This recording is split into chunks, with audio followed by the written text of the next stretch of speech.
What if the blade you wielded could whisper to you?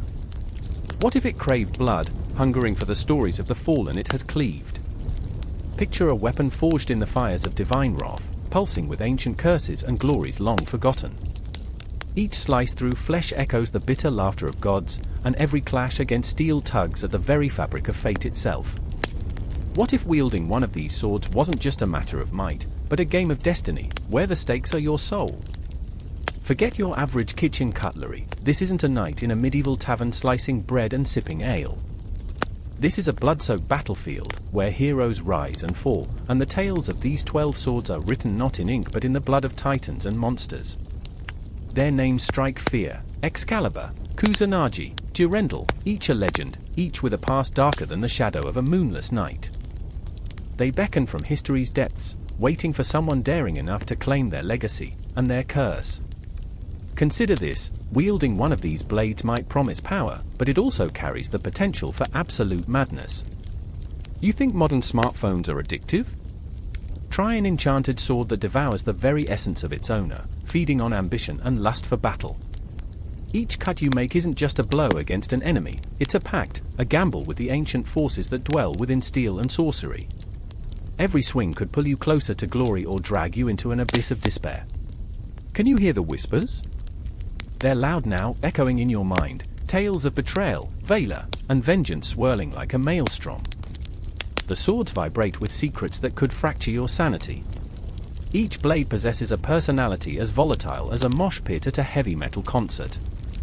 Some devour heroes whole, others lie dormant, waiting for the right mortal to awaken their fury. Dare to ask, what madness lies within the steel? The answer is rarely one of glory. Heroes become tyrants, noble knights descend into chaos. The line between salvation and damnation is razor thin, and these swords don't care about your intentions. They are merciless, they are hungry, always grasping for more than what you can give. And what's that? You think you could control one? You believe you could wield such power without losing your mind? Fool. Every stroke of these blades has left its mark on history, twisting lives into tragic tales that would make Shakespeare weep. The laughter of the gods rings hollow as destinies are shattered. So, are you ready to plunge into this whirlwind of blood and magic? Or will you turn back, leaving behind the tantalizing thrill of what lies ahead? The blades call, and their whispers linger, unrelenting, intoxicating, and utterly irresistible. Welcome to the world where swords are more than mere weapons, they are the keys to a future forged in chaos. Thunder rumbled across the jagged cliffs of Camelot, crashing against the night like a warrior's battle cry. Rain fell in sheets, each drop a reminder of the chaos that clawed at the heart of the kingdom. I stood there, drenched to the bone, my pulse echoing in my ears like the distant sound of a drum, marking time. They said Excalibur chose the worthy, but in this storm, I could feel only despair and doubt. Was I worthy? Arthur trembled at my side, his hand resting against the hilt of the legendary sword, its very name a whisper of ancient power. He was a king, yes, but also a boy, lost in a tempest of expectations and fears. His brow furrowed with uncertainty, the weight of his destiny hanging like a guillotine blade above our heads. "What if I fail?" he murmured, glancing at me, wild-eyed. I wanted to steady him with words, but they felt like sand slipping through my fingers. "Failure isn't an option," I shot back, but even my voice cracked, fear snaking through the bravado.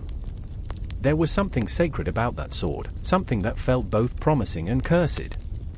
Excalibur glimmered faintly in the flickering light, a ghostly glow that illuminated the dark, whispering secrets of battles fought and lives lost. I could almost hear the echoes of those who had wielded it before, tragedies and triumphs, love and loss, forever entwined. Beside me, Guinevere hovered in the shadows, her heart an open wound. The queen, with her fiery spirit and soft laughter, felt like a flickering candle against the gale. "Arthur," she said, her voice trembling, "you are more than this sword. You are more than a king." Yet the weight of Excalibur was pressing down on him, squeezing the life from his resolve. The way she looked at him, a mix of admiration and fear, made my insides twist. The storm howled, a creature of chaos intent on tearing apart the fragile bonds that held us together. "We're running out of time," I said, urgency clawing at me. Shadows danced around us, mocking our resolve.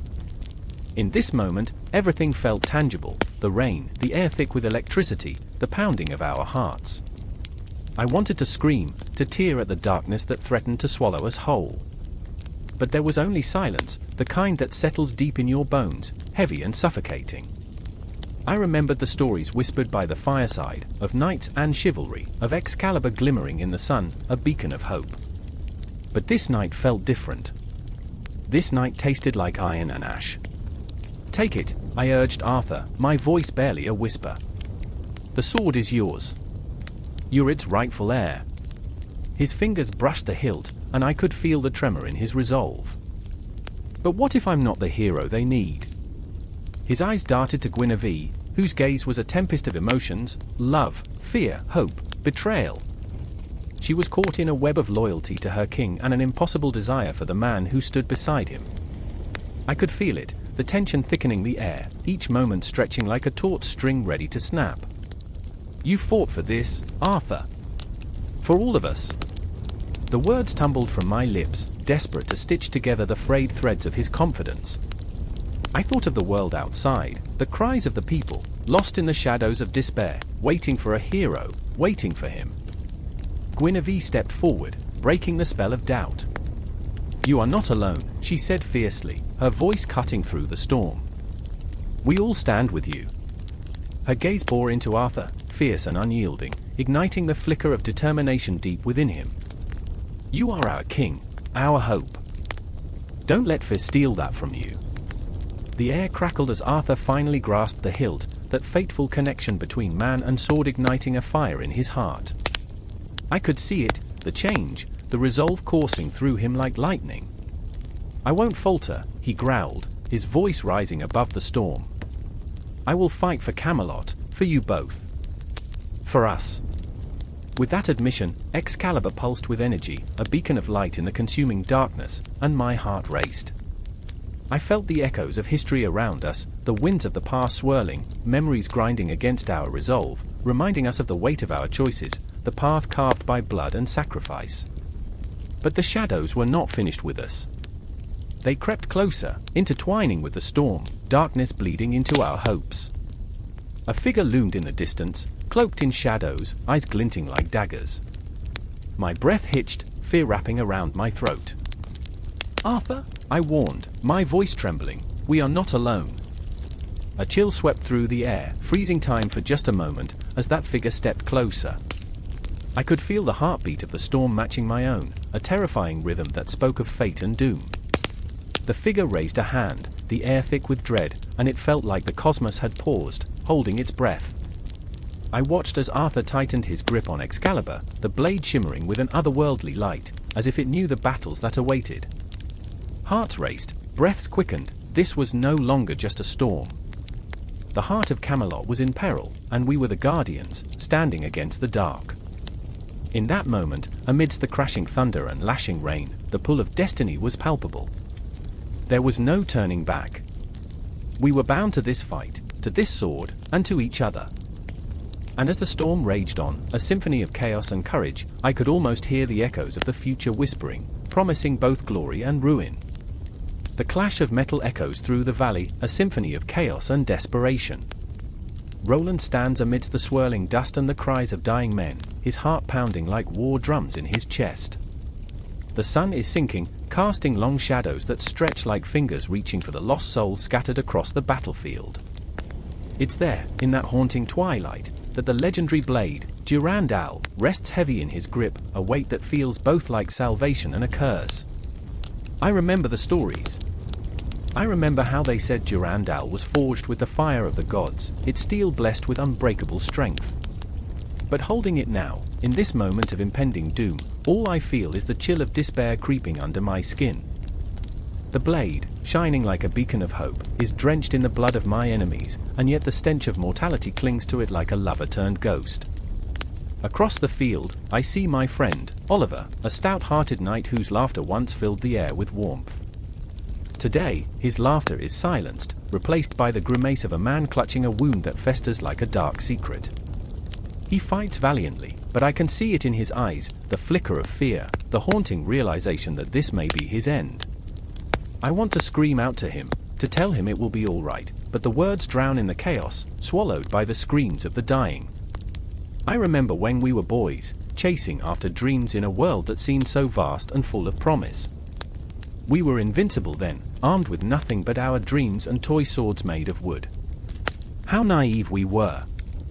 Now, with every swing of Durandal, I feel the weight of our shattered dreams, like a storm cloud hanging over my head, ready to break. Roland! Oliver calls out, his voice raspy, like gravel scraping against stone. Don't let them take you. Fight! His words pierce through the haze, igniting a flame inside me, yet I hear the undercurrent of his fear.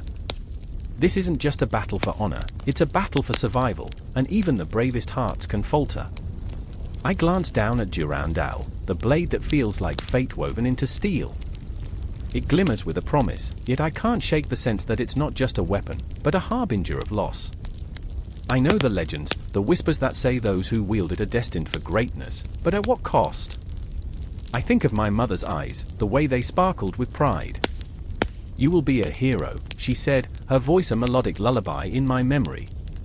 But heroes bleed, and they fall, and they leave the world behind, with only echoes remaining. The enemy charges, a wave of darkness, their faces twisted with rage. I grip Durandal tighter, feeling the pulse of history thrumming beneath my fingers. This isn't just about me anymore, it's about Oliver, about our dreams, about the weight of expectations that rest so heavily on my shoulders. I can practically hear the clock ticking down, each second a reminder of our mortality. And then, time distorts. The world narrows to the blade in my hand and the enemies before me. I swing Durandal, and it slices through the air, so swift, so certain, that for a heartbeat, I am invincible. Blood splatters like dark paint across the canvas of war, and in that moment, I feel alive. The power surges through me, yet the thrill is tainted with an aching hollowness. What have I become? Roland! Oliver's voice shatters my reverie, pulling me back to the grim reality. He's fighting valiantly, but I see him falter, a blade kissing his side, a wound that will not heal. The sight churns my stomach, a raw anguish clawing at my insides. Help me! I rush to him, the sound of my heart drowning out the cacophony of the battlefield. I reach him, our eyes locking, and in that instant, I see everything, the laughter, the companionship, the visions of a future untainted by bloodshed. I can't let him fall. Not like this. Not now. Stay with me, Oliver. I shout, plunging Durandal into the fray, striking down foes with a recklessness born from desperation. Each swing becomes a prayer, a plea for strength, for redemption, for the survival of the bond that has tethered us through darkness. I remember the laughter, the camaraderie, and I fight for it, for us. The world narrows again, the edges blurring into shadows, but through it all, I can't shake the feeling of an omen hanging above. A shadow flits across the battlefield, a specter of something ancient, a reminder that heroes come at a price. I shift, and for a heartbeat, I can almost hear the whispers of monks chanting, weaving tales of glory and ruin, tales of a sword that beckons its wielder with promises of immortality but delivers only tragedy. A final charge, a shriek of battle, and I find myself face to face with the enemy's leader, a towering figure cloaked in darkness. He grins, teeth bared like a wolf ready to feast. You think you can wield that blade? You think it will save you? I want to scream, to tell him he knows nothing, that Durandal is not just a blade, but an extension of my will, a reflection of my soul. But words fail me. Instead, I grip the hilt tighter, feeling the pulse of history. It vibrates with a power that is both intoxicating and terrifying. Your end is here. I roar, every ounce of my being focused on the clash that is inevitable. The moment hangs in the air, suspended like a fragile dream about to shatter. I remember the legends, the glory, and the cost. I remember my heart, my soul, my friend. The shadows close in, and in that heartbeat, the line between heroism and madness blurs. Durandal gleams under the dying sun, a symbol of hope and despair. I lift it high, and the world holds its breath, teetering on the edge between what is and what could be. The fight is not just for survival, it's for memory, for legacy, for the dreams we once held close, now tarnished by blood and sacrifice. In that moment, I understand the weight of the blade. It's not just a weapon, it's a mirror reflecting the darkest corners of our souls, asking if we are ready to face the consequences. And as the echoes of war fade into the night, one truth remains unbroken: heroes are forged in fire and shadow, and the battle rages on, never truly ending. The air crackled with the weight of expectation, thick and electric, as I stood at the edge of an ancient battlefield, a place where every blade of grass trembled under the whispers of forgotten souls. Somewhere in the shadows of twilight, the Kusanagi, the fabled grass-cutting sword, lay hidden, waiting. I felt its presence like a heartbeat beneath my skin, reverberating through the very marrow of my bones. My heart raced, each thud a reminder of the urgency clawing at my insides. It was said to sever the ties of fate, to cut through the very fabric of destiny itself. Yet here I was, paralyzed by the enormity of what lay ahead. She stood beside me, a tempest in human form, Yuki. Her raven-black hair flowed wildly in the wind, as if it were a living thing, pulling free of its constraints, much like her spirit. She was fierce, driven by the ghosts of her family, all fallen to the sword in a struggle for power that she had inherited, though she wanted no part of it. I saw the fire in her eyes. It was the kind of fire that both terrified and ignited the world around her. "They'll come for us," she whispered, her voice barely a tremor, and in that moment, I wished I could be her shield, but all I felt was the aching weight of my own inadequacies. Behind us, the ground shifted, a distant rumble, a low growl that sent tremors up my spine. The shadows began to swell and writhe as if the earth itself was alive, hungry, and aware. That's when I saw him, Hero, a ghost from my past, a friend turned foe. He was a man forged in the crucible of conflict, his eyes darkened by the betrayals he had endured. He was not the innocent boy I remembered, he was now the embodiment of desperation, and his grip on reality was a fragile thing, fraying at the edges. "You don't know what you're meddling with," he shouted, the words punctuated by an echo of pain, each syllable a shard of ice driving into my chest. I remember, I stumbled over my thoughts, each one trailing into the abyss of fear and regret. I remembered laughter shared under cherry blossoms, dreams whispered in the stillness of night. I remembered the day he chose the sword over friendship. The air stank of old bloodshed, and for an instant, I caught the scent of jasmine, Yuki's favorite. The juxtaposition of beauty and horror twisted my gut, a cruel reminder that nothing was sacred anymore. "Yuki!" Hiro spat her name like a curse. "You think you can wield the Kusanagi? You have no idea what it demands."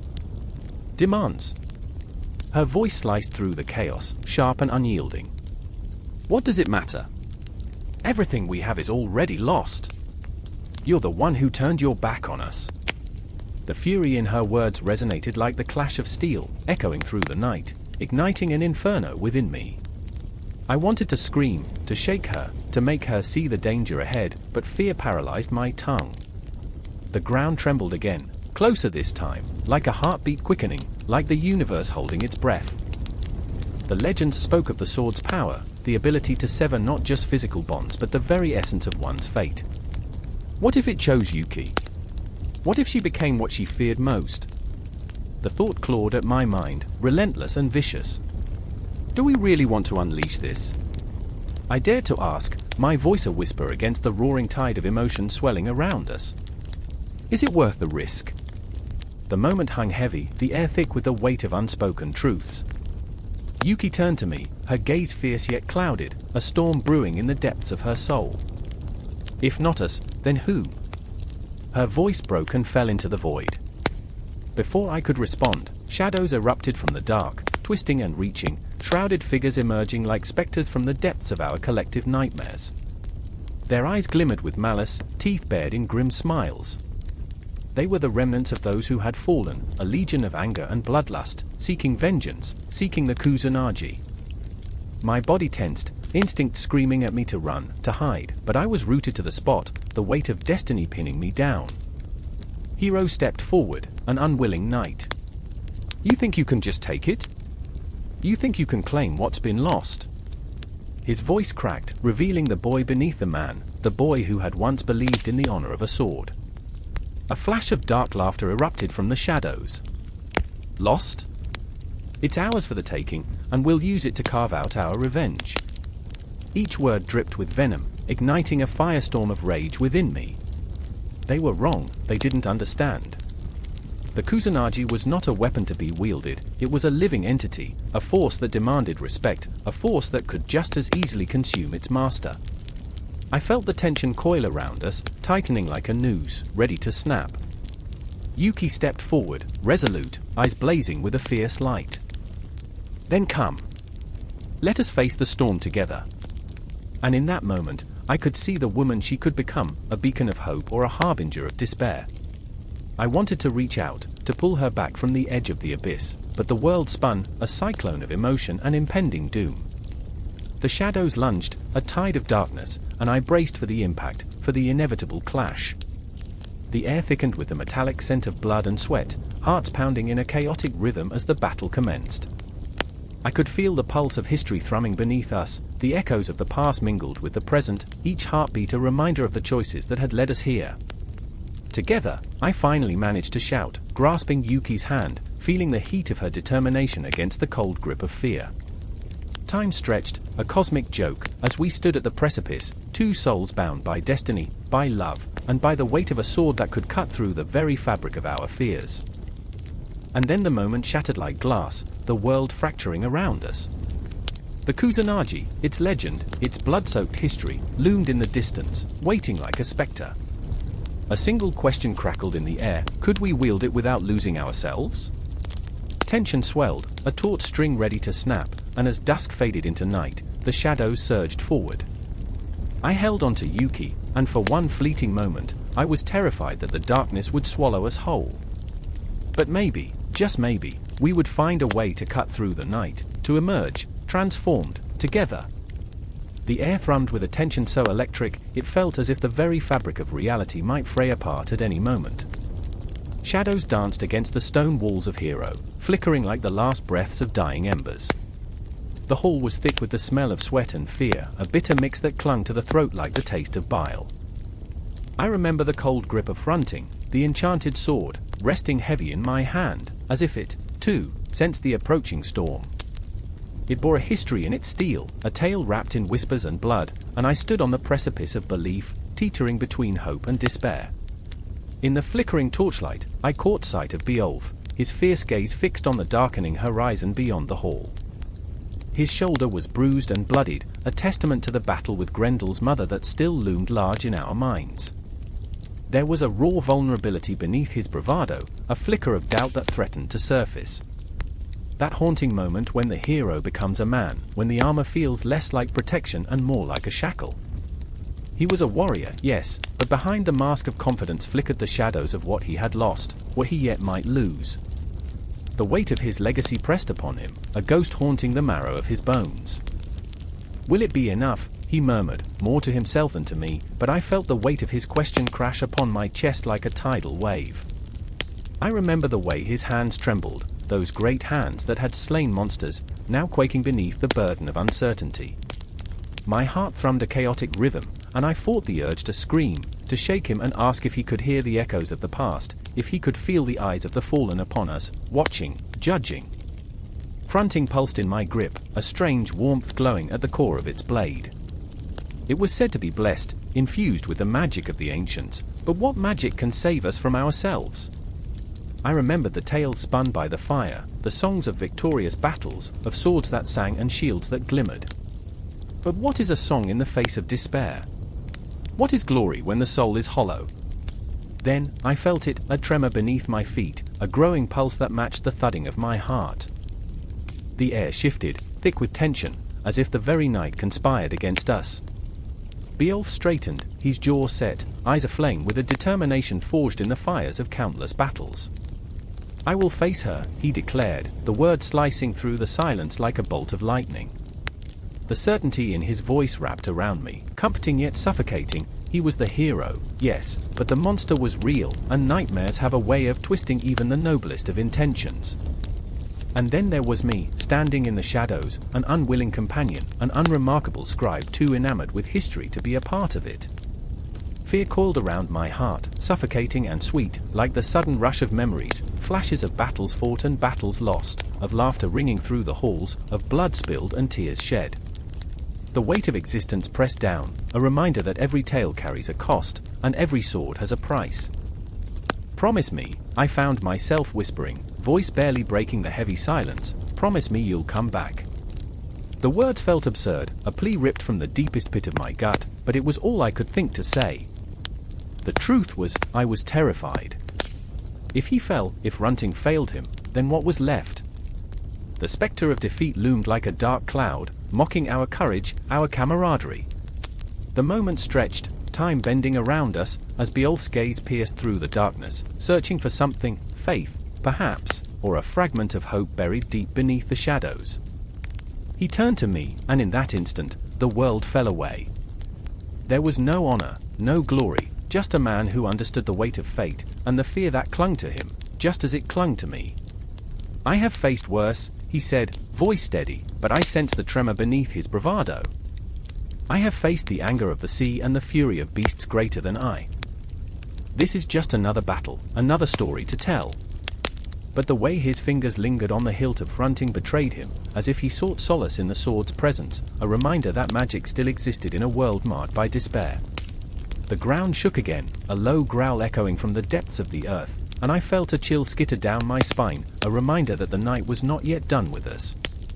Shadows twisted in the corners of the hall, and I could almost hear the voices of those who had come before, the brave souls who had dared to challenge fate, only to find themselves devoured by the abyss. And then she appeared, Grendel's mother, a spectre of fury and vengeance, rising from the depths of dark waters like a nightmarish vision. The air thickened with dread, a palpable force that squeezed my lungs and brought bile to my throat. My heart raced, each thud echoing the chaos of the moment. Beowulf stepped forward, drawing Fronting, the blade gleaming as if it knew the destiny that awaited. Yet with each step he took, each moment stretched into eternity, as if the universe held its breath, waiting for the inevitable collision of fate and fury. I felt the world spin, a cacophony of emotion swirling around us, fear, hope, despair, and resilience. The night was alive, a primal force that whispered the secrets of ages past. In that instant, as the battle began, I understood the truth. We are all warriors in our own right, bound to the stories we tell and the choices we make. Whether we hold a sword or a quill, we carve our destinies into the fabric of time, facing our monsters with trembling hearts and unyielding spirits. And as Beowulf charged forward, Fronting glimmering with an otherworldly light, I felt the heartbeat of history resonating in every fiber of my being, a reminder that the fight is not just against the dark, but within ourselves.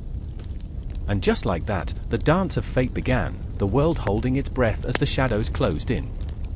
The air in the dim cavern was thick with the scent of damp earth and something far more sinister, like the breath of a long-forgotten nightmare. Shadows danced along the jagged walls, flickering in the faint light of a single torch, and every heartbeat felt like a countdown. The clink of metal, a whisper of steel against steel, echoed ominously, reverberating through the tense silence. I stood there, paralyzed, the weight of fate pressing down like a palpable force, a shroud of dread wrapping around me. Gandalf's eyes, usually alight with wisdom, now flickered with an intensity that could ignite worlds. His grip tightened around Glamdring, the foe hammer, a blade forged in the fires of ancient times, glinting ominously even in the dark. The sword was more than just metal, it was a promise wrapped in the echoes of battles fought and lost, of lives sacrificed for a flicker of hope. I could feel the sword's history whispering to me, its very essence a heartbeat of centuries past, pounding against the walls of my mind. Stay close! Gandalf's voice broke the silence, low and gruff, yet edged with a desperation that clawed at my heart. I saw the shadows shifting, felt the darkness creeping closer, hungry for warmth. Beside me, Aragorn, a man shaped by loss and burdened by a heritage he could neither escape nor embrace, clenched his jaw. His eyes reflected the flickering light, revealing a soul worn by the weight of his destiny. Each breath he took seemed to carry the weight of 1,000 unshed tears. "This is madness," he murmured, the words barely escaping his lips, but they hung heavy in the air like a storm cloud threatening to unleash its fury. What if we fall? But what did falling mean in a world where hope was as fleeting as a shadow at dusk? The very thought made my stomach twist.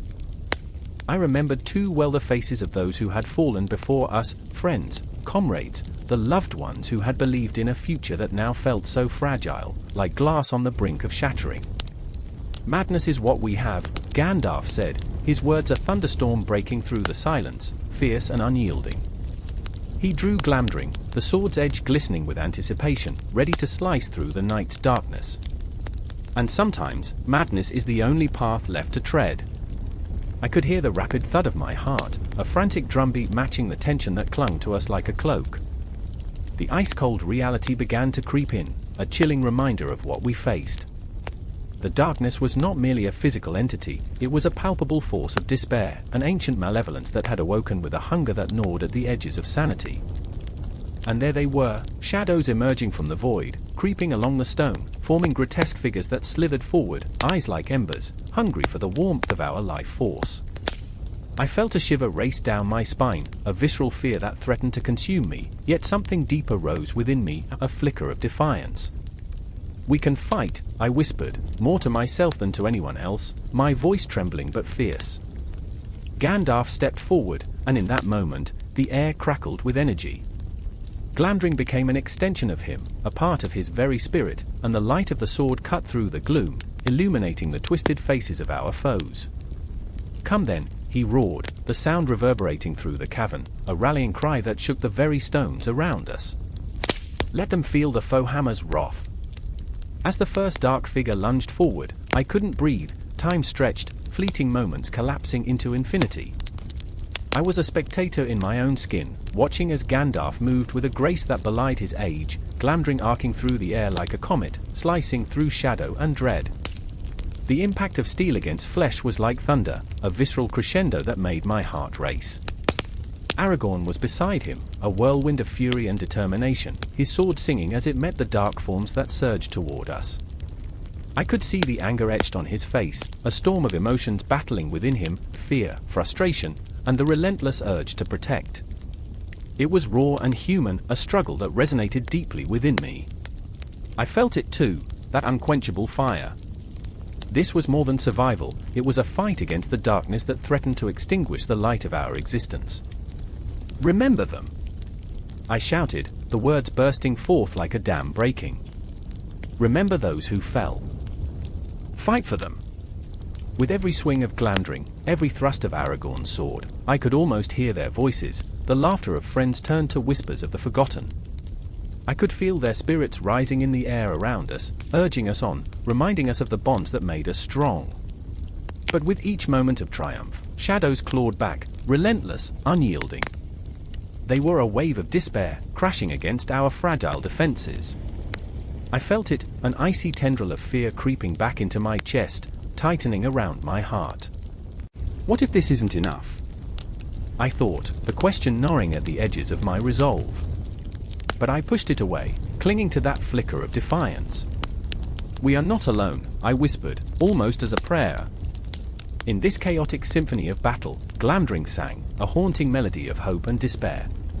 Every swing, every clash, echoed in my soul, vibrant and alive. The world faded away, leaving only the sword, the darkness, and the unwavering bonds of fate that tied us all together.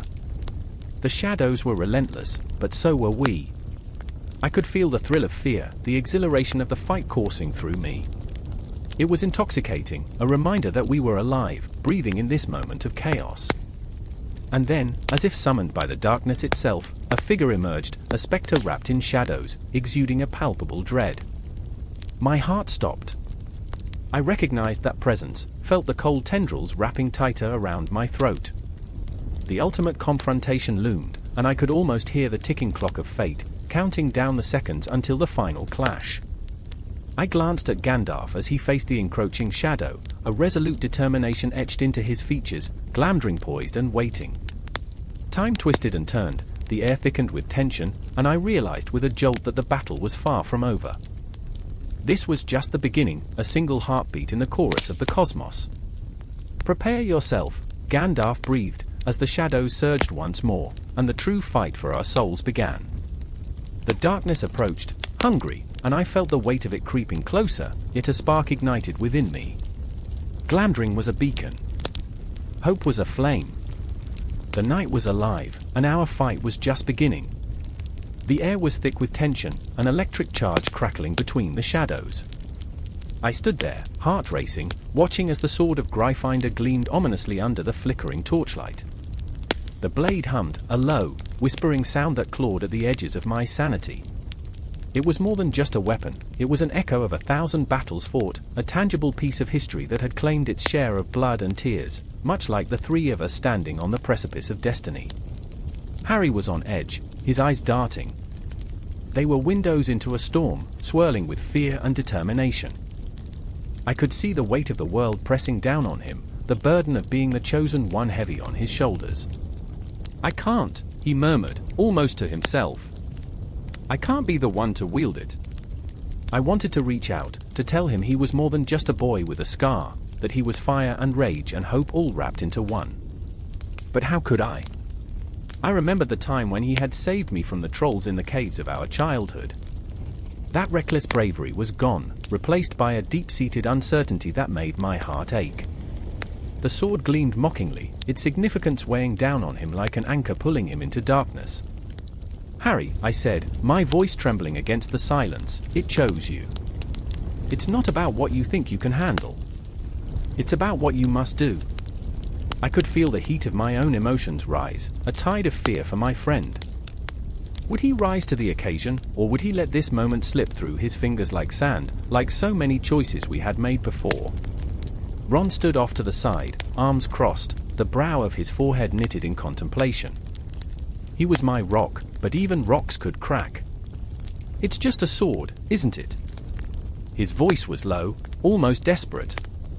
"Just metal, goblin-made, with a fancy history. It can't possibly hold the answers we seek." But I could see the flicker of doubt in his eyes, the way the light danced over the blade, as if it were alive, waiting. The irony didn't escape me. This was a weapon that had once belonged to heroes, and here we were, three broken souls trying to find courage in their shadows. "I remember," I whispered, more to myself than to them, "when we thought we could take on anything." Images flooded my mind, a time when laughter echoed through the halls of Hogwarts, when our biggest concern was dodging the Slytherins or sneaking past Mrs. Norris. But now, here we were, standing in a darkened chamber, faced with something more sinister than we could comprehend. The sword seemed to pulse in response, a heartbeat that echoed the anxiety thrumming in the air. It was a lifeline, yes, but also a cruel reminder of our mortality. It was forged in a time of legend but now lay before us, a relic of choices made and battles lost. I could almost hear the whispers of ancient goblins, their laughter laced with malice, reminding me that with power came responsibility and consequences. Suddenly, the atmosphere shifted. A shadow flickered across the walls, and I felt it before I saw it, a presence, dark and suffocating, wrapping around me like a vice. My breath hitched in my throat, panic rising. Could it be the ghosts of those who had wielded the sword before us? Or was it something more sinister that had come to claim it? The chamber felt alive, walls closing in, the very air thick with dread. "Stand back!" Harry shouted, his voice breaking the spell of silence, but it was too late. I could feel the atmosphere grow heavy, suffocating, as if the very essence of despair had seeped into the stone. The shadows coalesced, swirling into a figure cloaked in darkness. It was a spectre of our past, maybe a manifestation of our fears, or perhaps a harbinger of the choices that awaited us. "Do you wish to wield the sword?" it hissed, voice like the rustling of dead leaves on a winter's night. "Can you bear the weight of legacy?" My heart thundered, its words were a knife twisting in my gut, a reminder that every choice carries the spectre of regret. "Don't listen!" Ron yelled, stepping forward, hands clenched into fists. "We don't owe you anything. We're not afraid." But even as he said it, I could see the cracks in his bravado, the trembling of his lips betraying a deeper fear. The shadows seemed to know this, coiling around him, feeding on his doubt. I took a step closer to Harry, my chest aching with the need to anchor him, to break him free from the chains of his own mind. "We are more than our legacy," I said, my voice trembling yet fierce, letting my emotion spill out. "We are not defined by what came before us. We can forge our own path." And with those words, something shifted. The sword's blade shimmered, the shadows recoiling as if repelled by the light of our unity, our resolve. I felt it, a flicker of hope igniting in the pit of my stomach, a promise that maybe, just maybe, we wouldn't be swallowed whole by the darkness. The spectre screeched, a wail that echoed against the stone, splintering the air like glass. You think you can escape? You think you can change the course of fate? Yes! Harry shouted, voice fierce and raw, full of the weight of every moment he had wrestled with his own destiny. In that moment, we stood together, three flawed souls bound by friendship, emboldened by the fire of our shared struggles. I grasped the sword, feeling its cool metal against my palm, the ancient magic thrumming through the air. It felt alive, a heartbeat synchronizing with my own. As I lifted it, shadows fled, retreating into the corners of the chamber, leaving behind a haunting silence. Let's finish this, I breathed. And in that moment, I knew this was just the beginning. The relic was not simply a sword, it was a reckoning, a catalyst for all that was to come. Each heartbeat echoed a question: could we emerge from this darkness unscathed, or would we be swallowed whole by the very legacy we sought to overcome? But the choice was ours to make, and the sword was our key, if only we could find the strength to wield it. The moon hung low, a pale witness in the ink-black sky, casting an ethereal glow on the battlefield, a desolate wasteland where heroes and cowards mingled in the thick air of death and despair. I could hear the anguished cries of the fallen, their voices echoing in my mind like a haunting chorus, relentless and unyielding. The chill of night seeped into my bones, but it was nothing compared to the cold dread pooling in my stomach as I gripped Tizona, the legendary sword of El Cid, its blade glinting ominously in the faint light. I remember the scent of iron mingling with the stench of sweat and fear, the way the ground trembled beneath my feet as the clash of steel rang out like a symphony of chaos. It was a cacophony that both thrilled and terrified me. I was a soldier, yes, but more than that, I was a man haunted by the knowledge of my own insignificance, standing here, trembling, with the weight of history pressing down on my shoulders. Roderigo, my best friend, fought beside me, his face a mask of determination and despair. We were young, reckless, fueled by dreams bigger than ourselves, but that night, those dreams hung by a thread, and Roderigo's laughter felt like a distant memory. I looked at him, eyes wide, searching for reassurance, something, anything, to anchor us in that storm of chaos. But he was lost, a ghost of the boy I once knew. His hands, once steady, trembled as he lashed out at our enemies with a ferocity that belied the fear in his heart. I remember, I whispered, my voice almost swallowed by the roar of battle. I remember when we used to laugh about this, when we thought war was glorious. His eyes met mine, and in that fleeting moment, we both understood the truth that gnawed at our souls. There was nothing glorious about bloodshed, nothing noble about the way men turned on each other like animals. Even now, as the chaos enveloped us, I could feel the weight of Tizona, its hilt warm in my palm, as if it were alive, feeding off the fear and pain surrounding us. It was a sword forged in the fires of legend, a weapon that had tasted the blood of countless foes. And yet, in my hands, it felt heavy, like the burden of fate itself. I could almost hear its whispers, taunting me with the promise of glory and honor, while simultaneously reminding me of the cost. "Hold the line!" Roderigo shouted, his voice strained, but I could see the flicker of doubt in his eyes. I could feel it too, the creeping doubt that clawed at my heart, a gnawing realization that each swing of Tizona could just as easily carve through flesh as it could sever the bonds of friendship. The night seemed to stretch, time bending around us like the shadows that danced on the battlefield. The ground was slick with blood, and the air was thick with the cries of the dying.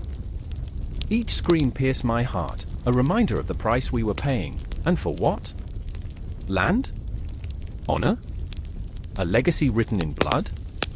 The absurdity of it all crashed over me like a wave, and I found myself chuckling darkly, a sound that rang hollow and empty. We bathed once a year, I thought, yet here we are, drenched in the muck of war. And then there was Isabella, a figure of ethereal beauty in this nightmare, her presence a stark contrast to the violence surrounding us. She had come to be a symbol of hope, a beacon of light in the darkness, and yet, as I watched her tend to the wounded, I felt a pang of guilt. She should not be here, not among the chaos and suffering. "Isabella!" I called out, desperation lacing my voice. You need to leave." But she didn't hear me. She was lost in her duty, her hands moving with a grace that belied the horror around her. I wished I could protect her, shield her from the reality of this world, but here I was, the sword of El Cid in hand, drowning in a sea of hopelessness. I remember, I thought again, the memories flooding back, her laughter, her light. She was a ghost of my past, a shimmering dream that felt more tangible than the blood-soaked earth beneath my feet. The battle surged around us, men charging like wild beasts, and I could feel the tide turning. We were losing. Roderigo's blade met steel again, but his strikes were becoming desperate, uncontrolled. I could see it in his eyes, the fear was swallowing him whole. "We're outnumbered," he shouted, panic creeping into his voice. "We can't hold them off." In that moment, time shattered. I felt it, a jolt, like the crack of thunder. The realization crushed my chest, made it hard to breathe. I had to act. But how could I? Tizona gleamed in the moonlight, a siren call, urging me forward. For honor, for glory, the voices screamed in my head. But whose honor? Whose glory? In the shadows of history, those words felt like a cruel joke. I turned to Roderigo, the weight of our friendship pressing down on me. "We can't let them take her," I shouted, the urgency flaring in my chest like a wildfire. He nodded, and in that single, electrifying moment, we became more than just soldiers, we became brothers bound by fear, duty, and an unbreakable bond. As I surged forward, Tizona in hand, the world narrowed. The battlefield faded, and all that was left was the sword, the brother by my side, and the fierce resolve to protect Isabella. Fear screamed in the back of my mind, but I pushed it away. This was what it meant to fight, to live, to love. In the chaos, I felt alive, vulnerable, yes, but fiercely alive. And then, in an instant, it all changed. The clash of swords, the cries of despair, the taste of blood in the air, it all came together in a swirling tempest. I was no longer just a man wielding a sword, I was the embodiment of every dream, every regret, every heartbeat that had ever existed. Time twisted and turned, drawing us deeper into the chaos, and I could feel the weight of Tizona pulling me towards destiny, towards a confrontation that would either define us or destroy us. The night was far from over. The battle raged on, a living entity, but in that moment, everything narrowed down to a single heartbeat, a singular purpose. We were warriors, brothers, and I was about to unleash the fury of 1,000 dreams, all encapsulated in Tizona, the sword that could change everything. The air crackled with tension as the clock struck midnight, a sound that echoed like a death knell in the stillness surrounding Stonehenge.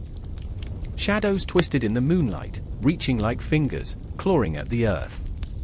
I stood there, heart racing, knowing that tonight would either forge legends or bury them beneath the weight of history. Eric, my brother, lurked in the darkness, his breath uneven, a mix of fear and determination. I could feel it in my bones, the frenetic energy that skittered like 1,000 mice across the stone floor. He always had that look, the desperate glint in his eye, as if he were staring into the abyss and daring it to stare back. "Are you ready?" His voice trembled, barely above a whisper, as he tightened his grip on the hilt of his blade, a weapon that felt both familiar and foreign, as if it belonged to another life entirely. I remember, the words slipped from my lips unbidden, the way memories often do, half-formed, raw. I remember the tales of Excalibur, how it was more than a sword. It was a promise, a curse, a beacon for those lost in despair. I glanced at him, my brother forged from the same blood yet so different, his reckless bravery always teetered on the edge of foolishness. "This isn't just a quest, Eric. This is our fate." But fate has a way of twisting even the purest intentions into grotesque shapes. The whispers of the past coiled around us like a fog, thick and suffocating. I could almost hear the ancient voices of kings and warriors echoing through the stones, their laughter hollow, mocking. They knew. They had seen the rise and fall of empires, the sacrifices made for a sliver of glory. I swallowed hard, fighting against the nostalgia that threatened to drown me. This was not a fairy tale. The chill seeped into my bones as I turned my gaze to the center of the circle where the altar stood, draped in shadows, as if the darkness itself was guarding its secrets. And there it was, Caliburn, Excalibur's forgotten name, waiting to be reclaimed. Its blade shimmered under the moonlight, a siren call to those foolish enough to approach. It was a weapon forged in the fires of ambition, steeped in blood and betrayal, yet there was something beautiful about it, as if it held the weight of dreams long since extinguished. "Get ready," I murmured, the words barely escaping my lips before the ground shuddered beneath us. The earth groaned, an ancient lamentation that sent a jolt through my veins. Eric stumbled, eyes wide with terror, and for a fleeting moment, I saw the boy he used to be, a child who believed in heroes and the magic of swords. "Remember what Mother said," I pressed, grasping for comfort in the chaos. "We fight for honor. We fight for each other." But the shadows shifted, and I could feel the pull of something sinister, something that whispered to my insecurities, gnawing at the edges of my resolve. I wanted to believe we could wield this power, make it ours, but the fear of what it might demand gnawed at me, sharp and relentless. My brother's bravado was infectious, but the weight of history bore down on me like an anvil, threatening to crush my spirit. Then, as if summoned by our doubts, a figure emerged from the darkness, cloaked in tattered robes that fluttered like the wings of a mournful bird. The air thickened with anticipation, and I could smell the damp earth, the chill of night mingling with a hint of something metallic, blood, perhaps. The figure stepped forward, revealing a face lined with wrinkles that told 1,000 stories of loss. "Who dares approach the sword of kings?" a voice rasped, a sound like gravel crunching underfoot. "What makes you worthy of Caliburn?" I felt Eric stiffen beside me, his bravado evaporating like mist. He opened his mouth to speak, but the words caught in his throat, a choking fear that rendered him mute. I could feel his heart pounding, and it mirrored my own, a frantic rhythm of desperation. "We seek Excalibur," I said, forcing the words out, each syllable heavy with consequence. "We wish to restore honor to our name." The figure's eyes flickered, twin embers in the obsidian night. "Honor? Such a fragile concept. Tell me, what will you sacrifice for it?" The question hung between us, a dark cloud rolling in, suffocating the hope I clung to. "I remember," I whispered, fighting against the tide of despair that threatened to swallow me whole. "I remember how the stories always spoke of sacrifice. A price to pay." "Will it be your brother's life?" the figure hissed, the words curling around us like smoke. "Or perhaps your own?" I couldn't breathe. The weight of the choice settled on my shoulders like a yoke, heavy and unyielding. "No." I spat, the fire igniting within me, a flame flickering against the darkness. "We will not be pawns in a game of fate. We will carve our own path." "Then prove it," the figure said, a grin splitting their face, revealing teeth that gleamed like polished bone. "Take the sword if you can. But remember, the past is not easily forgotten." And there it was, the moment hung in the air, thick with reverberations of history. I could feel the echoes of ancient battles thrumming through the stones, the lives lost for a mere flicker of glory. My heart raced, pounding with the weight of choice and consequence, and I knew that stepping forward would mean embracing a legacy marred with blood. I met Eric's gaze, the desperation mirrored in his eyes. "Together?" I asked, the question an invocation, a plea to the universe. "Together," he affirmed, surrendering to the recklessness that had always bound us, a fraternal bond forged in the fires of loyalty. As we stepped forward, the world around us faded, the looming stones, the swirling shadows. All that existed was the pulsing heartbeat of this moment, this choice, this curse. I reached for Caliburn, its hilt cold against my palm, the weight both exhilarating and terrifying. My fingers trembled as I grasped it, an electric shock coursing through me, igniting a fire that consumed my doubts. In that instant, I saw the ghosts of those who had come before, their faces twisted with longing and regret, shadows of dreams unfulfilled.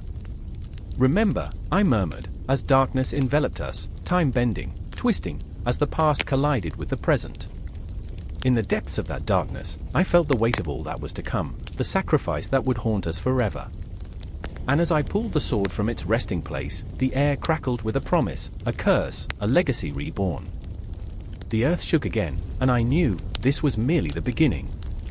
The air crackled with tension, thick as smoke, as flames licked like hungry tongues at the edges of the dimly lit cave. I could feel the heat radiating, wrapping around me like an unwelcome embrace, pulling me closer to the center of chaos, a chaos born of ambition, betrayal, and heartache. I stood there, heart pounding, sweat trickling down my spine, when I saw her, Freydis, her eyes aflame with fury, face smeared with soot and regret. Behind her, shadows danced, grotesque figures twisted in the flickering light. They whispered of doom, of loss, of the sword, Leviatine, forged in the very essence of fire and destruction. "Do you hear them?" she shouted, voice raw, echoing off the stone walls. "They come for us. The Valkyries will not wait." Her words sliced through the suffocating air, igniting something deep within my chest, fear, but also fierce defiance. I remember the stories, the legends of Leviatine, the sword of fire, a weapon thought lost in time. Now, it was a heartbeat away, throbbing with its own dark magic, waiting to be wielded again by hands desperate enough to grasp it. "Freydis," I whispered, my voice barely rising above the chaos. We can't unleash that kind of power." My hands trembled, fingers itching to reach for the sword, an extension of my own shattered dreams. It glinted in the shadows like a wild star, calling to me, promising vengeance and glory. Yet, behind that promise lay a sinister darkness that threatened to swallow us whole. As if sensing my hesitation, Freydis turned, eyes blazing. "You think I do this for glory? For revenge? I do this to save us. They will come for our blood, for our very souls. We do this together, or we perish." The desperation in her voice struck me like a cold wind, wrapping around my heart, squeezing. I remember that day, the day we stumbled upon the ruins, the whispers of history swirling around us like mist. They had warned us, the stories woven into the fabric of our lives, tales told around flickering fires. "Leviatine brings only ruin," they said, but how could we resist? How could I turn away from the chance to reclaim what was lost? A rustle behind us jolted me from my reverie. I turned, breath hitching as I spotted Sigurd, his face a mask of grim determination. "We don't have time to argue," he rasped, the weight of worlds pressing down on his shoulders. "They're coming." Fear etched deep lines across his brow, each one a reminder of the choices that had led us here. Choices driven by desperation and the hope of redemption. "Sigurd," I gasped, my heart a drumbeat of anxiety. "What if we're wrong? What if this sword consumes us?" "Wrong." His voice was fierce, almost a growl. "What's wrong is the world we live in. We're haunted by the ghosts of our past, of every soul lost to war, to betrayal." He stepped closer, and in that moment, I saw the boy who had once been my friend. The light in his eyes dimmed, shadowed by regret. "Leviatine is our chance to fight back, to reclaim what was taken from us. Or do you want to cower in the dark?" I felt the weight of his words settle on my chest. Cower. The truth stung. We had been cowering long enough, hiding from the monsters that lurked in the corners of our lives. But was wielding Leviatine truly the answer? It felt like a pact with the devil, a dance with shadows that promised only more darkness. Freydis stepped between us, fierce and unyielding. "Enough. We either wield it together or we face our fate in the dark." The flames flickered, casting grotesque shadows on her face, twisting, turning. The cave felt alive, breathing, pulsing with the very essence of the sword. It is our only hope. In that moment, time stretched. I could hear the echoes of my past, the laughter of friends long gone, the whispers of love lost to war, the cries of the fallen. "I remember," I murmured, closing my eyes, the memories washing over me like a tide, of blood on the snow, of betrayal that sliced deeper than any blade. I remember, but the past had its claws in me, and as I opened my eyes, they landed on Leviatine, its hilt entwined with fire, a serpent of flames hungry for blood. I could almost hear it calling, its voice a seductive whisper, promising power and the strength to take back what was lost. But at what cost? "Do you trust me?" Freydis's voice cut through my thoughts, raw with emotion. "Do you trust us?" I looked between them, two souls bound by fate, caught in a web of ambition and despair. "I don't know if I trust the sword," I confessed, heart pounding, "but I trust you." The The decision hung heavy between us, a fragile thread, ready to snap at the slightest touch.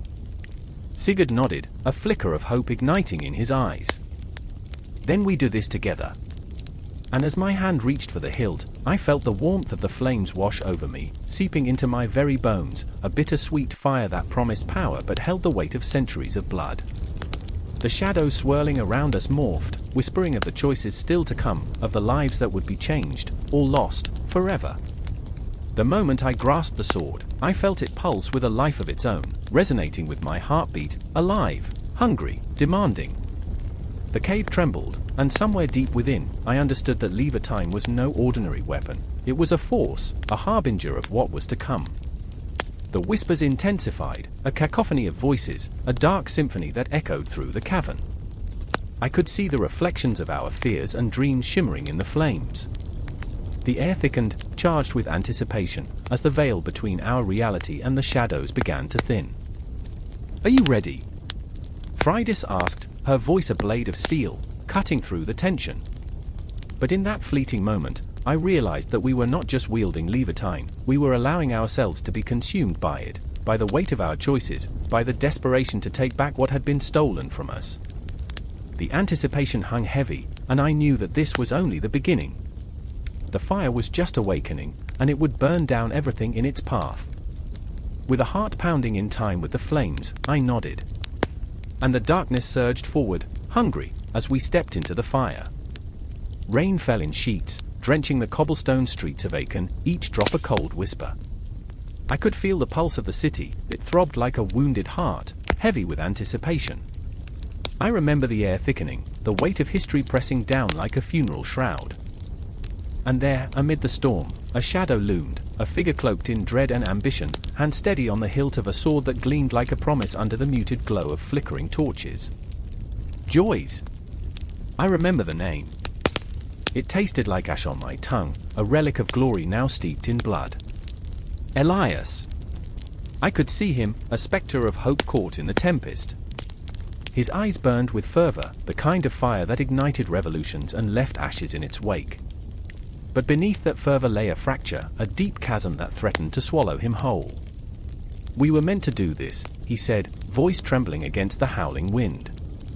"This sword, it's our destiny." Yet, I saw the flicker of doubt in his gaze, a crack in the armor he wore like a second skin. He wanted to believe, but belief is a fickle friend, isn't it? And then there was Isolde, her presence like a haunting melody that echoed through the chaos. She stood with her back to the storm, defiance etched into every line of her delicate frame. Her fingers traced the cold metal of joys, each caress a reminder of the weight she carried, not just of steel, but of expectations, of legacy. "We're not just fighting for a sword," she said, a tremor in her voice that belied her steely exterior. "We're fighting for ourselves." The heart in her words reverberated, a drumbeat against the silence that threatened to consume us all.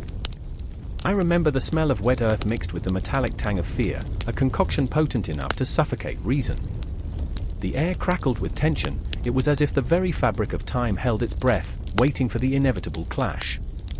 Shadows danced in the periphery, whispers of those who had wielded joys before, ghosts of kings long fallen, their legacies intertwined with ours, a twisted tapestry of ambition and despair.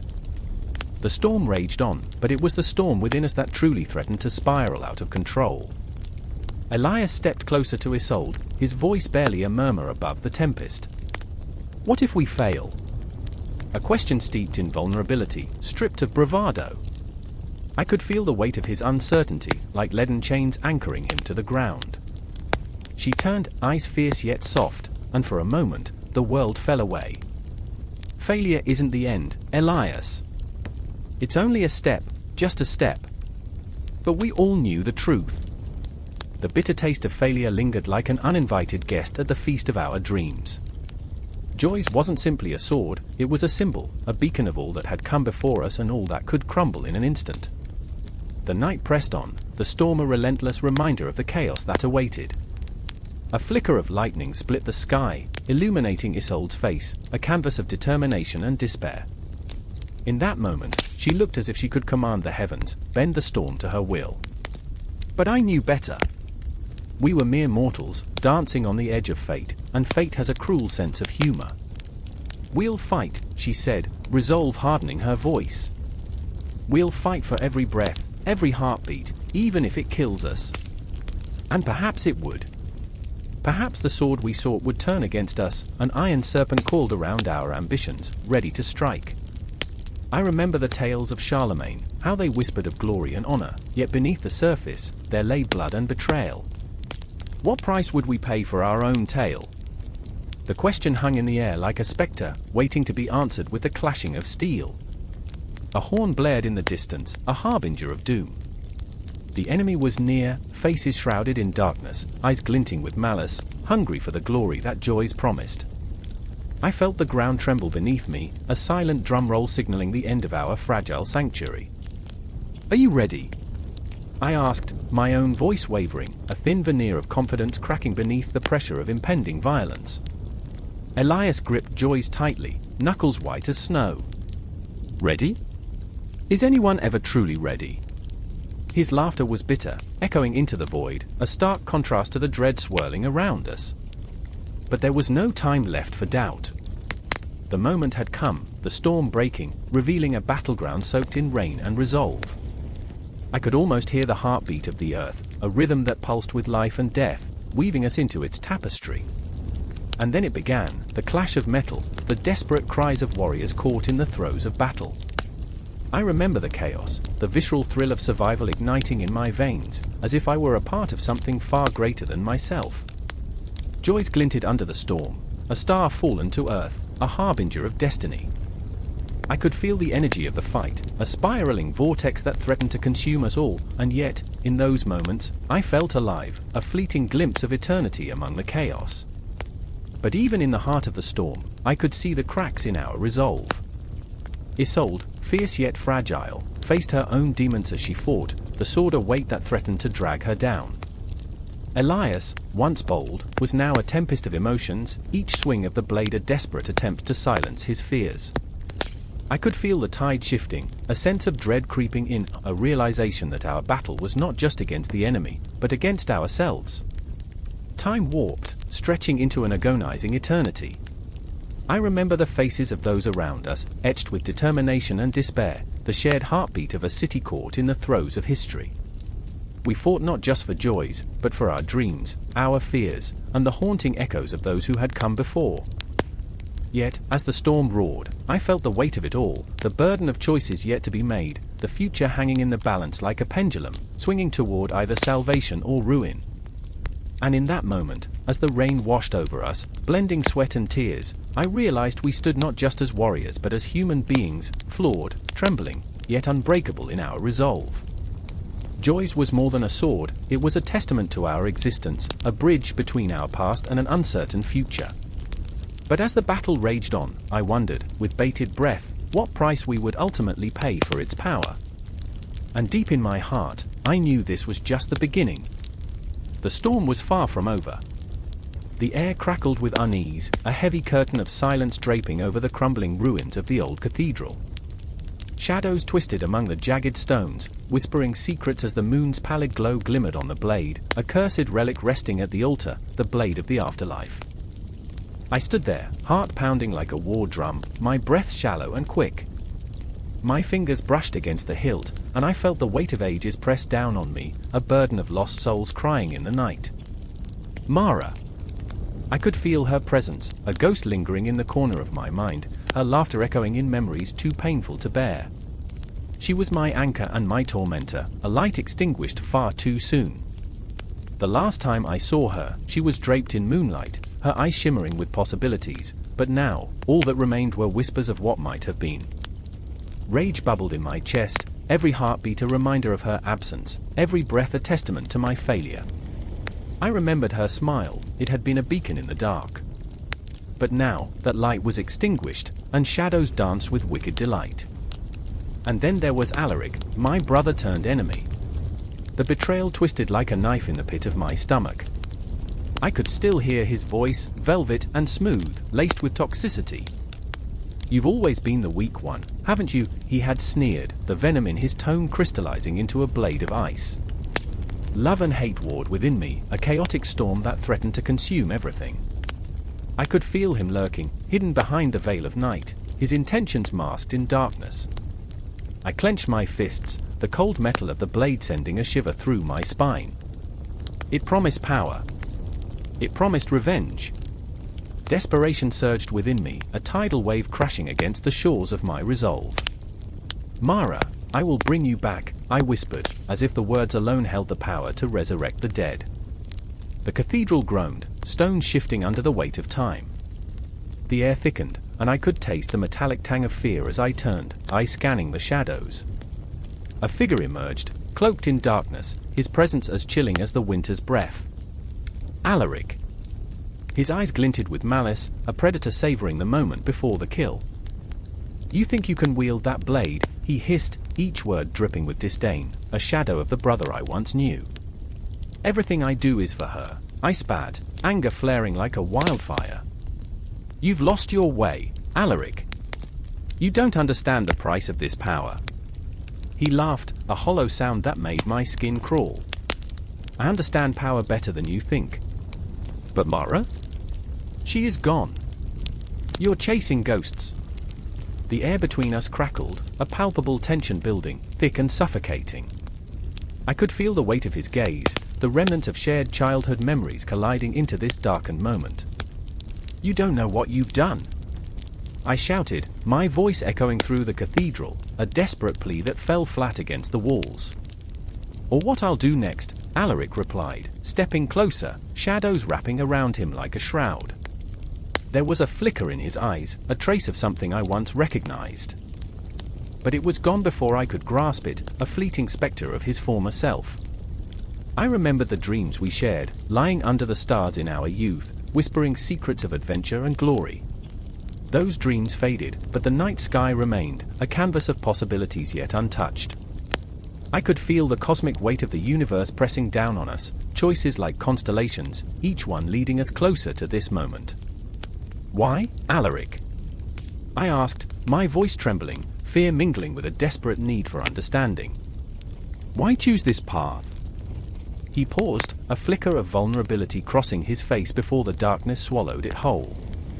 Because I could. His voice dropped to a whisper, dark and twisted.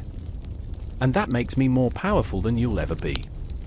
As the words settled like ash in the air, the cathedral trembled, stones groaning under the pressure of unresolved conflicts.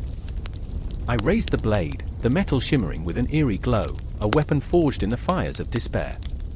I will end this. Once and for all. With that vow, I lunged forward, adrenaline coursing through my veins like fire. The blade sang as it cut through the air, a symphony of vengeance igniting the night. Alaric's eyes widened, a moment of shock before he dodged, our movements a deadly dance amidst the shadows. Every clash of steel echoed like thunder, each strike fueled by the memory of Mara's laughter, the warmth of our childhood. I felt alive in that moment, alive and terrified, every heartbeat a reminder of the stakes. I pushed forward, desire and rage intertwining, a whirlwind of emotion. But nothing prepared me for the sudden flash of pain as Alaric's blade found its mark, slicing through flesh and bone. I staggered, breath hitching in my throat, blood pooling beneath me, the warm tide pulling me into darkness. I could feel him standing over me, triumphant, yet a flicker of doubt crossed his face, like a shadow that refused to dissipate. Look at what we've become, he said softly, regret glimmering like a fading star. But the pain drowned out his words, and I could only think of Mara's smile. I remembered when she used to say, every ending is a new beginning. But what if this was the end? The darkness enveloped me, shadows whispering secrets of the afterlife, and as consciousness slipped away, I gripped the blade tighter, vowing that this fight was far from over. Time blurred around me, the weight of existence pressing against my skin, the cosmos shifting in the quiet corners of reality. I could feel the ethereal pull, the blade humming with promise. I'd return. I had to return.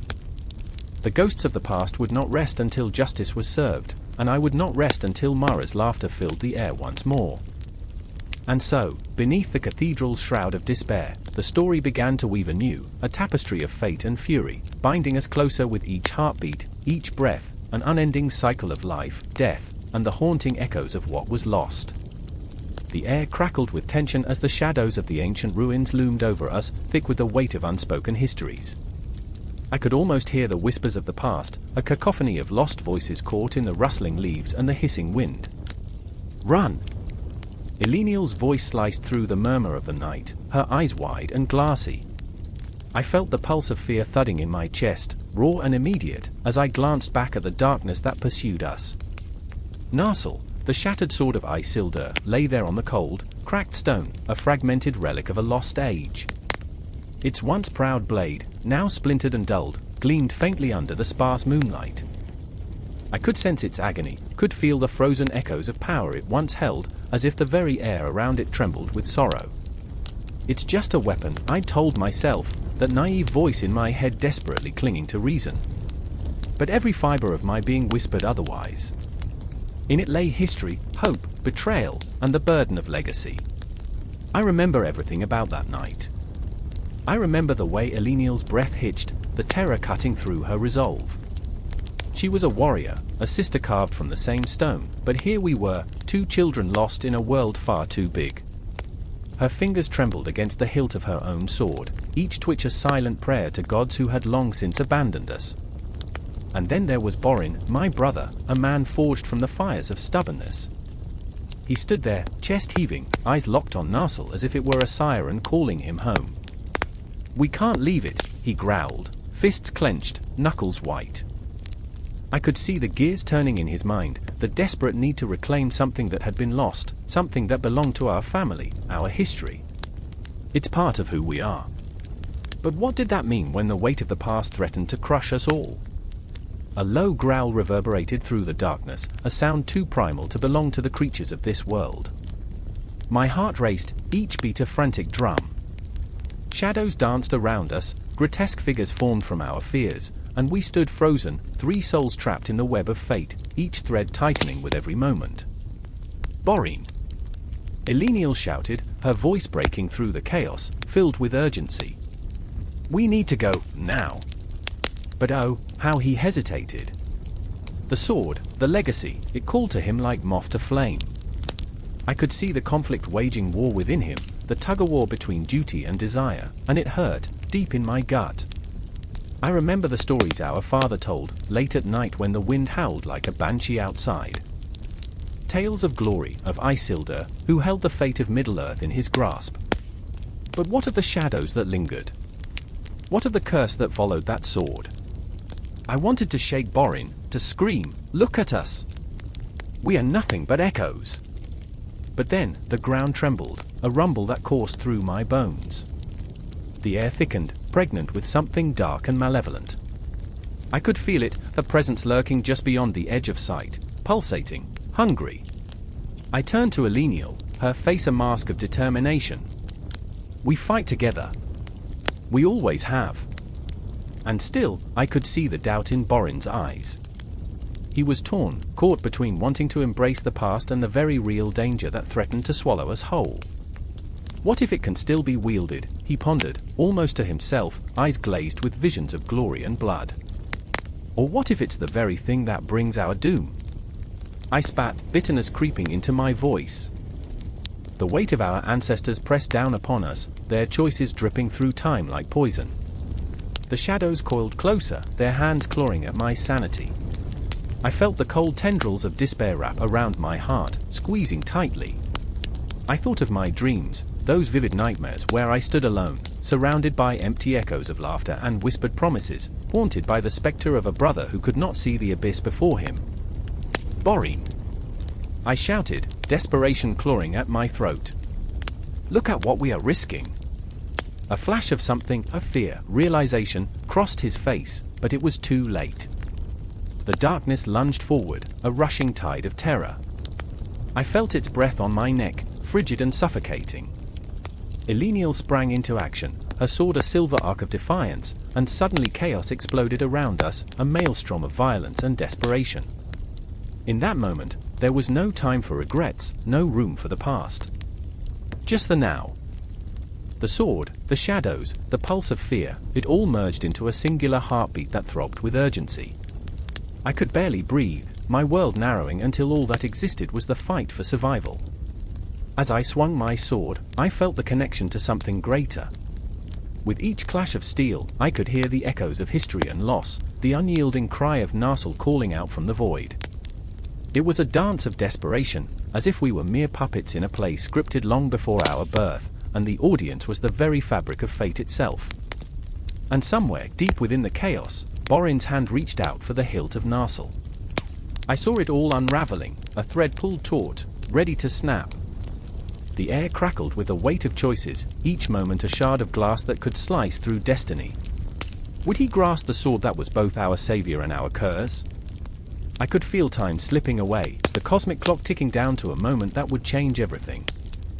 I reached out, heart pounding, breath hitching, as shadows danced and swirled, teasing the edges of our reality. In that instant, everything hung in the balance, fate's cruel game played out in the space between one heartbeat and the next.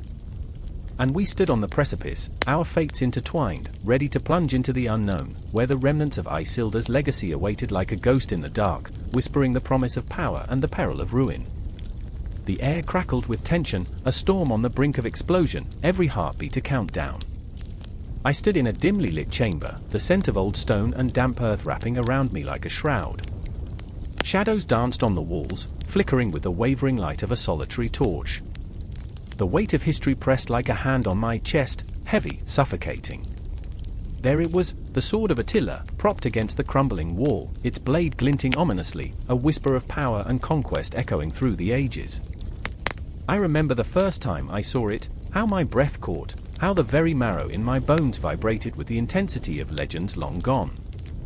A relic of brutality, a testament to ambition. Each scratch and dent on its surface told stories of blood spilled and lands conquered. This was not just a weapon, it was a manifestation of a man whose name sent shivers down the spines of nations. Attila, the scourge of God, and his sword, a promise of destruction, a harbinger of nightmares. But the sword was not alone in its darkness. There was also Lucius, a once proud warrior now haunted by the ghosts of his past. I saw the way he glanced at the sword, a mix of reverence and terror flickering across his face. Memories flooded his mind, drowning him in regret. He had wielded a blade of his own, once. I remember how he used to laugh, a wild, tempestuous sound that echoed through the halls of Valor. But that was before his wife, Myra, was taken, snatched from him by a marauding band too emboldened by the very power the sword represented.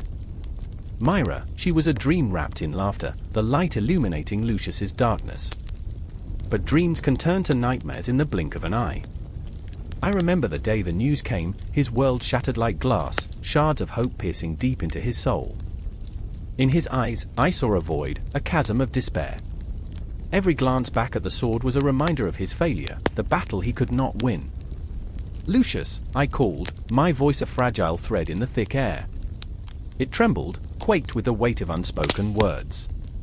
"You can't let it consume you." He turned to me, eyes aflame with a mix of fury and sorrow. "Consume me," he hissed, his grip tightening around the hilt of his own sword, a dull thing compared to the legend before us. "It has already consumed everything I love. This sword, it's a curse, a cruel reminder of my inadequacy." In that moment, I felt the enormity of his pain, the way it twisted in his gut like a serpent coiling tighter until it threatened to suffocate. But there was also Kaina, a fierce spirit with flames in her eyes, standing at the edge of the chamber, her presence barely a whisper. She had her own scars, too.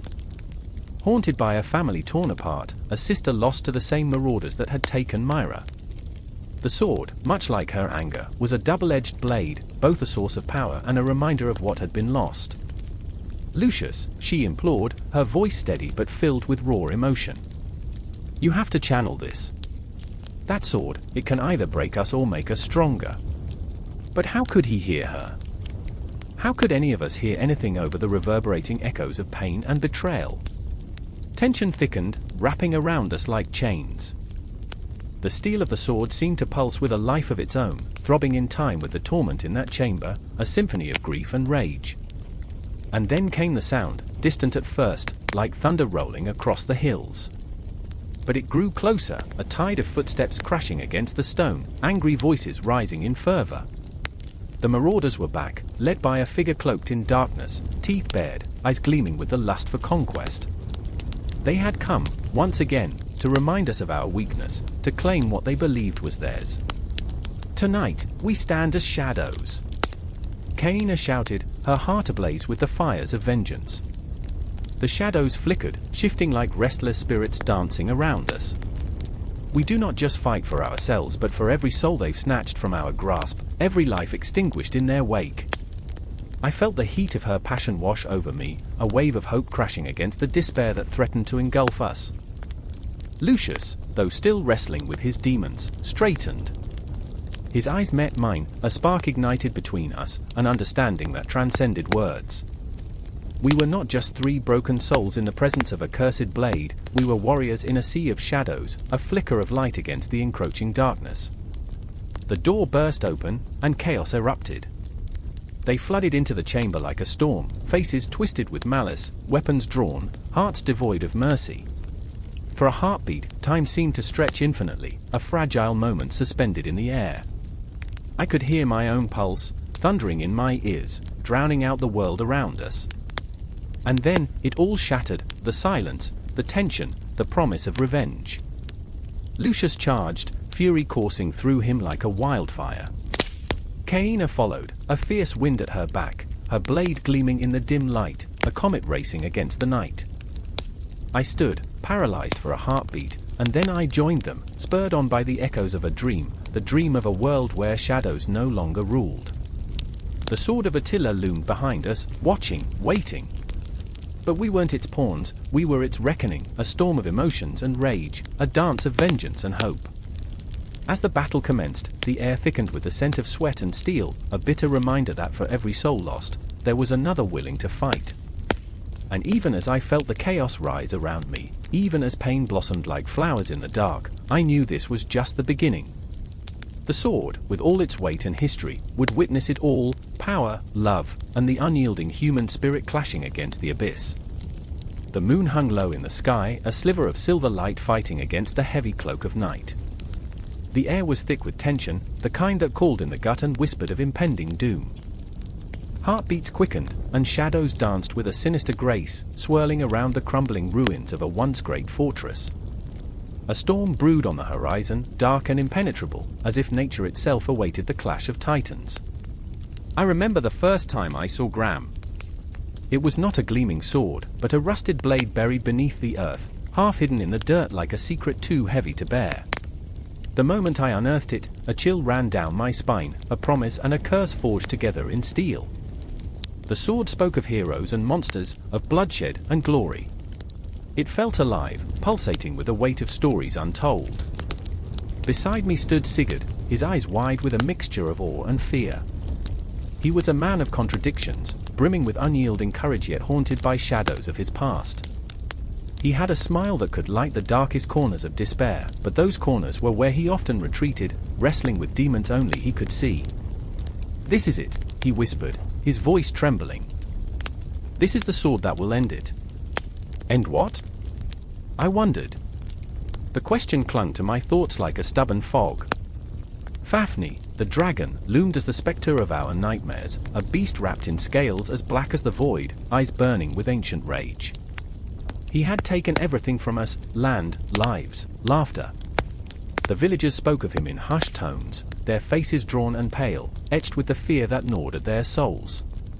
But as I gripped Graham with trembling fingers, I felt an unsettling surge of hope. It was a fickle thing, hope, a delicate flame flickering in a storm. "You really believe this will work?" I asked, my heart racing. Sigurd turned, a fierce determination igniting his gaze. "It must," he said, and for a heartbeat, I could see the warrior in him shining through the cracks of doubt. "I can't go back empty-handed." "Not again." The weight of his words hung heavy in the air. I remembered those lost faces, the children, the mothers, the fathers who had dared to dream of a life free from terror. And I remembered what it felt like to hold despair like a cold, hard stone within my chest. The ground trembled as thunder rolled in the distance, echoing the tumult of our emotions. The world seemed to hold its breath, caught in a moment suspended in time. We were poised on the edge of something vast and terrifying, a confrontation with the very embodiment of suffering. I could almost taste the fear, sharp and metallic, mingling with the scent of damp earth and moss. With every step, we neared Fafnir's lair, a cavern shrouded in darkness and whispers. The shadows clung to us, wrapping around our ankles like serpents, as if trying to pull us back into the safety of the known. But we pressed on, driven by a desperate need to reclaim our lives, our right to exist beyond the dragon's grasp. Sigurd's voice broke through the silence. "I remember the stories my mother told me," he said, his tone softening. "She said the dragon was once a man, cursed by greed. Do you think he remembers?" The question hung there, jagged and haunting. Did Fafnir ever glimpse the flicker of humanity buried beneath his monstrous exterior? Or was he consumed entirely by his own darkness, forever trapped in a nightmare of his own making? I shivered at the thought, aware that the line between hero and villain was often blurred by the choices we made. "Maybe we can save him," I offered, but the words tasted bitter, like ash on my tongue. I wanted to believe in redemption, in the possibility that even the darkest souls could find light.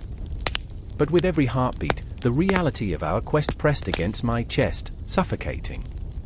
We reached the mouth of the cave, a gaping maw that seemed to breathe with an ancient hunger. Inside, the darkness coiled like a living thing, and I could hear the low rumble of Fafnir's growl, a sound that vibrated through the stones, sending tremors through my bones. The air was thick with anticipation, a silent scream that echoed off the cavern walls. My heart pounded, drowning out the chaos of the outside world. It was raw, it was electric, and it pulled us forward, deeper into the belly of the beast. And there he was, Fafnir, a grotesque silhouette against the flickering light of our torches. He rose, scales glistening like polished obsidian, wings unfurling with a sound that could shatter glass.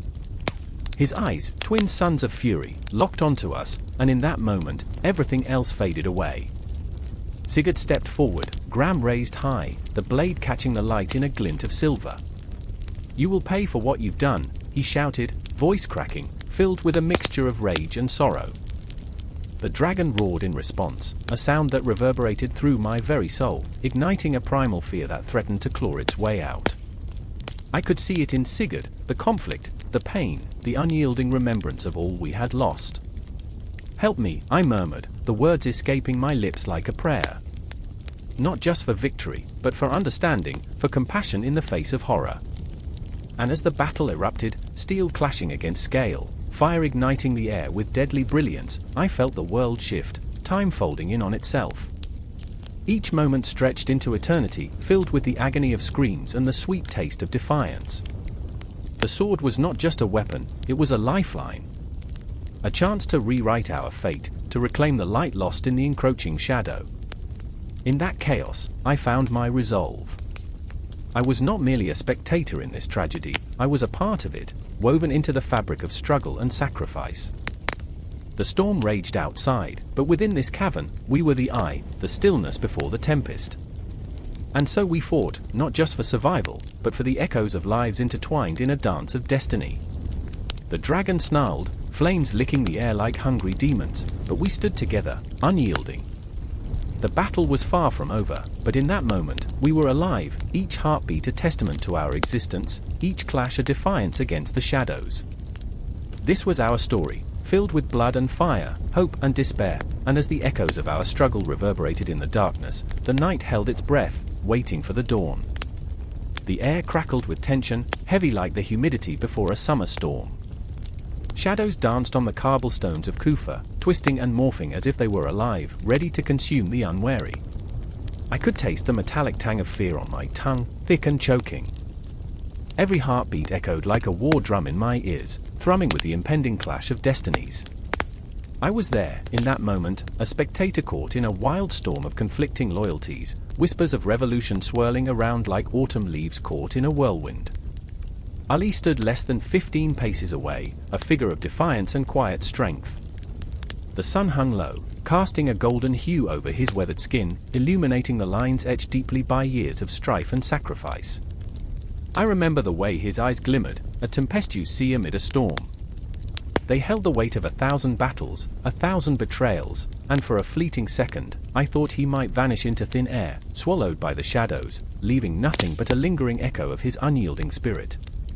And then there was Zulfiqar, the legendary sword, resting against his side, an embodiment of rage and retribution, a curving blade that promised both salvation and destruction. I remember the way it gleamed, reflecting the dying light, a siren calling to the hearts of men, their fears and their hopes tangled in its sharp edges. It was not just steel, it was the embodiment of everything he had fought for. The history it carried was a weight too great for mortal shoulders, and I felt the pressure of it against my chest. Across the square, the whispers grew louder, a cacophony of fear and hope, anger and devotion. I could hear them. He must take the throne. This is our moment. What if he fails?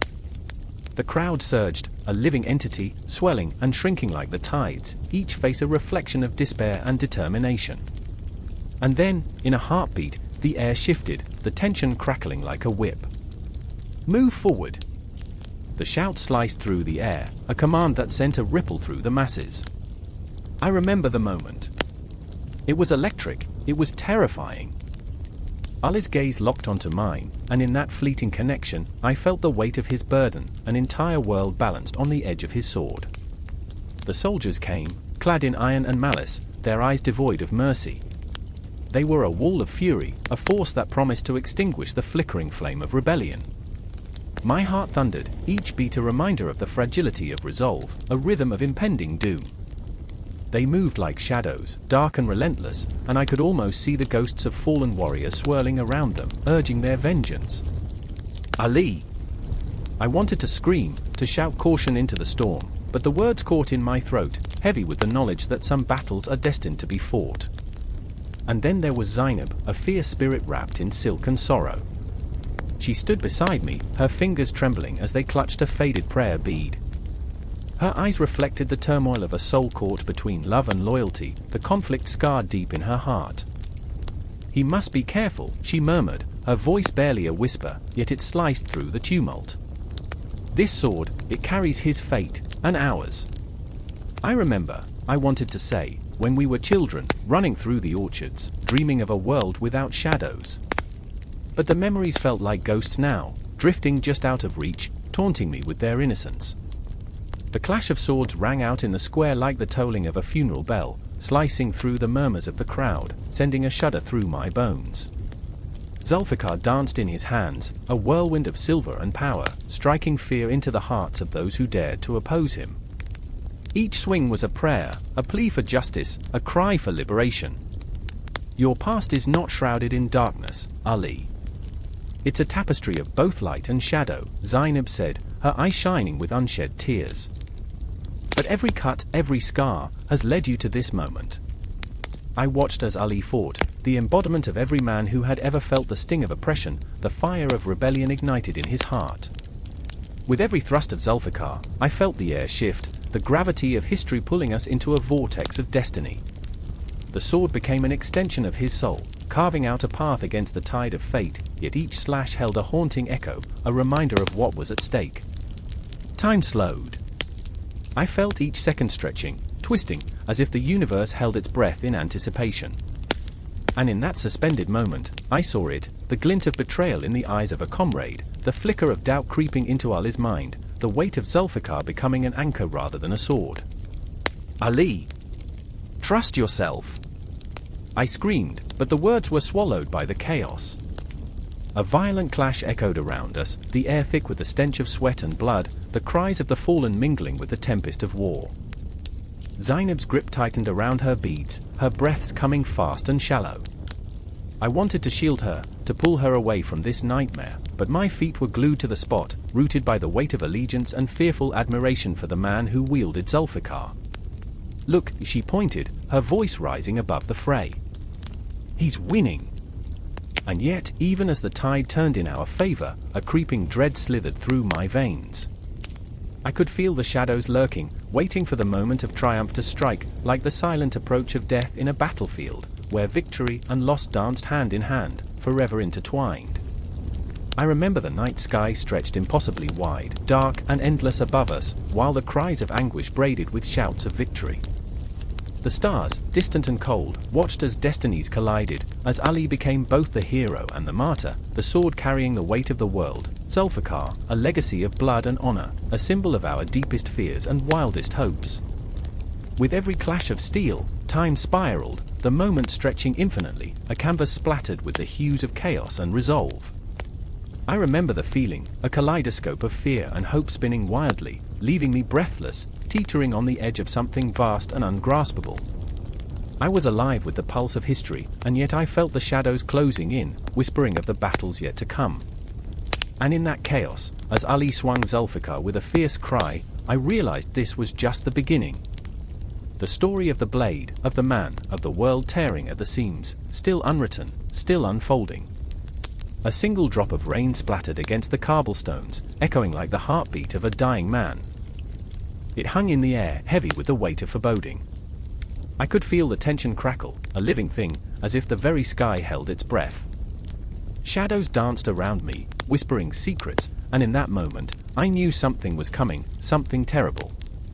Sir John Chandos stood across the courtyard, his armor a dull sheen against the encroaching night. Every inch of him screamed valor and weariness, the lines on his face etched by battles fought and lost, victories tarnished by the ghosts of friends long gone. He gripped Cortana, the sword that had tasted blood and glory, an extension of his very soul, its hilt worn smooth from the tension of countless skirmishes. His fingers trembled, but not from fear. No, it was something far worse, the anticipation of loss. I remember the first time I laid eyes on that sword. A glint of silver under a rising sun, sharp and resolute, it promised protection and power.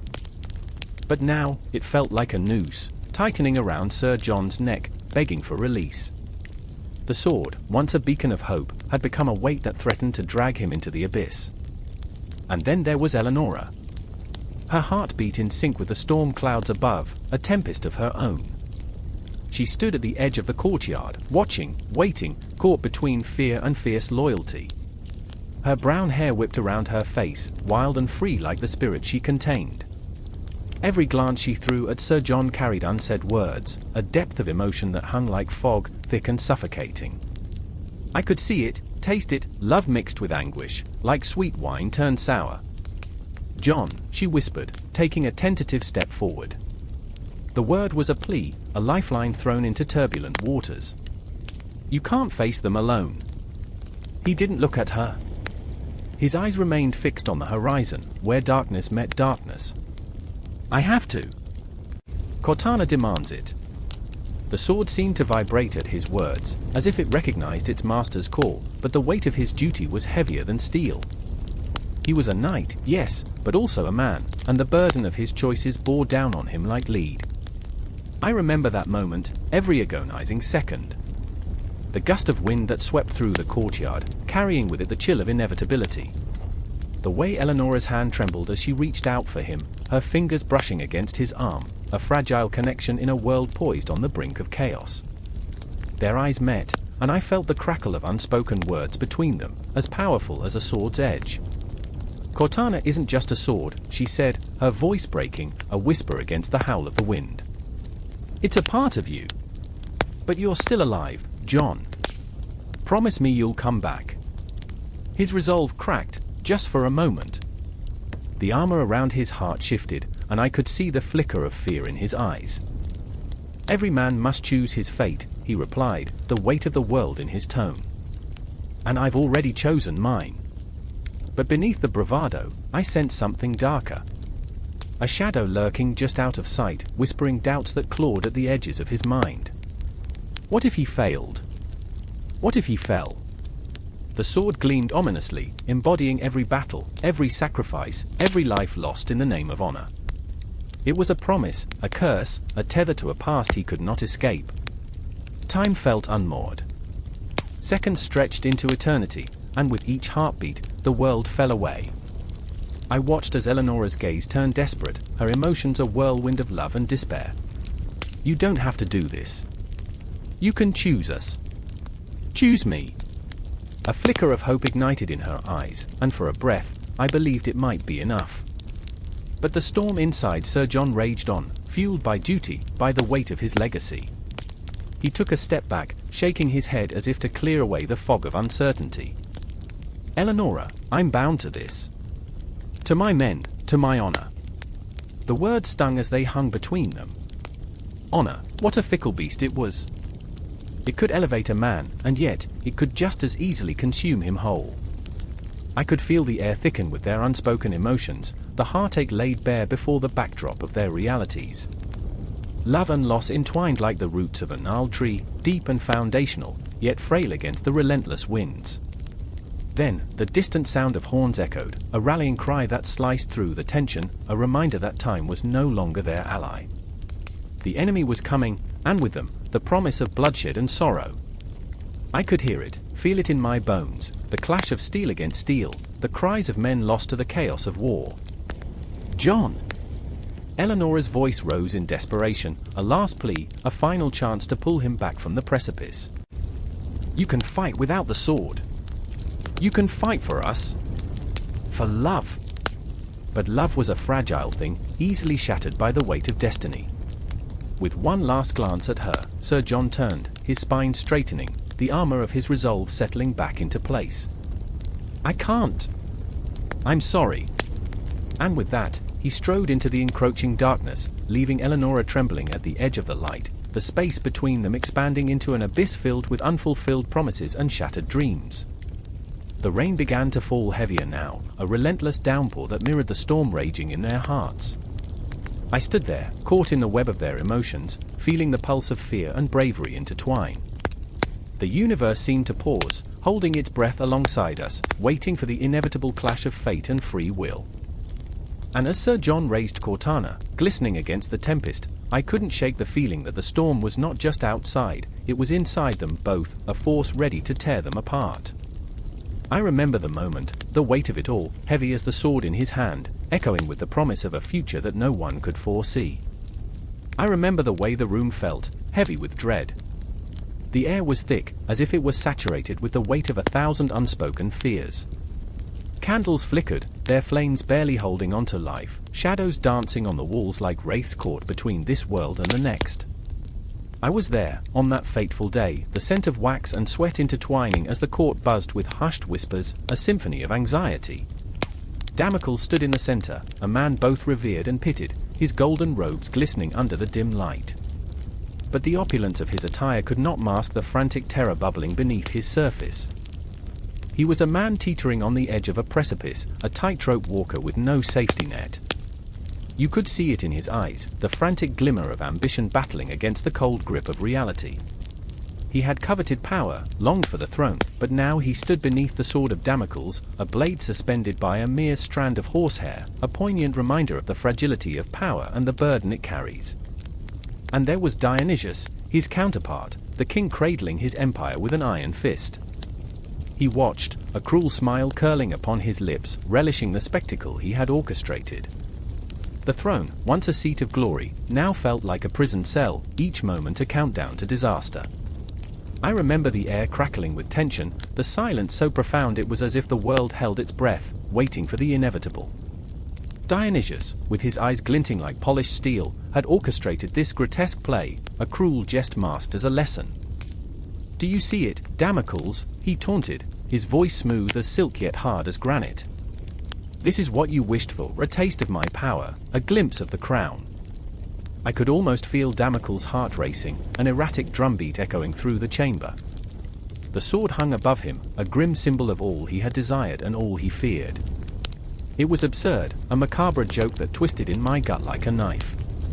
The king's laughter echoed, a hollow sound that reverberated off the stone walls, and I felt my skin crawl. "Power is a fickle friend," Dionysius continued, "and it comes with a price."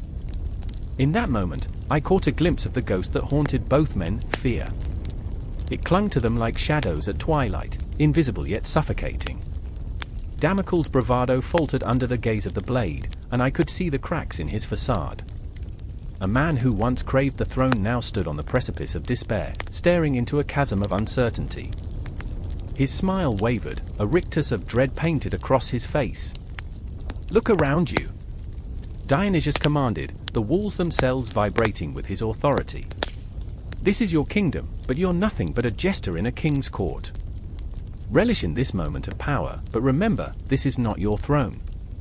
This is not your life. The sword above you is not a trophy, it's a reminder. I felt it then, a shiver crawling up my spine, as if the sword were not just above Damocles but above us all. The laughter faded, replaced by a silence so profound it ached. It was a haunting silence, the kind that wraps around your throat like a noose, reminding you of the fragility of existence.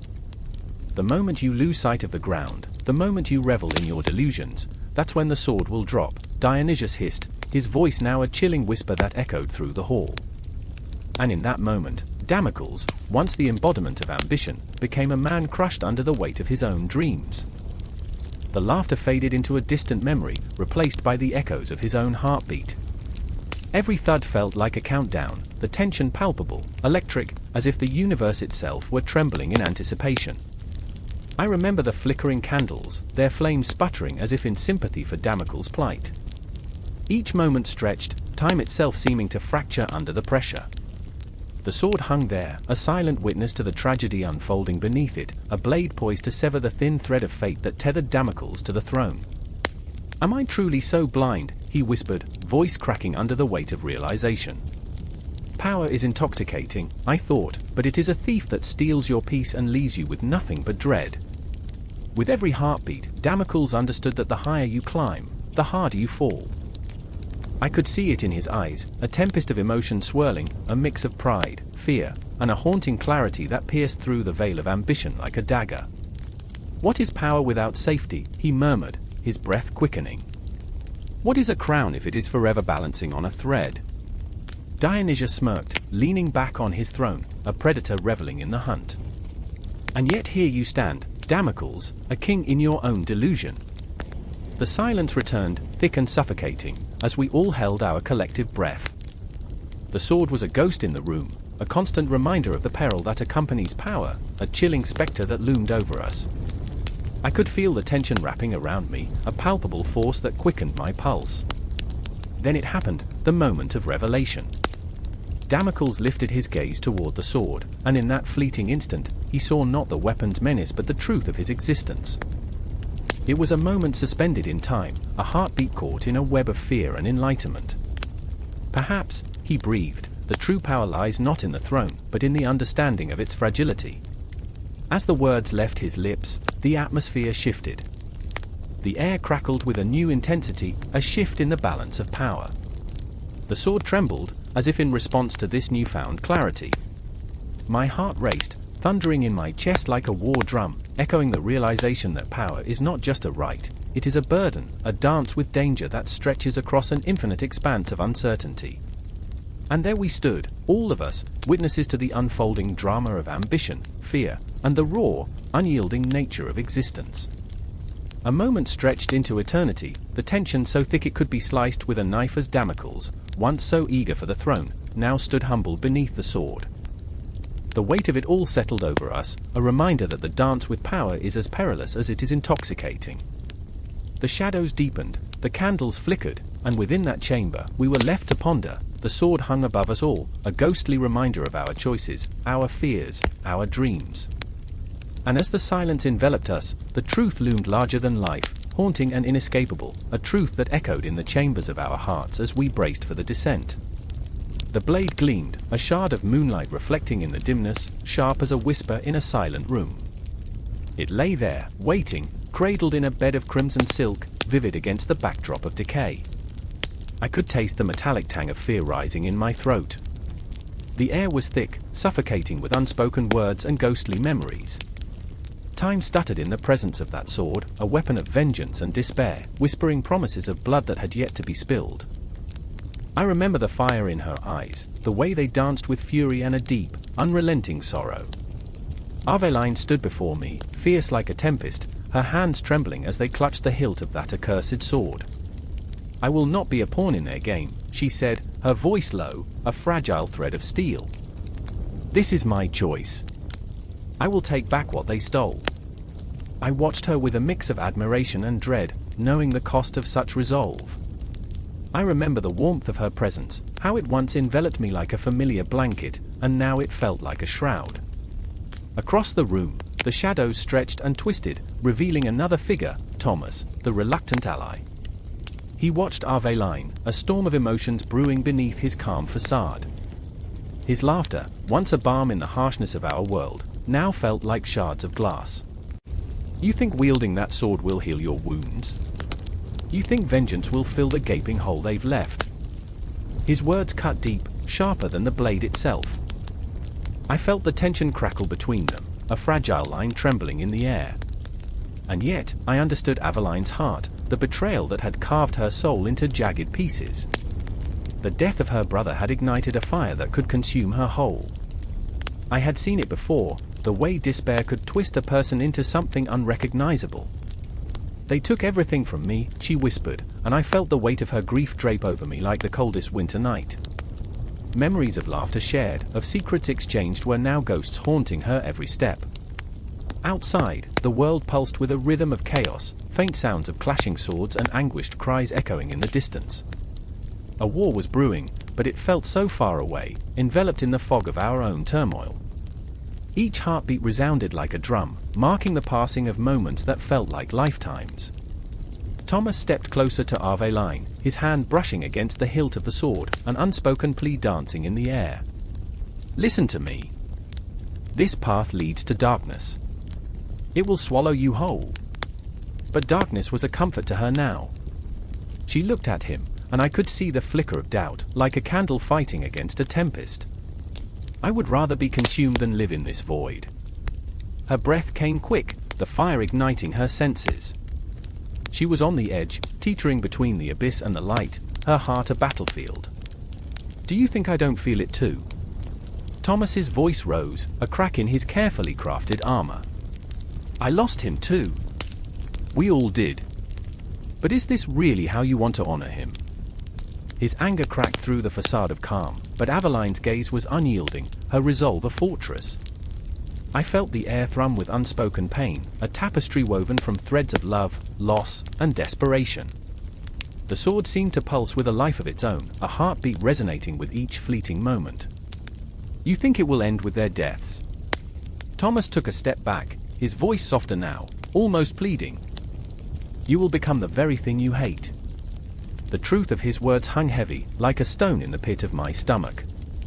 I remember the night Aveline's brother had died, the way the moon hung low, a giant eye in the sky, watching as fate twisted its cruel hand. It was a night that etched itself into our souls, a reminder that loss was not just an event, it was a living, breathing entity, one that could wrap itself around you like a vine, squeezing the very life from your spirit. Thomas turned away, his frustration palpable, but I saw the glimmer of tears threatening to spill. In that moment, I understood his struggle, caught between loyalty and love, between the desire to protect and the agony of loss. He was a man forged in the fires of grief, yet so foolishly hopeful that he could save her from herself. Do not let it consume you, I whispered, my own heart aching for both of them. Don't let vengeance drown out the love you once shared.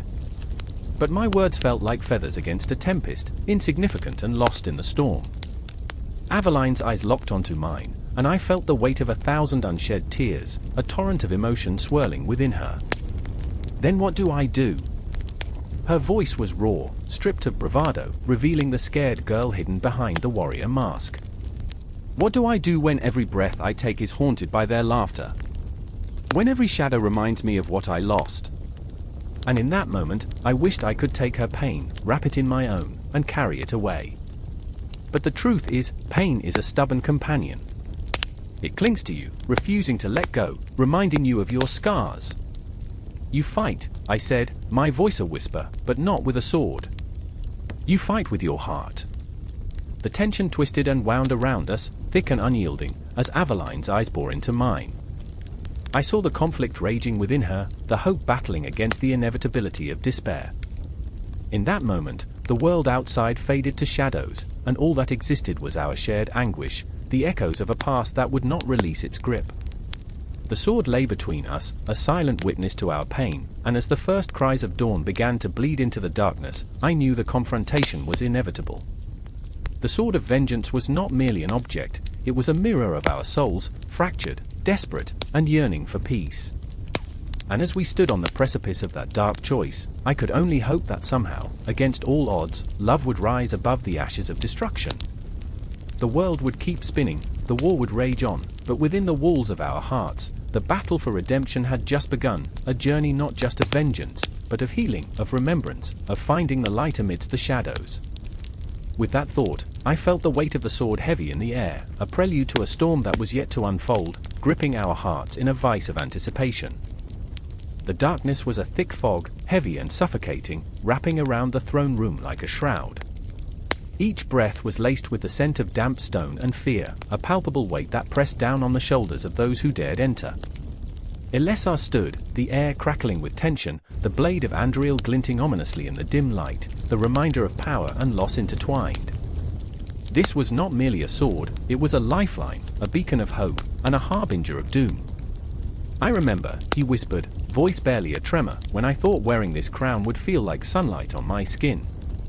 But now, all he felt was the chill of doubt creeping into his bones. The echoes of past failures reverberated through the stone walls, and he could see the shadows of his ancestors watching, their judgment piercing through the silence. Each figure loomed larger than life, their faces twisted by time and regret, and he was left standing alone, as if in a spotlight, with the weight of a kingdom on his head and the sword of the king clutched in his hands. Across the room, Arwen's eyes glistened with unshed tears, a storm of emotion raging just beneath the surface. She could feel her heart breaking as she watched him, her beloved Elessar, fractured and battered by the burden he bore. The threads of their fates were woven together, yet she felt like a ghost, haunting the edges of his resolve. "You're not alone," she called, voice trembling as she stepped toward him, urgency laced through every syllable. "You don't have to carry this alone." But he shook his head, the movement sharp, defiant. "Do you not see? Every choice I make echoes through time, and each echo is a chance for failure. How can I bear that? How can I, by believing in yourself," she interrupted, stepping closer, her presence a warm flame against the cold despair. "You are the king, Elessar. You are the one who can bring peace." But peace felt so distant, like a fading star in an endless night. He could taste the bitterness of doubt on his tongue, the clenching of fear in his gut. He remembered the faces of those lost to war or friends, comrades, all reduced to whispers on the wind. What if I falter? The question hung heavy, a stone tied to his heart, as he looked into her eyes, searching for reassurance. Arwen's gaze softened, yet held a fierceness that ignited a spark in his chest. "Then you rise. Like you always have." Her voice was a balm, wrapping around him, yet he felt the weight of the world pressing down. "You bear this burden because it is your destiny, and I will stand by you until the end." But destiny was a treacherous thing, sometimes masquerading as hope, other times as despair. As he lifted Andriel, the blade sang with an ancient power, a melody that resonated deep within his soul. It was a reminder of what he could become, and yet, in that moment, it felt more like a chain than a sword. Suddenly, a clash echoed through the castle, a violent intrusion that shattered their delicate moment. A tremor of fear rippled through Arwen, and Elessar's heart raced. Shadows danced, and they both turned toward the entrance, the darkness coiling like a serpent, promising death and destruction. "Stay here," he commanded, though his heart screamed against the separation, every instinct telling him she should be at his side. But he was king, and kings must protect their people. "I will handle this." "Don't you dare!" Arwen shouted, defiance flaring in her eyes, but her voice trembled with fear. "You cannot face this alone. Together, we are stronger." He paused, the weight of her words crashing down on him like a storm. "Together," he murmured, remembering the times they had fought side by side, her spirit fierce against the tide of darkness. But all he could see now was the possibility of her slipping away, of losing her to the shadows creeping ever closer. With a deep breath, he stepped forward, the sword gripped tightly, breaths coming faster as echoes of screams pierced the air. He could feel the pulse of the castle, a heartbeat quickening in response to the encroaching threat. And then he saw him, a figure cloaked in shadow, eyes burning like embers, a grin that twisted the air around him into something grotesque. "Elessar," he drawled, the name spilling from his lips like poison. "The king who believes he can bring light to a world steeped in darkness." Your time is over, Elessa replied, voice steadying as adrenaline rushed through him. You will not take what is mine. As the tension coiled tighter, a memory flared in Elessa's mind, a moment of laughter shared over a fire, the taste of roasted meat mingling with the warmth of friendship. He remembered the joy, the lightness of those fleeting seconds, and for a heartbeat, it felt like a beacon. But that was gone now, like smoke slipping through his fingers. The confrontation erupted, Anduril slicing through the air, a brilliant arc of light in the suffocating dark. Each clash of steel rang out like thunder, filling the cold stone with the sound of life and death, hope and despair. Elessa, fierce as a storm, poured everything he had into each blow, each parry, feeling the weight of every life lost and every hope pinned on him. In those moments, as time twisted and turned, he felt the presence of Arwen with him, her spirit entwined with his. He could almost hear her voice, urging him on, reminding him of what was at stake, their love, their future, the kingdom they could save. But the shadows laughed, mocking, relentless, as the battle raged. Doubt clawed at him, tearing at the fragile threads of his resolve. The darkness whispered sweet promises of surrender, of escape, and for a fleeting second, he faltered, the weight of it all crashing down like a tidal wave. And then, a glimmer, an ember of light igniting within him. The memories of laughter, of courage, and love roared back, shoving aside the shadows that sought to consume him. He was Elessar, heir to a legacy, a king forged in fire. With a roar, he swung Anduril with renewed fury, the blade singing its ancient song, and in that moment, he was free. Free from the chains of doubt, free from the shadows that haunted him. He was a warrior, a king, and as he confronted the darkness, the night trembled before his resolve. But the battle was far from over. Each clash resonated through the castle, and the storm of conflict raged on, echoes of the past mingling with the cries of the present. Time slipped through his fingers like sand, and the weight of the moment pressed down on him, a reminder that even in victory, there would be a cost. As he fought, he realized the fight was not just for the kingdom or the crown, it was for everything he held dear, for love, for hope, for a brighter dawn that lay just beyond the darkness. And as the clash of swords rang out, he felt the pulse of the future, a promise shimmering like a distant star. And yet, the shadows loomed larger than ever, a reminder that the battle was only just beginning. Each heartbeat echoed in his chest, a reminder that every choice he made would ripple through time, forever entwining their fates. In that moment of chaos, with the weight of destiny crashing against the fragile walls of his heart, Elessar knew that this confrontation was far from an end, it was merely the beginning of a tale yet to unfold. The air crackled with anticipation, thick and heavy, as if the very heavens themselves held their breath. I stood amidst the ruins of a once proud sanctuary, dust swirling in the shafts of light that pierced the darkness. Silence loomed, oppressive and palpable, only broken by the distant echo of a single heartbeat, my own. It was the calm before the storm, a moment stretched thin like the taut strings of a bow, ready to release chaos at the slightest provocation. I remember the way my fingers trembled, wrapped around the hilt of Michael's sword. The metal sang a song of power and sorrow, shimmering with ethereal glow, its blade still stained with the remnants of battles long past. It whispered secrets of sacrifice, of angels fallen and the weight of the world resting on fragile shoulders. I was not worthy, I knew, an ordinary soul in a realm of divine conflict. But the choice had been made, and the burden was mine to bear. Are you ready? The voice broke through the silence, sharp and electric, sending a shiver down my spine. It belonged to Elara, fierce and unyielding, her eyes burning with a resolve that could ignite the skies. Her face, framed by wild curls, was streaked with the grime of desperate struggles, yet in her gaze lay a flicker of hope that I clung to like a lifeline. She was my anchor in this tempest, yet I felt the weight of her fears clawing at the edges of my heart. We can still turn back, she said, but her voice held the uncertainty of a question, not a command. I remember when we thought we could outrun fate, I replied, forcing a smile that felt brittle against the encroaching darkness. But it seems fate is a relentless hunter. My heart pounded in syncopation with the impending dread, each beat a reminder of all we had sacrificed to reach this point. Memories flashed, our laughter echoing through the halls of a forgotten castle, the taste of sweet wine mingled with the bitter tang of loss. Those moments felt like another lifetime, distant yet vivid, like ghosts haunting the edges of memory. But now, as shadows twisted and coiled around us, I could not shake the feeling that we were about to become part of a darker tale. The air chilled, thick with the scent of impending violence. I stole a glance at Ilara, her determination holding firm against the wind of despair. "We confront the demons of our past tonight," I whispered, as much to her as to myself. "We become what we must to protect what remains." Her hand clasped mine, a surge of warmth cutting through the cold. Together, she vowed, and in that single word, there was a universe of shared pain and an unspoken promise. Yet, shadows danced at the periphery of my vision, remnants of doubts clawing at my resolve. What if we were too late? What if the sword was merely a relic, useless against the tide of darkness that threatened to drown us?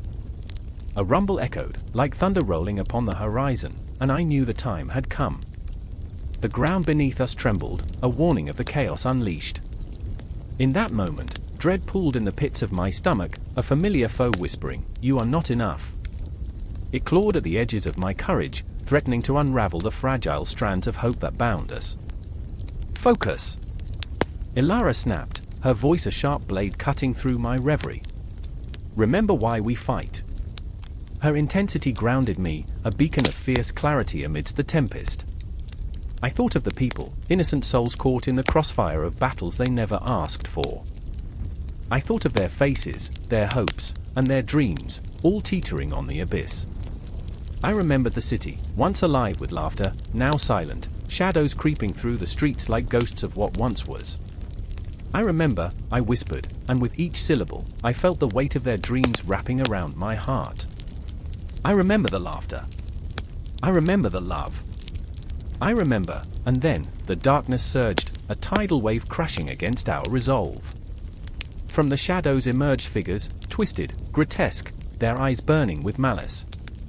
They were the remnants of lost souls, a chilling reflection of our own fears and failures. As they advanced, I felt the sword pulsing at my side, an extension of my will, a reminder of the light that still flickered within the depths of despair. "Ilara!" I shouted, raising the sword high, its blade shimmering as if the very stars had taken residence within its steel. "For the fallen! For the forgotten!" A battle cry surged from my throat, raw and unfiltered, as we charged into the fray. The clash of steel rang out, a cacophony of chaos that drowned the whispers of doubt. I felt the power of the sword surge through me, a relentless current igniting my veins, and I fought like a man possessed, each strike a conduit for my pain, my hope, my love. Yet even amidst the frenzy, I could feel it, the creeping doubt, a shadow lurking just beyond the reach of light. What if this was a fool's errand? What if the sword failed us, leaving only ruin in its wake? But all at once, Ilara was beside me, her laughter cutting through the din, fierce and unyielding. "We will not falter," she yelled, and the sound of her voice wrapped around me like a shield, pushing back the tide of despair. Together we fought, side by side, two souls intertwined in a tapestry of struggle and defiance. Each strike was more than an act of rebellion, it was a testament to our humanity. We were flawed, haunted by ghosts of our choices, yet resilient in our desire to forge a future worth fighting for. As the shadows pressed closer, the world around us faded, becoming a mere backdrop to the hurricane of emotion swirling within. Joy, anguish, rage, love. They collided in a symphony that echoed through my very core, each note reverberating with the pulse of existence itself. The air tasted of iron, thick with the scent of sweat and fear, as I stood in the shadows of the cathedral. The great doors loomed like the gaping maw of some ancient beast, ready to swallow the world whole. I felt it, the pulse of history thrumming beneath my feet, a drumbeat of destinies entwined, echoing the weight of 1,000 years. Joy's, the sword of kings, lay in the center of it all, gleaming with a promise as old as time itself. But beneath that polished surface, it cradled the bitterness of betrayal, the sweet stench of ambition gone rotten. I remember the faces, those close to me, faces filled with hope and dread all at once, like candles flickering in the wind. There was Etienne, his eyes dark pools of doubt, reflecting the flickering torchlight. He was torn, straddling the line between loyalty and survival, the very embodiment of a man caught in the storm of his own making. The king's cousin, once a boy with dreams of glory, now a man whose heart beat in sync with the sound of clashing steel. The weight of his choices sat heavy on his shoulders, every decision a stone dragging him deeper into the abyss. Then there was Lisette, her beauty a sharp contrast to the chaos swirling around us. A fierce spirit trapped in a fragile body, she wielded words like swords, cutting through the silence, demanding to be heard. But every word she spoke was laced with pain, a haunting reminder of the losses she had suffered. The whispers of her family, executed for treason in the very halls we now stood in, echoed in her heart, a ghostly chorus urging her to fight, to reclaim what was taken. The crown, the sword, it all danced before her, a cruel mirage of power. "Can you feel it?" she whispered, her voice steady yet trembling, as if the very air held its breath. I nodded, though the truth was, I didn't know what I felt. I was lost in a storm of emotions, swirling anxieties clashing like armies on a battlefield. The king's coronation was upon us, and with it, the sword that had carved the fate of nations, that had danced through blood and betrayal. Joy's was a symbol, yes, a beacon of hope and sovereignty. But it was also a dagger, sharp and unforgiving, ready to pierce the heart of anyone foolish enough to lay claim. In that moment, I recalled the tales of old, the men and women who had wielded the sword, their stories etched into the annals of time. But those stories were bittersweet, like honey mixed with vinegar, their triumphs shadowed by loss. I remember the laughter of a bygone era, the merriment of feasts and celebrations, where love was as simple as a shared cup of wine. But now? The laughter had faded, replaced by the specter of dread. Suddenly, a commotion erupted outside, a cacophony of voices rising like a tide. The crowd was restless, a seething mass of uncertainty, hungry for power yet terrified of the blood it required. They would march into the cathedral soon, waiting for a sign, a reason to erupt and reclaim their fate. I could feel their collective heartbeat, a desperate rhythm that threatened to drown us all. Etienne's hand tightened around my wrist. He was trembling, lost somewhere between duty and despair. "We can't let this happen," he said, his voice a whisper, yet it hung heavy in the air, a leaden weight. But if he fails, if Joyce fails, he trailed off, the implication hanging like a noose. We both knew the stakes. A king without power was a king without life. In a city drenched in shadows, history conspired against us. The clock tower chimed, reverberating through the cobblestone streets, each toll a countdown to destiny. The sound enveloped us, echoing in our bones. Time felt like a beast, clawing at our sanity, urging us forward, yet holding us back. I glanced at Lisette. There was fire in her eyes, a fierce determination that ignited a flicker of hope in my chest. "I remember how we used to dream," she said, voice trembling yet defiant, about what it would mean to hold the sword, to bring justice to our people. Her gaze pierced through the darkness, seeking something, anything, to grasp onto. But justice is a fickle mistress, and we are bound to her whims. Those words settled in the pit of my stomach like stones. We were part of a game, pawns moving across a grand chessboard, unaware of the players who controlled our fates. I could hear the murmurs of the crowd growing louder, a symphony of emotion building, each note a testament to the fear and longing that pulsed through their veins.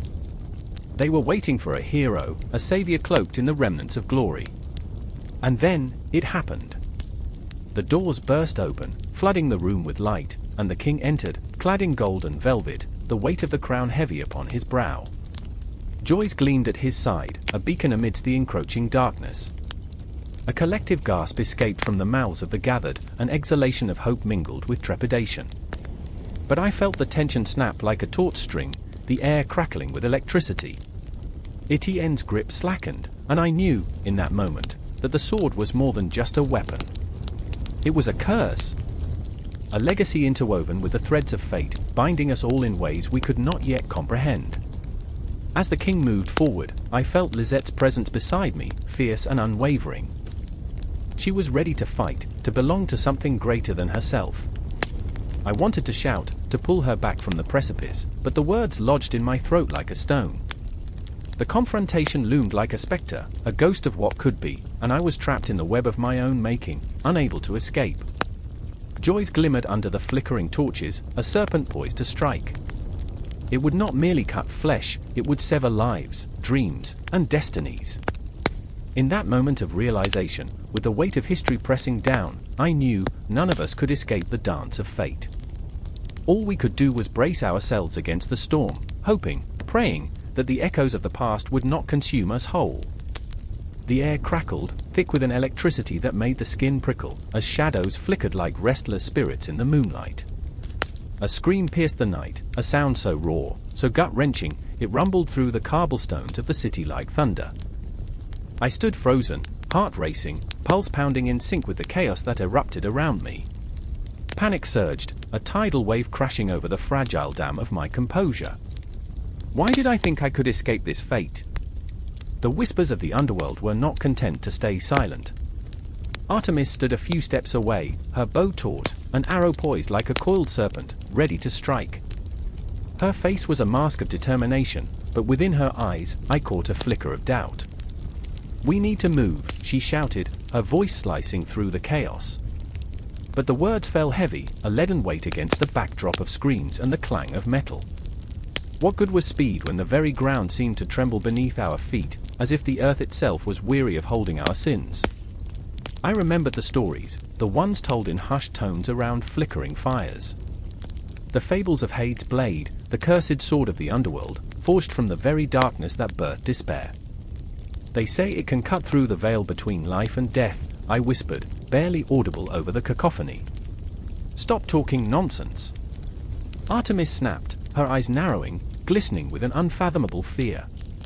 "This isn't a bedtime story." Yet her grip faltered for just an instant. I saw it, the doubt creeping in. Deep down, we both knew we were one misstep away from crossing that thin line, where the living became the forgotten. "Then what are we waiting for?" I shouted, desperation clawing at my throat. "If we don't face this," my voice trembled, a fragile thread hanging between terror and resolve. "If we don't confront the shadows, they'll swallow us whole. It's not over until we make it over." The truth hung thick in the air, palpable and suffocating. We were both running from something, and both chasing shadows. Shadows that whispered of our past, clawing at our minds, memories darker than the night. I remembered the faces of those I'd lost, felt the stinging ache of regret, a reminder of every time I failed to protect someone I loved.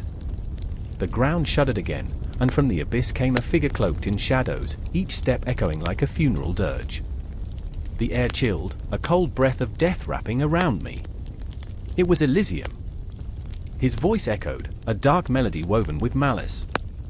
"You seek the blade, don't you?" Each word dripped with a sinister familiarity, a haunting reflection of the parts of myself I dared not acknowledge. "But it does not belong to the living. It yearns for the darkness, the despair buried within you. You think you can control it? You think it will bring you strength?" Artemis stepped forward, defiance blazing in her eyes, but I could see the flicker of fear behind her. "You don't know us," she spat. "We're not afraid of the dark." But as the shadows danced, I felt the truth of her words slip between my fingers like sand. I was terrified of what I might find. A chilling thought struck me. What if the blade was not a weapon, but a mirror? A reflection of everything I'd buried, every regret I'd tucked away like secrets in a forgotten chest. "Regret has a way of clawing back," I murmured, almost to myself. "Doesn't it?" The air thickened with tension as Elysium's laughter rolled over us, a sound that made the very marrow in my bones tremble. "You are both so naive. The blade will only reveal what you wish to forget. And once you wield it, you will never be the same." I couldn't breathe.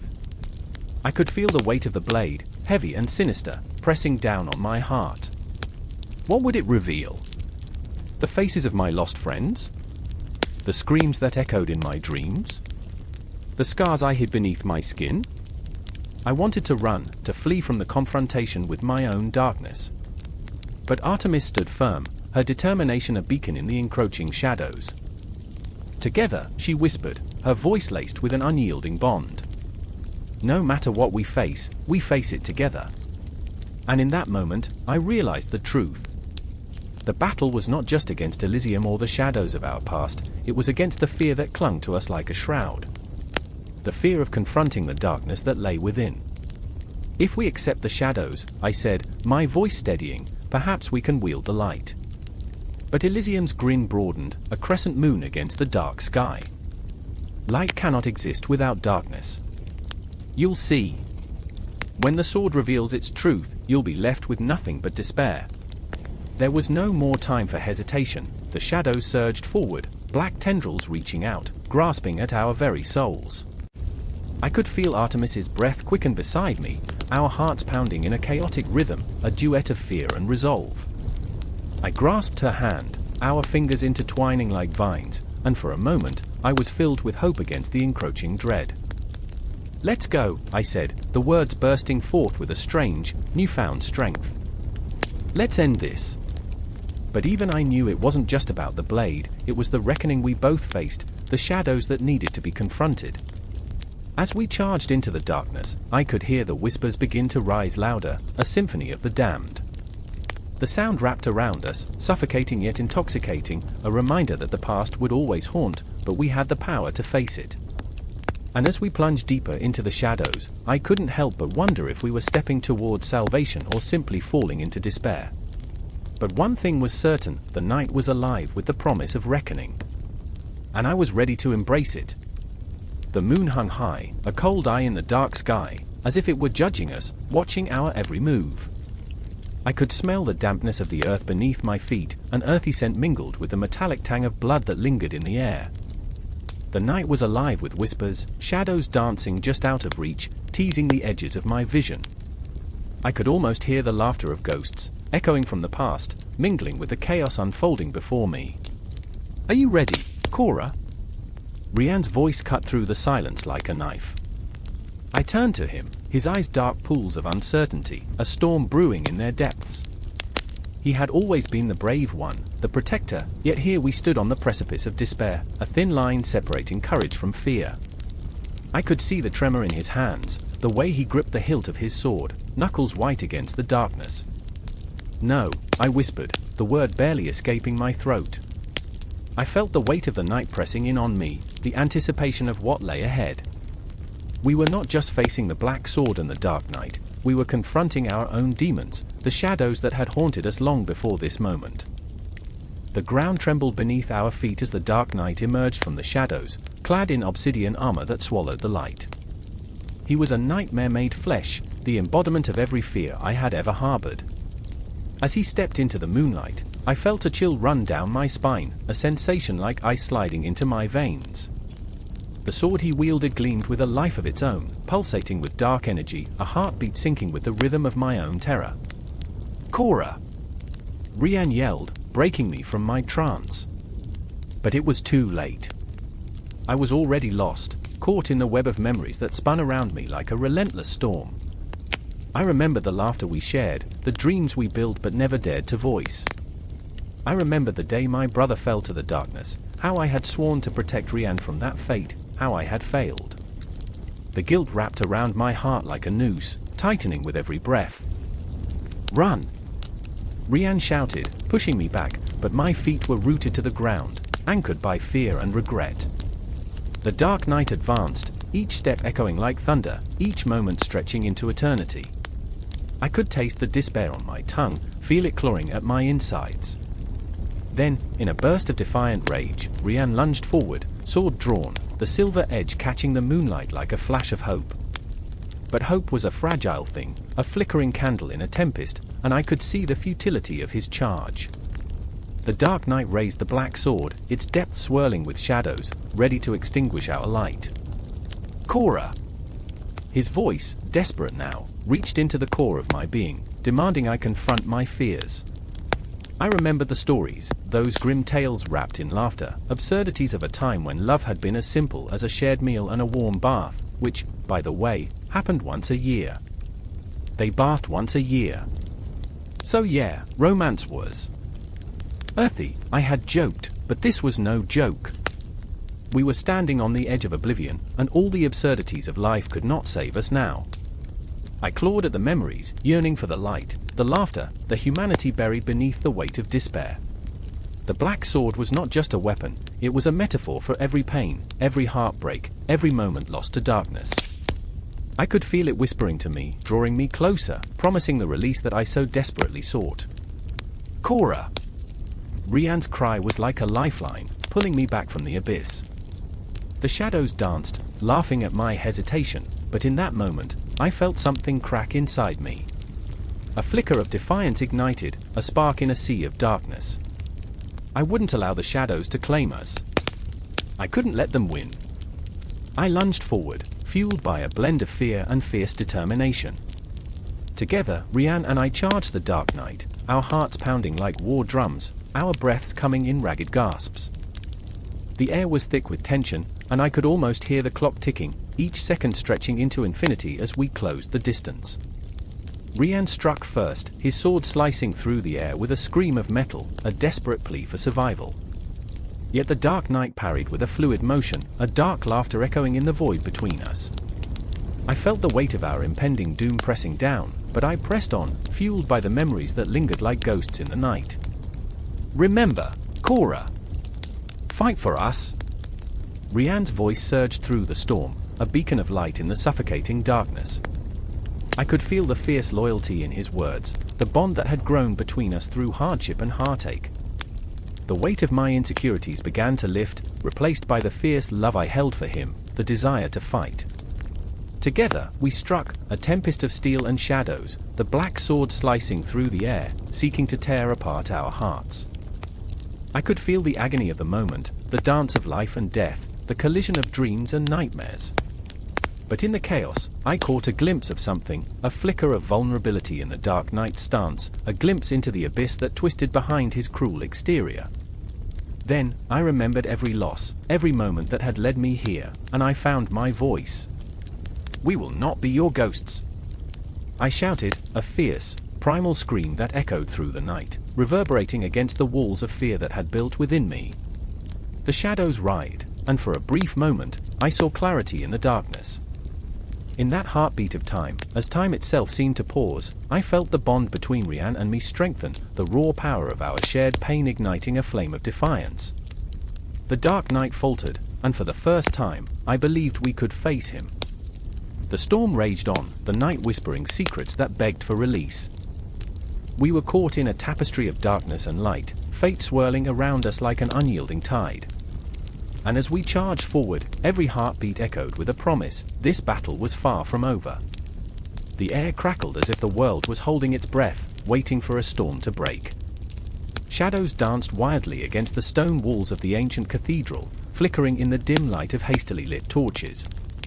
I stood there, heart pounding, feeling time stretch and compress like it was caught in a vice. Outside, the cries of the desperate echoed, a cacophony of fear that clawed at my skin, pulling me into their chaos. The sword of St. George glinted ominously, propped against the altar, a relic of power and pain, its presence heavy with history. I remember the first time I laid eyes on that sword. I was a child, wide-eyed and innocent, dreaming of heroes and monsters. Now, those dreams felt like a cruel joke. The sword's hilt was worn smooth by the grip of countless hands, each seeking salvation and each leaving behind whispers of despair. It was beautiful in a grotesque way, like a flower blooming in a graveyard. Do you really think it can save us? Ilara's voice trembled, shattering my thoughts. She stood beside me, her face pale, framed by dark curls that clung to her like a shroud. There was fire in her eyes, but it flickered dangerously. I could see the weight of her uncertainty, a fear that clung to her like a second skin. What if it's just a myth? What if it's cursed? I didn't have an answer. Instead, I turned my gaze to the window, where the moon hung like a guardian angel, illuminating the chaos outside. It seemed so far away, a cold beacon in the midst of our turmoil. A scream pierced the night, raw and unfiltered, and I felt my heart lurch. Was it a woman? A child? The sound wrapped around me, squeezing until I felt breathless. Focus, Ilara. My voice was steadier than I felt. We can't back down now. They need us. And they did. Within the shadows lurked a darkness that had no name, a terror that gnawed at the edges of reality. Our village was under siege, and every moment we hesitated was another moment lost. I could see the flicker of doubt in her eyes, and it mirrored my own. We were just two souls lost in a storm, grasping at straws, hoping the sword would make us something more. "Do you remember when we were kids?" she said suddenly, her voice softening. "We used to play knights and dragons in the fields. You were always so brave, charging ahead while I'd hide behind you. I thought you could protect me from everything." Her laughter was a ghost, a bittersweet echo of a time before this madness consumed us. I wanted to laugh with her, to hold on to that memory like a lifeline, but the weight of reality pressed down. I was scared too, I admitted, my heart pulling tight. I just pretended I wasn't. The moment hung between us, fragile as glass.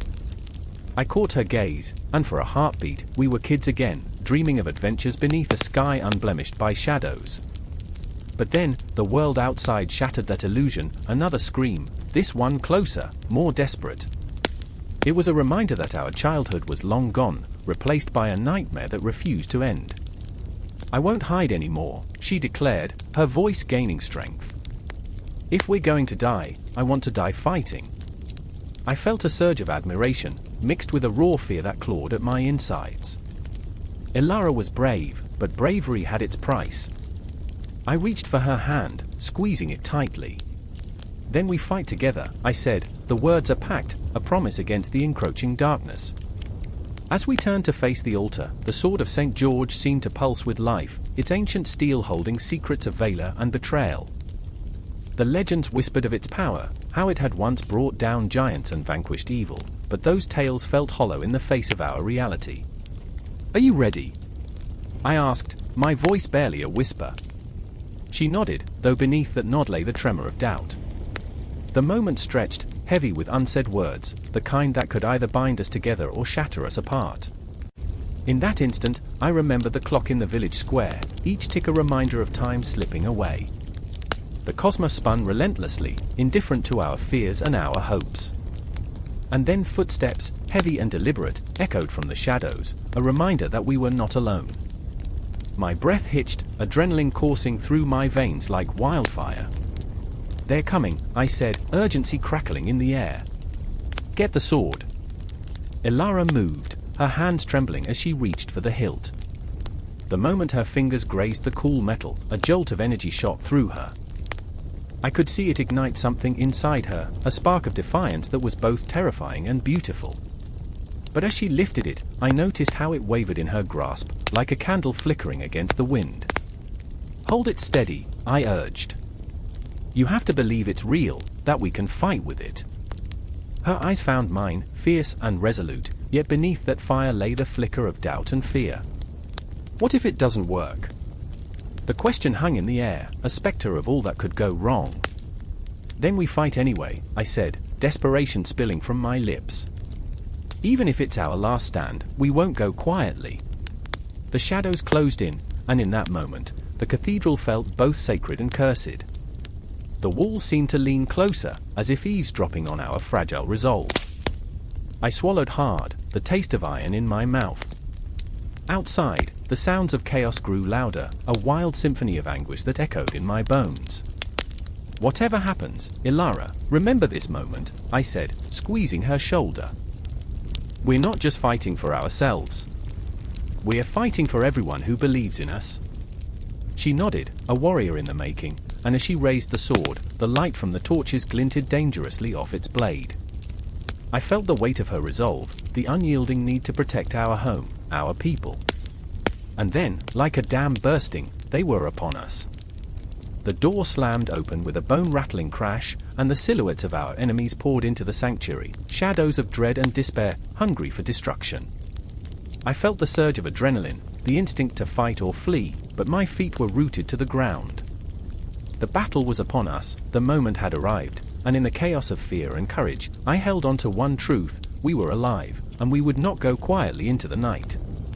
The sword glimmered, a beacon of hope amidst the darkness, and as Ilara stepped forward, I knew we were about to cross a threshold. This was not just a fight for survival, it was a battle for all we had ever believed in, all we had once dreamed. And in that moment, under the weight of the past and the uncertainty of the future, I realized something profound: the sword was just steel. What made it powerful was not the weapon itself, but the hearts of those who wielded it. And together, we would carve our own fate into the annals of history, as fierce as the legends that once inspired us. The air thickened with anticipation, and I could feel the pulse of destiny thrumming beneath my skin. In that moment, we were more than just ourselves. We were echoes of those who fought before us, and we were ready to take our stand. The air crackled with tension, a storm brewing in the distance, dark clouds swirling like the thoughts in my mind. I stood at the edge of the crumbling precipice, the wind howling, a banshee's wail that echoed through the valley. Below, a fierce battle raged, swords clashing, screams piercing the air, painting the silence in shades of chaos. I could feel the pulse of fear in my veins, and it made me tremble. "Emilia! We need to move!" Lucas shouted, his eyes wild with urgency. He had always been the brave one, a reckless knight armed with a heart that dared to love fiercely, yet stood at the precipice of despair. I glanced back, my pulse quickening. The horizon was drenched in shadows, dark figures converging, their intentions as clear as the blood they sought to spill. "I can't leave them," I whispered, feeling the weight of my choice pressing down like a vice. I watched my friends, my family, fighting for their lives. My heart ached for the girl who had laughed with me just hours ago, her laughter now a haunting memory eclipsed by the terror surrounding us. "Emilia!" Lucas' voice sliced through my haze of indecision. He stepped closer, his hands gripping my shoulders with a fierce tenderness. "You can't save everyone. We need to find the sword, our only chance." I knew he was right, yet the guilt coiled around my heart, squeezing hard. I had always believed in the ideal of sacrifice, giving everything for the greater good. But at that moment, I stood paralyzed, torn between duty and the raw ache of love. The sword of the archangel shimmered in my mind, its promise of divine protection flickering like a distant star, one I feared might vanish before I could reach it. "Let's go," I breathed, forcing my legs to move, my heart dragging behind like a stubborn child. The battle raged on, the atmosphere thick with adrenaline and despair, a cacophony of violence that seemed to mock my longing for peace. As we dashed through the ruins of the ancient city, shadows danced around us, whispering secrets of the past. I remembered the stories of the sword, how it was said to be forged in the fires of heaven, its blade imbued with the light of the archangels. A weapon of unimaginable power, yet here I was, a mere mortal feeling utterly powerless. "Look!" Lucas interrupted my thoughts, pointing to a stone archway cloaked in ivy. "There's a way in." The door creaked open, revealing darkness so thick it felt alive, suffocating. I hesitated, my instinct screaming at me to turn back. But the urgency in Lucas' eyes propelled me forward. Inside, the air was cool and damp, a stark contrast to the chaos outside. The flickering light from our torches cast shadows that seemed to reach for us, fingers of darkness grasping at our resolve. I could feel it, the weight of history pressing down, ghosts of those who had once sought the sword lingering, their hopes and dreams interwoven with our own. "Do you think it's still here?" I asked, my voice trembling like a leaf caught in the wind. "It has to be," Lucas replied, his expression fierce but guarded. His eyes held an intensity that sent shivers down my spine, a promise mingled with fear. "We just need to believe." But belief felt like a fragile thing, a porcelain vase teetering on the edge of a cliff. I wanted to trust in the sword, in the legends that spoke of its might. Yet, what if it was merely a mirage? What if we were chasing shadows, doomed to fail? Suddenly, a low rumble echoed through the chamber, vibrations that resonated deep within my bones. The walls seemed to breathe, shifting and groaning as if they were alive. My heart raced, each beat a reminder of the stakes we faced. "Move!" Lucas shouted, the urgency igniting a fire in my chest. We sprinted deeper into the darkness, the sound of our footsteps swallowed by the void. I could feel the cold fingers of doubt clawing at my mind, but I pushed through, refusing to let it consume me. Then, in the flickering light, it appeared, a glimmer, a beacon of hope. The sword of the archangels lay on a stone pedestal, its blade catching the dim glow, radiating a celestial light that seemed to fill the room with warmth. I gasped, the sight breathtaking, yet terrifying. This was it, the embodiment of all our hopes, our greatest salvation. Can you feel it? Lucas whispered, or mingling with fear in his voice. It's alive. My hand trembled as I reached for the hilt, the moment stretching like a taut string, filled with promise and dread. The sword pulsed against my palm, a heartbeat echoing mine, an unspoken connection binding us together. Yet, I felt the weight of responsibility, a dizzying realization that this power came at a cost. What if I'm not worthy? I breathed, the words spilling out, raw and vulnerable. Emilia, you fought for this. You've loved fiercely, bled for your friends. You are worthy. Luca's voice wrapped around me like a warm embrace, but doubt gnawed at the edges of my resolve. With a deep breath, I gripped the sword tightly. The sensation was electric, igniting flames of determination within me. I could hear the battle outside, the cries of my friends mingling with the darkness, urging me on. Let's end this, I declared, my voice stronger now, a war cry that shattered the silence. But as I turned to face the looming shadows, the darkness laughed back, a chorus of mockery, a storm brewing on the horizon, whispering of inevitable conflict. With the sword in my hand, I felt the weight of the world press upon me, the promise of protection mingling with the inevitability of sacrifice. This was only the beginning. The shadows shifted and swelled, and as they closed in, I realized the fight was far from over. Time hung heavy in the air, the clock ticking steadily toward an uncertain fate. I would not falter. I could not.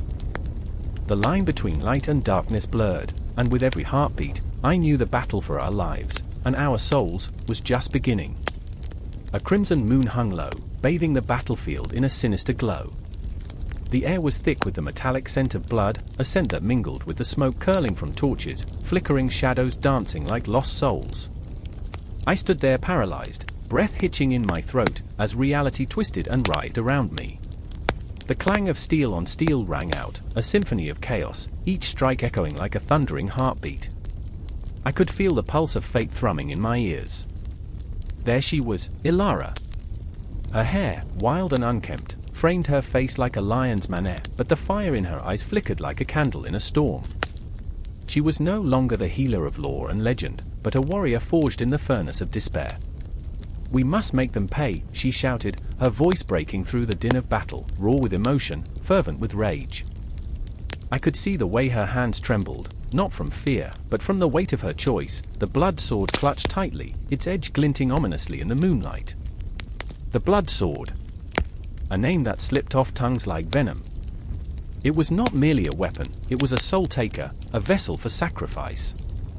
I had once thought of it as an abstract horror, a myth whispered around fires, but now it was a palpable presence, a looming dread that wrapped around us.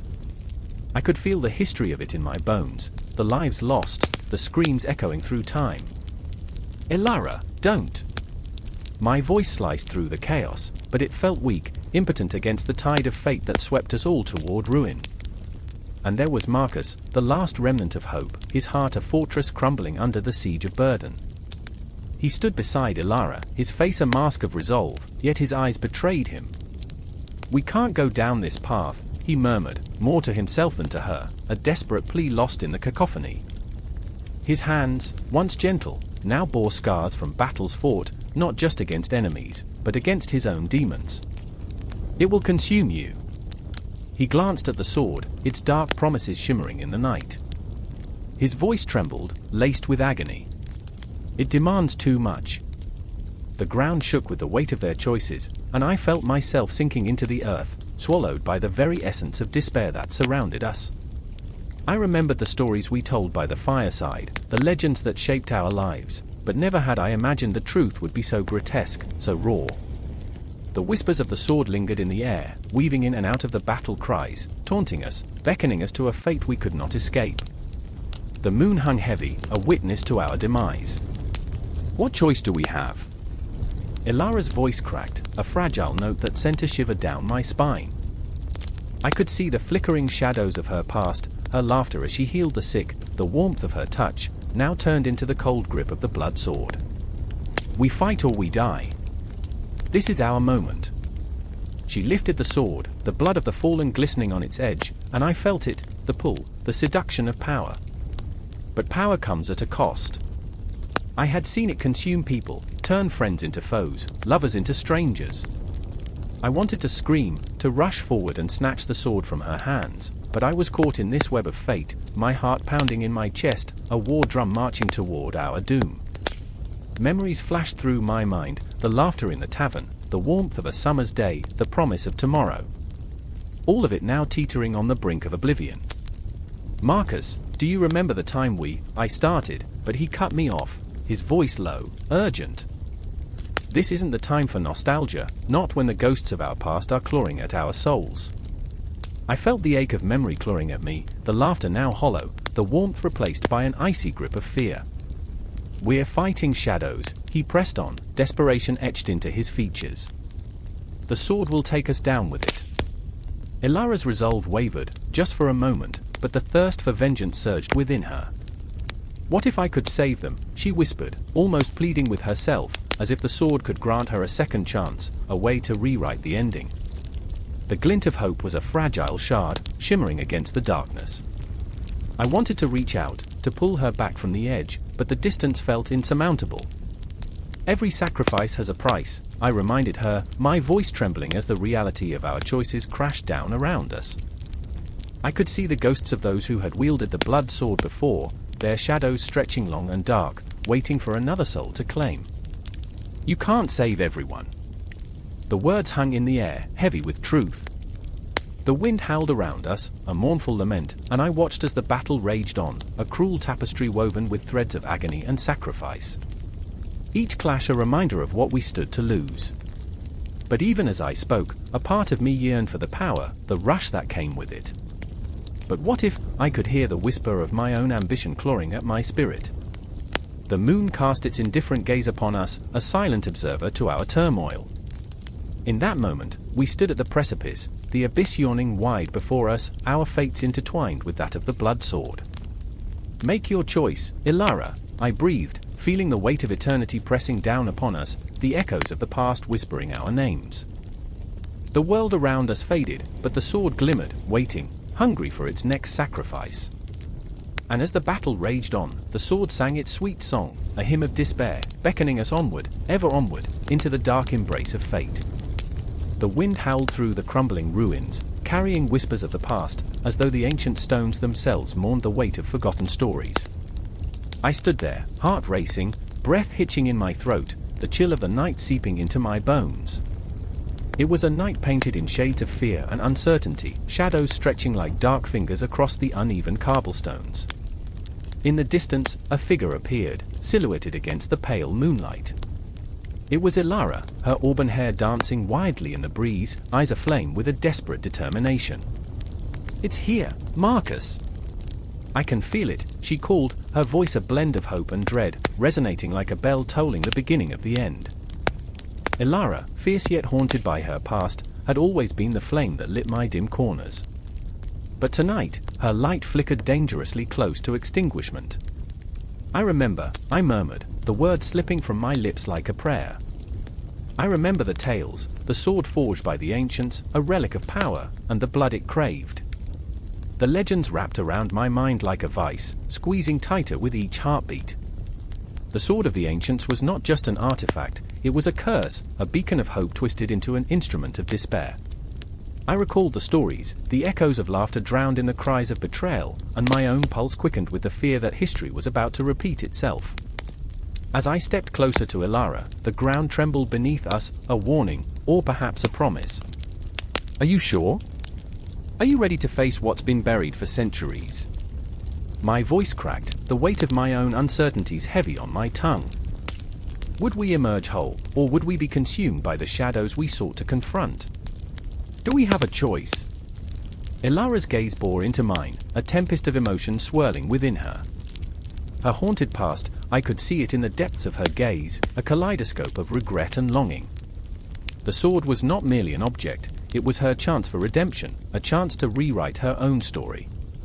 "We have to find it, Marcus. We have to put an end to this," she pleaded, desperation giving strength to her resolve. And then there was Ren, lurking in the background, his presence as unsettling as the darkness that surrounded us. Ren, the skeptic, the realist, who wore his cynicism like armor. "You're both fools," he scoffed, crossing his arms, shadows deepening around him like a shroud. "What if it's all just a legend? What if the sword only brings death?" His laughter rang hollow, but it was laced with a truth that sliced through my heart like a dagger. Every legend had its roots in something real, something terrifying. I remember, the word slipped from my lips again, a mantra against the encroaching dread, the stories of betrayals, of kingdoms torn apart, all for the ambition of wielding that cursed weapon. My throat tightened as memories of blood-soaked battles flashed before my eyes, specters of those who had died in pursuit of power. What if we're just pawns in a game that's been played for centuries? Every game has its players. Marcus, Ilara's voice softened, a gentle caress against the harsh reality.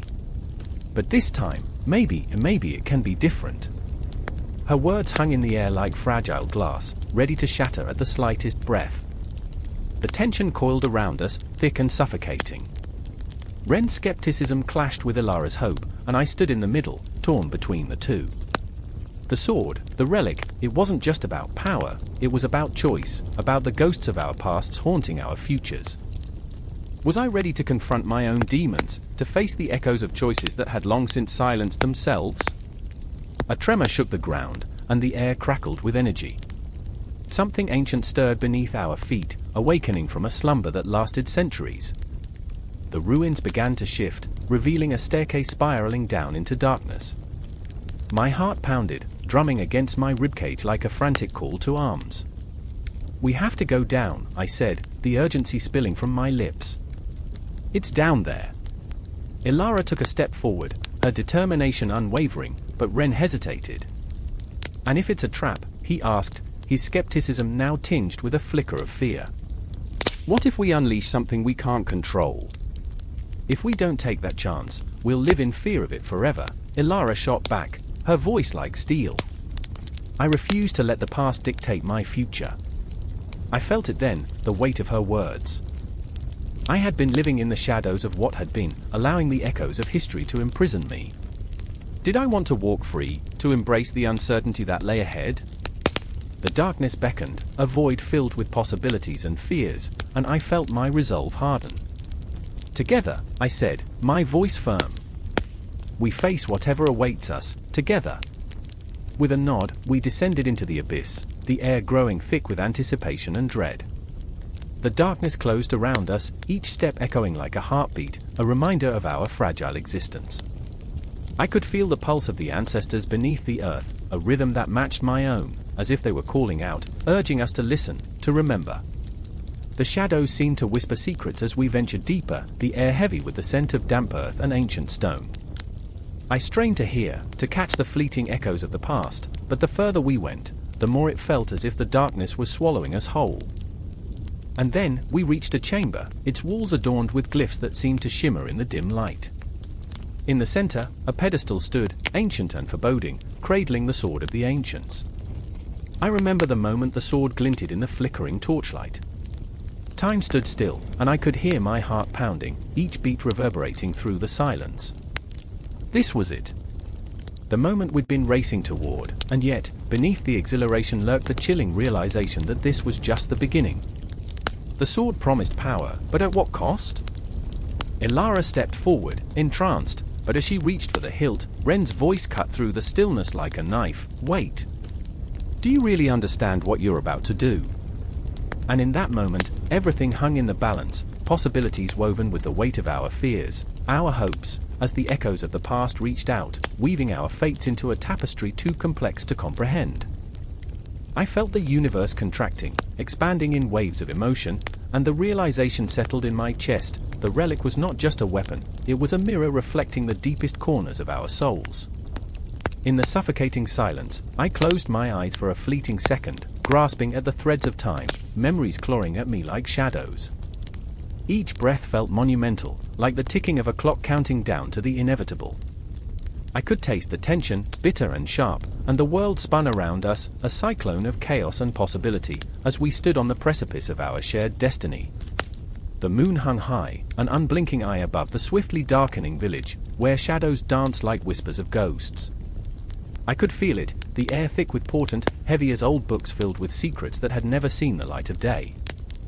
The clock tower chimed its warning, the sound echoing through the cobblestone streets, and for a fleeting moment, time felt suspended, taut as a drawn bowstring, just before release. "Run!" Ilara's voice broke through the night, panic lacing her words like poison. Her eyes were wide, shimmering pools of fear and fury, as she sprinted down the narrow alley, the light from the torches flickering like the last breaths of dying stars. I could see the blade strapped to her back, a cruel thing forged in darkness, a cursed blade, they said, and I felt my heart stutter in my chest. I remember when the blade first came into our lives.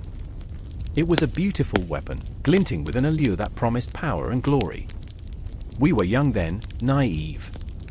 Ilara, with her fiery spirit, always reaching for the impossible, me, a dreamer, hopelessly drawn to the shadows. We had no idea it would become a harbinger of betrayal. I could still hear her laughter, ringing bright like a bell, drowning out the warning whispers of the village elders, who had seen too many lives consumed by greed. But now? Now we were fleeing, and I could taste the bitterness of regret on my tongue. "You don't understand," I shouted, my voice cracking as I struggled to keep pace. "We can't just leave it behind." She spun around, her silhouette framed by flickering torchlight, and in that moment, she looked like a wounded lioness, proud, fierce, but on the verge of breaking. "It's not worth it. Not anymore. You don't know what it wants. What it wanted." The cursed blade was hungry, I realized, a parasitic presence that fed on the darkest parts of our souls. I could feel its pull, a whisper in my mind, seductive yet terrifying.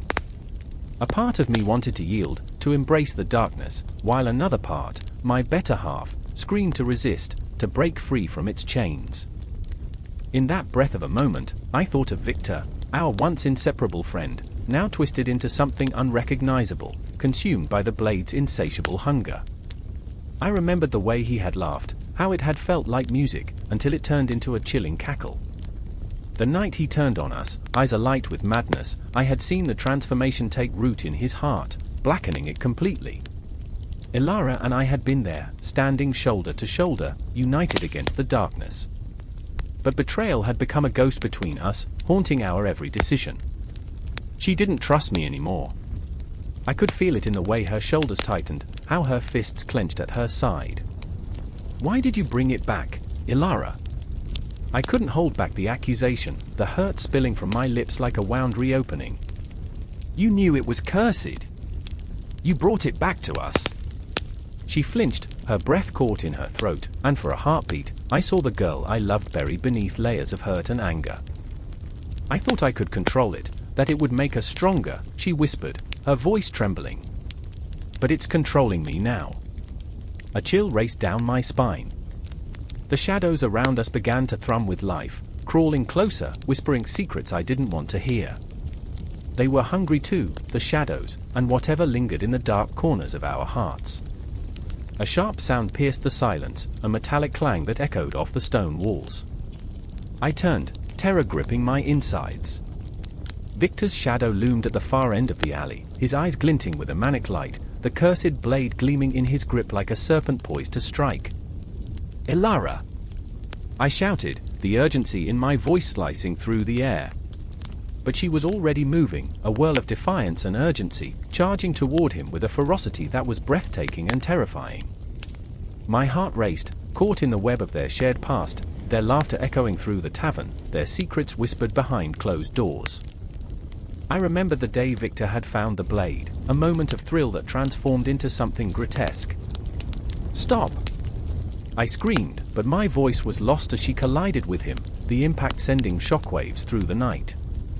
"Why do you fight me?"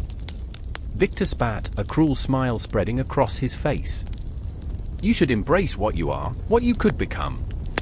Ilara's fists flew, but I saw the hesitation in her eyes, a flicker of doubt overshadowing her rage.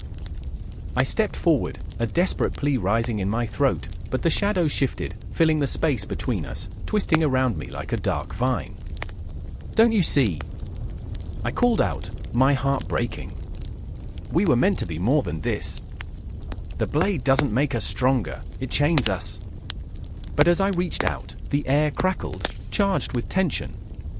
The cursed blade shimmered, an abyss waiting to swallow us whole. The echoes of our past, the laughter, the promises, reverberated through the night, drowning in the shadows, and I knew, deep down, that betrayal was not just an act. It was a choice, and we were all teetering on the edge. The world around us blurred, Ilara's fierce determination, Victor's twisted ambition, and my desperate hope, all swirling together in a chaotic dance, a nightmarish waltz. The clock chimed again, a relentless reminder of the time we were losing. And I could feel it, the cold weight of inevitability settling on my shoulders. The shadows whispered louder now, a cacophony of despair that threatened to engulf us all.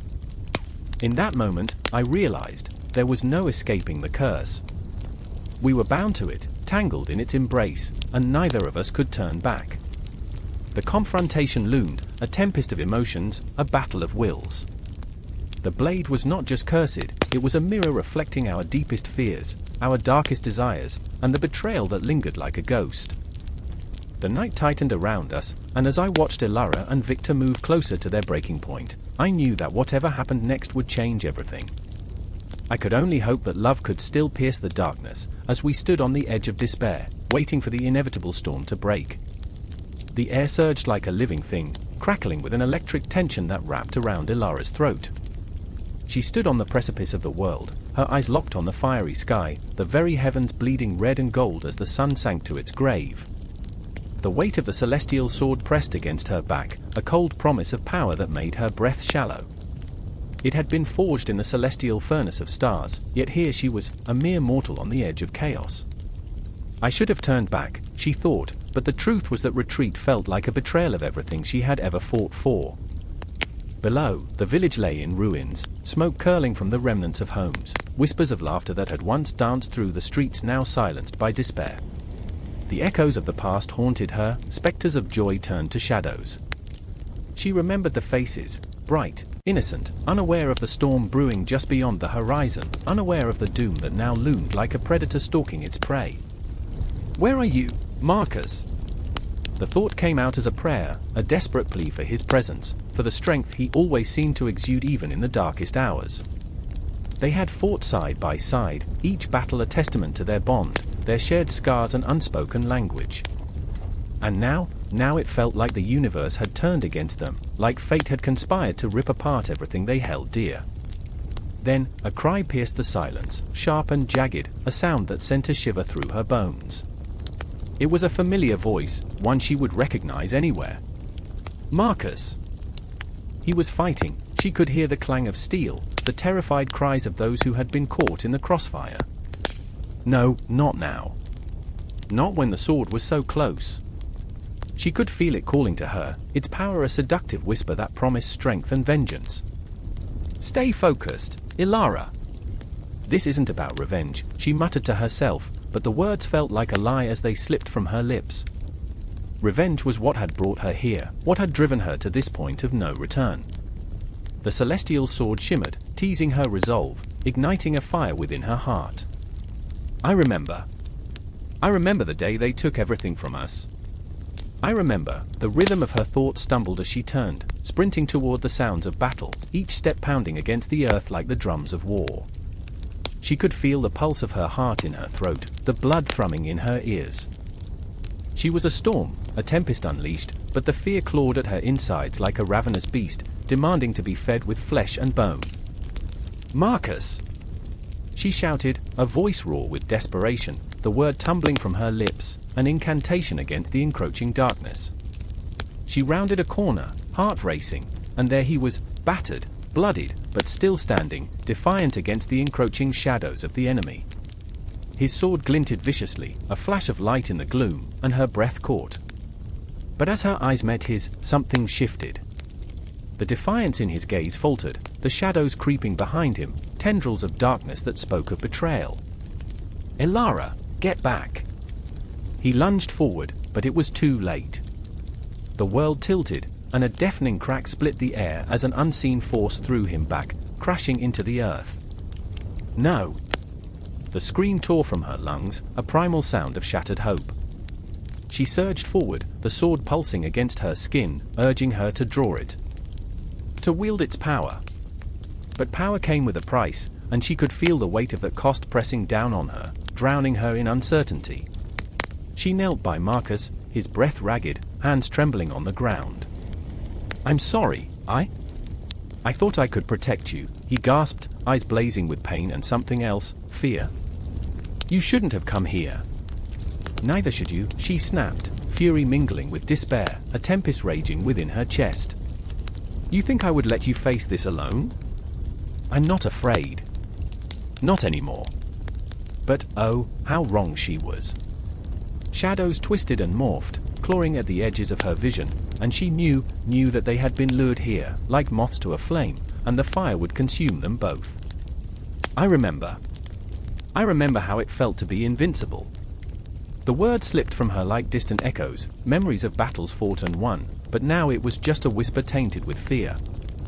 The ground trembled, the sky screamed, and she felt the sword's power awaken within her, surging like a tidal wave. It was intoxicating, overwhelming, a heady rush that clouded her judgment. "Elara," Marcus croaked, eyes widening, a warning flashing through the darkness, but she was lost in the storm that raged both inside and outside. "I can end this," she breathed, the weight of the sword solid against her palm. She rose, the world around her blurring, and with a single stride, she became a comet streaking through the dark, a beacon of light ready to confront the abyss. Then, the ground quaked beneath her feet, and shadows morphed into figures, twisted, grotesque beings that had emerged from the very depths of despair. "You're too late," they hissed, voices layered like echoes in a cave, a cacophony of malice that chilled her bones. But with each step she took forward, she felt the surge, the sword illuminating the darkness, a star forged in the depths of the universe, a promise of salvation and destruction entwined. In that moment, as the chaos erupted around her, the world narrowed down to just her and the sword, an endless cosmic struggle, a battle against the ghosts of her past and the reality of her present, all collapsing into one blinding, agonizing moment. As she raised the sword, the shadows shrieked, an unholy sound that rattled her very soul. And through it all, the heartbeat of the universe thrummed in her ears, a reminder that victory demanded everything, and nothing would ever be the same again. Elara felt it, an awakening of fury, of hope, of despair, a tempest that would either forge her into the hero she dreamed of becoming or shatter her into a million pieces, scattered like stardust across the dark canvas of the night. And she moved, a comet blazing through the night, ready to carve her destiny in the heavens, even as the storm closed in around her. As the shadows swirled, the battle began, and she knew this was just the beginning. The air thrummed with tension, a taut wire straining against the weight of unsaid words and unmade choices. Shards of moonlight splintered through the thick canopy of trees, illuminating the clearing like a spotlight on a stage where destinies entwined.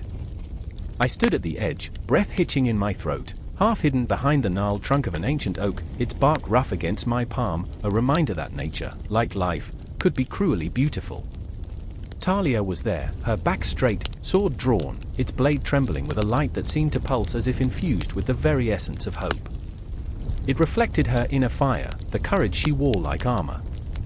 "You don't have to do this, Darius," she shouted, voice fierce yet laced with desperation. I could hear the heartbeat of her spirit in each word, a sound that resonated with my own fear. But there he was, Vadran, the darkness personified, his presence a suffocating fog that oozed malice. "Tell me, Talia," he said, voice smooth as silk but with a bite that could cut. "What is a light without its shadow?" His words dripped with poison, an intonation that echoed through the trees, tracing its fingers along the delicate edges of her resolve. I wanted to scream, to break the silence that pulsed between them like the tension before a storm. I wanted to rip the darkness from him and cast it aside, but fear kept me pinned in place, shackled by memories of a childhood spent in the shadows of kings and nightmares. I remembered the cold stone of the castle, I remembered the whispers of betrayal that stained the walls, the echoes of broken promises. "Darius, come out! You can't hide forever," Vadran taunted, eyes glinting like a predator scenting its prey. I could hear the wind whispering secrets, the leaves rustling in a conspiratorial hush.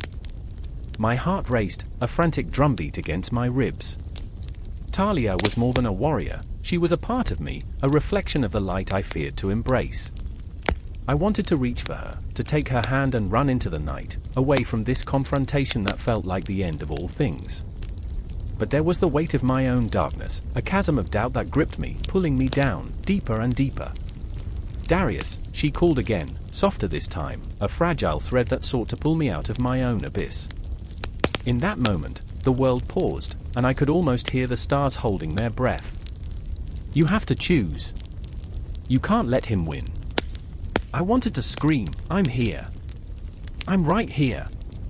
But the words caught in my throat, twisted by the knots of fear and hesitation. I remembered the day she had saved me, her laughter ringing like bells in the distance, the sunlight dancing on her skin, chasing away the ghosts that haunted my every step. But now, the spectre of Vadran loomed large, a reminder that light and dark were not mere concepts, they were intertwined, locked in a desperate embrace that threatened to consume everything. Is that all you have?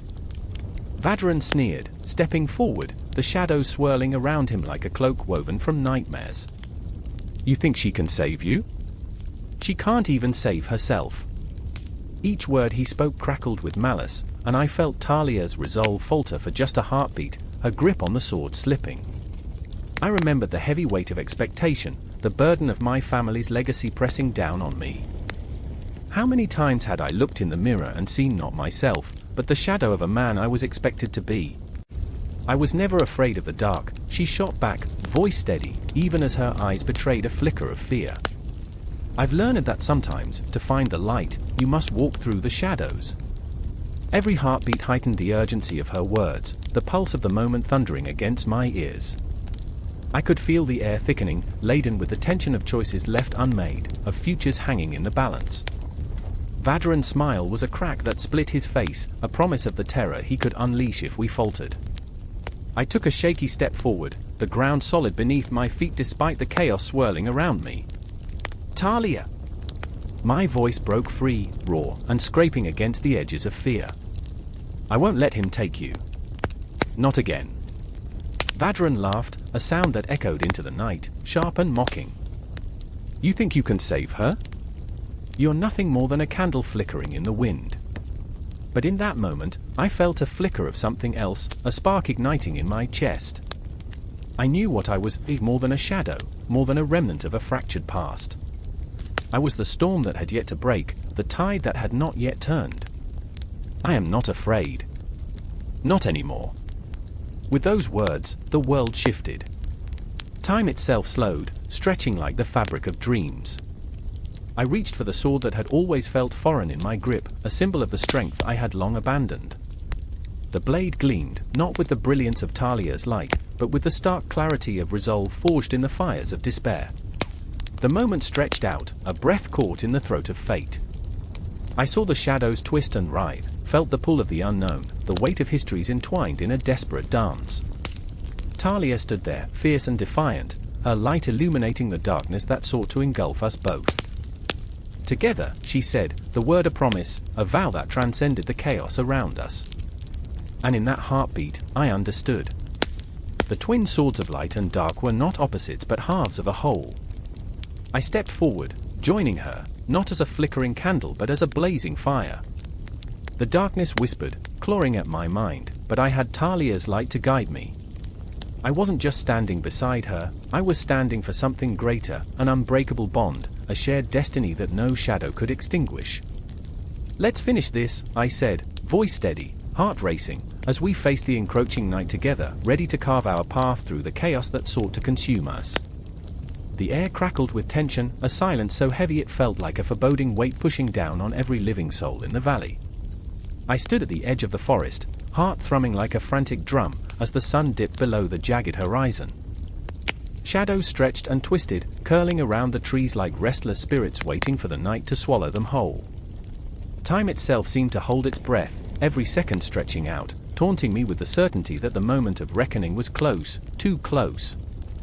I remember the moment just before the world erupted into chaos. The ground trembled beneath my feet, a deep, resonant growl echoing up from the depths of the earth, as if the very land recognized its impending doom. And then, from the rocky mouth of the mountain, it emerged, a creature of nightmares, scales glinting like blackened glass under the fading light. It unfurled its wings, blotting out the last remnants of day, the air thickening with the scent of smoke and charred flesh. Talon, my brother, stood beside me, his eyes wide, a mixture of terror and determination etched into his features. I could see the conflict raging within him. He was not built for this, a scholar at heart, a man of books and ink, not of steel and blood. "We can't let it escape," he whispered, his voice trembling. I heard the fear in his words. It pulsed through him like a living thing, clawing at the edges of his resolve. "I know," I replied, the tremor in my own voice betraying my bravado, "but it's not just a monster, T. It's a legacy, a curse. It's all of our fears made flesh." My fingers tightened around the hilt of my sword, a weapon that felt woefully inadequate against the darkness that loomed before us. I could feel the weight of our family's legacy pressing down on my shoulders, each heartbeat a reminder of the generations that had fought and fallen before us. The ground rumbled again, and with it, memories surged, flashes of our father, his laughter ringing like a funeral bell, the stories of his battles, the way he'd always come home with blood on his hands and fire in his eyes. To slay a dragon is to be reborn, he told us, but every birth comes with pain. I clenched my jaw, the memories of his sacrifices mingling with the stench of smoke that hung in the air like a dark omen. "Do you remember that story?" I asked T, trying to anchor us in a moment that wasn't spiraling out of control. "The one about the knight who lost everything to save a village." I watched him nod slowly, his gaze still locked on the approaching storm of scales and fury. "What if we're too late? What if," the words caught in my throat, choked by the enormity of what we faced. Then it struck, a flash of fire, bright and all-consuming, illuminating the darkening sky. The heat washed over us, a savage reminder that life was fleeting, ethereal. "Run!" I shouted, pulling T back as the flames licked the air where we had stood just moments before. We stumbled through the underbrush, branches clawing at our skin, the world around us dissolving into chaos. I could feel the pulse of the dragon behind us, each beat of its heart resonating with the primal dread that echoed through my own. We burst into the clearing, the ground soaked with the remnants of a failed battle, the bodies of those who had faced the beast and lost. The screams of the past lingered in the air like a haunting melody, each note a reminder of failure, despair, and the weight of legacy. I felt T's fingers grip my arm, his voice a whisper, "We can't let it take another. Not again." But what did that even mean? Could we save them? Could we save ourselves? The questions howled in my mind, a tempest of regret and fear. I could see the dragon hovering above us, its wings casting shadows that swallowed the landscape whole, the eyes glinting with ancient malice. The creature's roar shook the very foundation of the earth, a chilling reminder that we were mere mortals standing against an ancient force, a living embodiment of our darkest fears. In that moment, I was thrust into the echoes of the past, 1,000 stories intertwined, each one a thread in the tapestry of a hero's legacy. I thought of our mother, her words wrapping around me like a warm embrace, "You can't fight fear with fear." But fear was all that gripped me now. It was a claw around my throat, squeezing tighter as I fought to remember her face, her laughter. Where had it all gone? Where had she gone? "Focus," T's voice broke through my reverie, a lifeline in the storm of chaos. "We need a plan." I could see the determination flickering in his eyes, a fragile flame against the overwhelming darkness. "If we can lure it toward the cliff, we can trap it." The notion sent a jolt of adrenaline through my veins. It was reckless, but what choice did we have? "All right," I nodded, swallowing hard against the fear that threatened to swallow me whole. A plan was born in desperation, a thread of hope woven into the fabric of impending doom. We would face this horror, not as heroes, but as brothers bound by blood and fear. As we set our course, I could feel the weight of history pressing in on me, the ghosts of those who had come before us whispering softly in the wind. I could not let their sacrifices be in vain. I could not let fear win. But deep down, I knew the truth. The dragon was not just a beast. It was a reflection of everything we fought against, everything we had lost. And as we pressed forward, I could only pray that we would find the strength to confront our legacy, even if it meant facing the darkest parts of ourselves. With a final glance at T, those words echoed in my mind: to slay a dragon is to be reborn. Was I ready to be reborn? Or would I simply feed the flames of despair? The abyss stared back, and as courage surged within me, the shadows began to dance. Rain fell like knives, slicing through the dank air of the forgotten alleyways where shadows whispered secrets and the cobblestones glistened with betrayal. A flickering lantern cast an unsteady glow, illuminating the face of a man standing at the crossroads of destiny, a man whose heart beat a furious drum against the cage of uncertainty. Yarok clutched the hilt of the sword that had been thrust into his hands mere hours ago, its blade shimmering with an otherworldly light that seemed to pulse with the rhythm of his own tumultuous thoughts. "I never asked for this," he muttered, voice hoarse, nearly swallowed by the storm. The wind howled in reply, teasing at his hair, flinging droplets of rain onto his face, mingling with the sweat of fear. This was not the life he had envisioned under the warm glow of childhood dreams. No, he had wanted to be a scholar, lost in the pages of dusty tomes, far removed from the clamor of war and the cries of the fallen. Yet here he stood, the weight of the world pressing upon his shoulders, a blade forged by the gods themselves gripping tightly to his grasping fingers. Beside him, Mara trembled, her eyes wide with a mixture of dread and yearning. She had seen what the blade could do, the devastation it could unleash. "Yarok, we can't," her voice broke like glass, puncturing the tense air. She looked at the shimmering weapon, then back at him, her heart a fragile ember in the storm. "We can't use it. Not like this." He felt the push and pull of her fear, tasted the bitter tang of uncertainty on his tongue. She was a spark of light in his darkened world, but that illumination was dimming. They had faced demons before, literal ones, bloodthirsty and howling, but this was different. This was the temptation of divine power, alluring and terrible, a siren's call that threatened to drown them both. "I remember the stories," he whispered, as if each word could anchor them against the tide. "I remember the heroes, the legends, but they fell. They all fell." He glanced down at the blade, its surface reflecting his haunted face, and in that reflection, he saw not a hero, but a man on the brink of ruin, one misstep away from becoming a monster. The storm raged on, a torrential cacophony enveloping them, as if the heavens themselves were warring against the foolishness of mortals. "You have to choose, Yarok," Mara said, her voice trembling like the flickering lantern. "You have to decide who you want to be." And there it was, the heart of it all, the question that clawed at him, refusing to let go. Who would he be? The savior or the destroyer? The choice slipped through his fingers like water, cruel and unyielding. A figure emerged from the shadows, cloaked in darkness, eyes like burning coals. It was Eldrin, the village elder, his frail frame belying a power that resonated in every whispered word. "The blade calls to you," he spoke, his tone a gravelly whisper that sliced through the storm. "But heed this warning, it can grant strength, but it can also take everything from you." His gaze, piercing and ancient, searched Yarok's soul. "You must consider the price." Yarok's heart raced. The weight of expectation pressed down upon him, a cosmic burden he never wanted to carry. He wanted to scream, to throw the blade into the abyss and run, but the call of the divine was intoxicating, whispering promises of glory that danced like flames in his mind. He could be more than he was. He could be a savior. But Mara's hand, cold and trembling, clasped his arm. "Yarok, please." Her voice quaked, pulling him back from the precipice of desire. "You don't have to do this alone. We can fight together." Her eyes sparkled with unshed tears, and for a moment, the storm faded, replaced by the warmth of shared hope. "Together," he echoed, the word tasting sweet yet bitter. Could they truly stand against the darkness? Could they embrace the chaos and emerge unscathed? The uncertainty loomed like an impending tempest, threatening to engulf them both. With a deep breath, he turned to the elder. "What must we do?"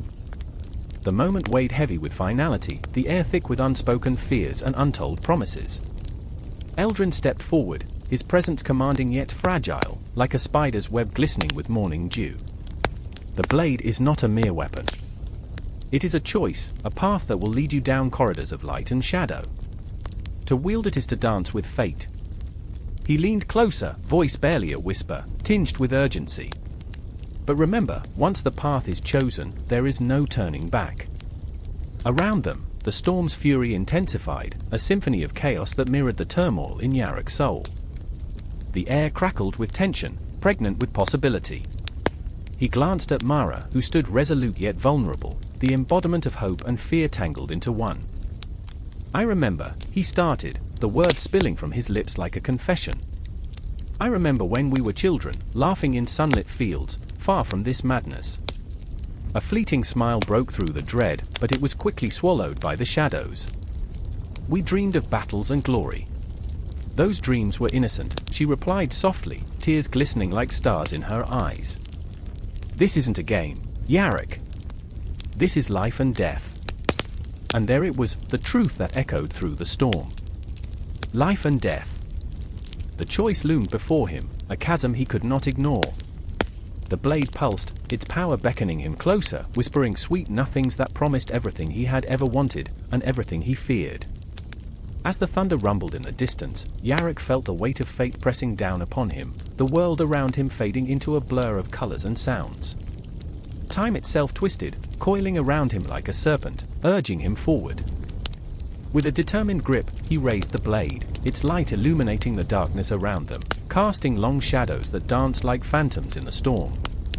He looked at Mara, seeing not just his partner in this chaos but his anchor against the tide.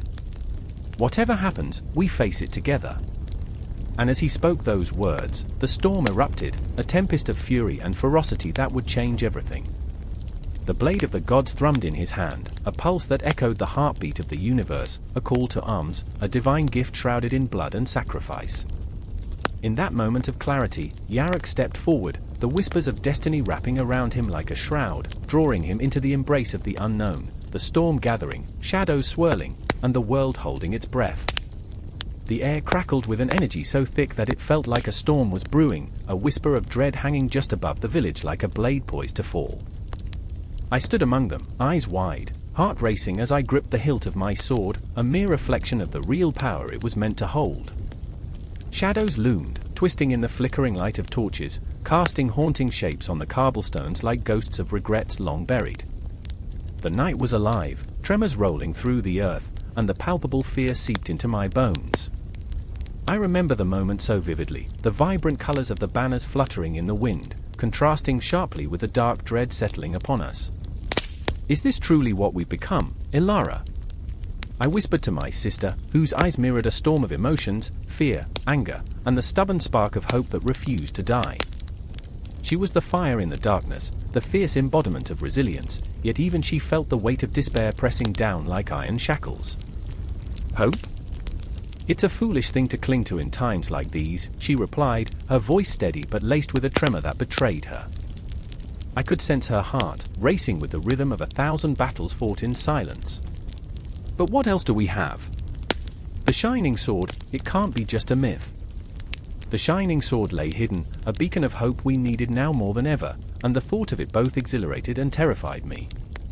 Would it be our salvation or our doom? I could feel the echoes of countless legends weaving through my mind, tales of bravery and betrayal, and I couldn't shake the feeling that we were mere players on a stage set for tragedy.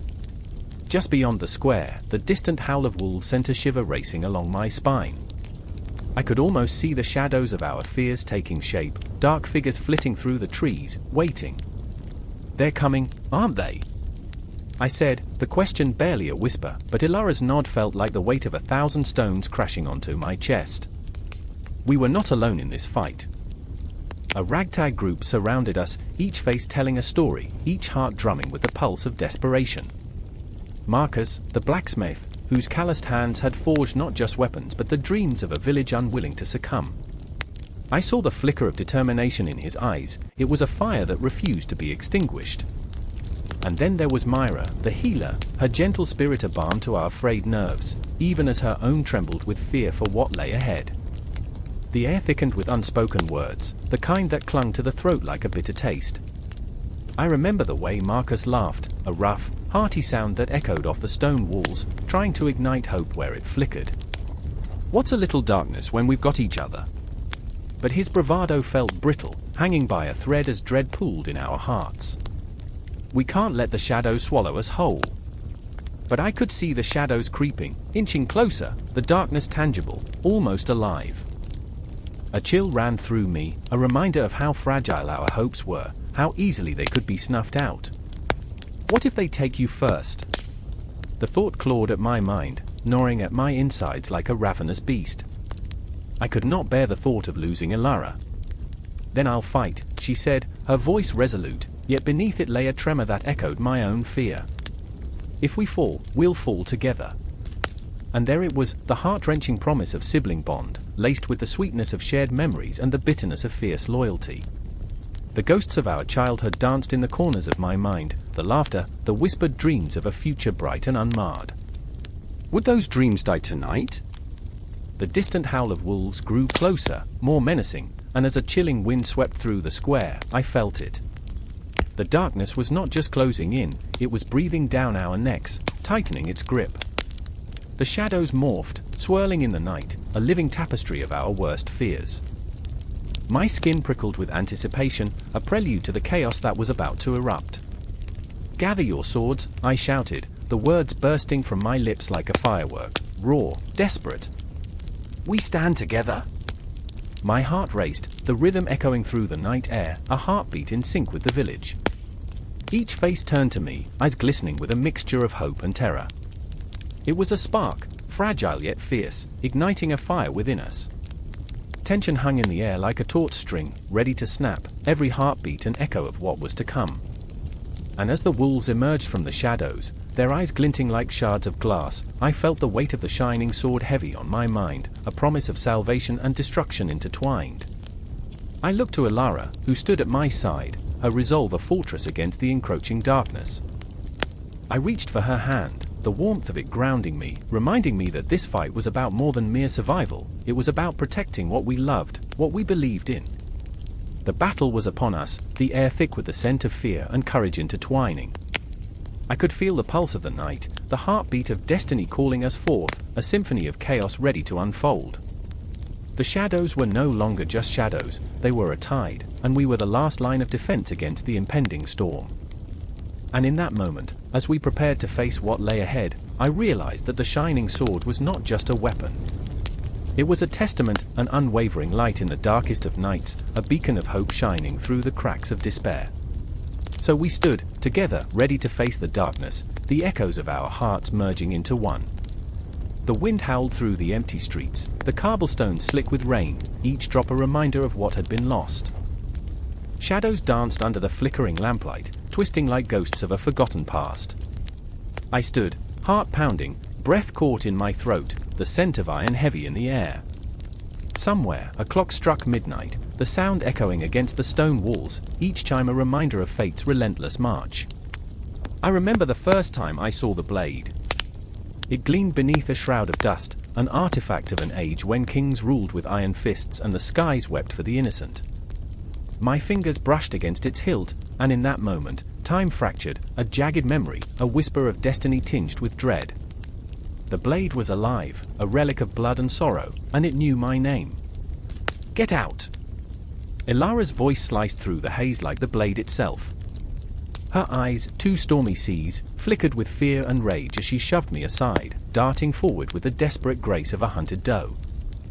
I could feel the tension radiating off her, a coiled spring ready to snap, and I wanted to scream, to hold her back from the darkness that loomed behind her. But it was too late, she had already crossed the threshold into madness. "Do you even understand what you're doing?" I shouted after her, but my words fell into the abyss.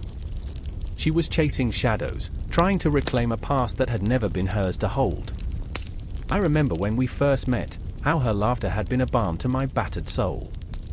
Now, it felt like a distant echo, swallowed by the storm. The air crackled with energy, a charged current connecting us, binding our fates together yet pulling us apart. I could see the flicker of the blade in her hand, shimmering ominously in the dim light. It was all I could do to keep from reaching out, to snatch it from her grasp before it consumed her entirely. "Time is a cruel mistress," I whispered, the words barely forming before a distant boom reverberated through the night. The ground shuddered, and the sky split open, revealing a tapestry of stars that felt both familiar and terrifying. I could feel the cosmos pulling at me, a reminder that our lives were but fleeting moments against the vastness of existence, yet here we were, fighting against the inevitable. And then there was Kale, a ghost from the shadows, his form flickering like the dying flames of a fire. He had been my friend, my confidant, but now he was a spectre of regret, a man broken by choices made in haste. He lingered at the edge, arms crossed, his expression a mixture of sorrow and judgment. "Do you think you can save her?" His voice was low, gravelly, like stones tumbling down a craggy cliff. "You can't save someone who doesn't want to be saved. What do you know about saving anyone?" I shot back, the words escaping before I could catch them. Anger bubbled within me, a fierce tide threatening to drag me under. The memories of our laughter, of shared dreams, felt like knives, slicing through the fabric of our friendship. We had been brothers once, bound by loyalty, but now we stood on opposite sides of a chasm carved by despair. But there was no time for reconciliation. Time had never been on our side, and as I glanced back at Ilara, the blade glinting in her grasp, I felt the world shift beneath my feet. The shadows began to close in, creeping closer, tendrils of darkness reaching for her as if drawn by her despair, and I was swept up in a tide of memories, her laughter, her tears, the warmth of her hand in mine. I remember, I breathed, hesitant, a fragment of hope sparking within the void. I remember when we spoke of destiny, how we believed we could change our fates. But those words fell flat against the weight of the moment. The blade sang, a haunting melody that wrapped around Ilara, pulling her deeper into its thrall. I could see the struggle on her face, the flicker of doubt as she wrestled with the darkness that threatened to consume her whole. "Don't do this." I reached out, my voice ragged, desperate. "You don't have to fight it." But she was already lost in the void, her heartbeat sinking with the rhythm of the blade, a symphony of chaos and despair. With every tick of the clock, I felt my own heart shatter, pieces scattering like autumn leaves in the wind. Kale stepped forward, a reluctant hero, as if drawn by an invisible tether. "Ilara, listen to him." But his words, too, were swallowed by the storm, and I could see the shadows consume him as well, a tragic dance of fate unraveling before my eyes. "I love you!" I screamed, the words tearing from my throat, raw and desperate. The confession hung in the air, heavy as lead. I could see her eyes widen, a flicker of recognition breaking through the haze. But the shadows pressed in, relentless, and I felt the despair clawing at my insides, an echo of all that had been lost and could never be reclaimed. In that moment, we were caught in the web of time, tangled in the threads of destiny, and I felt the weight of eternity pressing down upon us. The clock continued to tick, a heartbeat counting down the moments until all would be lost. Yet still, I refused to let go, refused to succumb to despair. I closed my eyes, reaching for the light that flickered in the darkest corners of my heart, a fragile ember. I would fight for her. Even if it shattered me. Even if it meant stepping into the void. Together, I whispered, the word a promise, a lifeline thrown into the storm. I could feel the tension shift, the shadows hesitating, as if time itself paused, teetering on the brink of a decision that could alter everything. And then, with one breath, one moment, destiny stretched before us, an endless expanse, a myriad of pathways converging into the heart of eternity. All it took was the strength to choose, the courage to break free from the chains of fate, and in that heartbeat, I knew we would fight. But the fight had only just begun.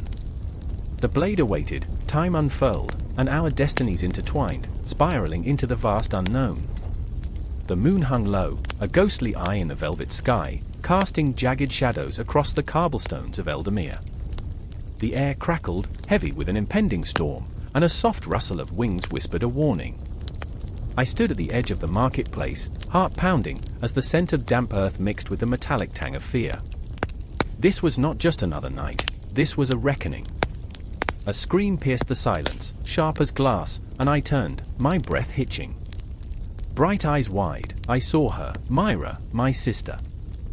She stood frozen before the darkening alley, her trembling hands clutching the guardian blade, its hilt glimmering under the moonlight. It was more than a weapon, it was a legacy, a promise of protection, and in her grasp, it became an anchor tethering us to sanity. Myra! Run! I shouted, but the words slipped away, swallowed by the encroaching shadows. Her gaze was wild, caught between duty and the terror that wrapped around her like a serpent. She was the protector, the one we all trusted.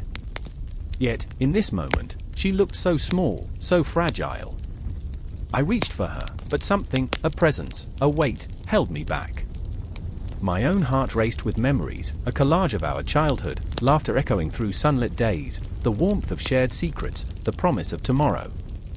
But there was also darkness, creeping like roots beneath a cracked surface. I remember the stories of those who wielded the blade before us, guardians turned tyrants, their hearts corrupted by power. What if she, too, fell?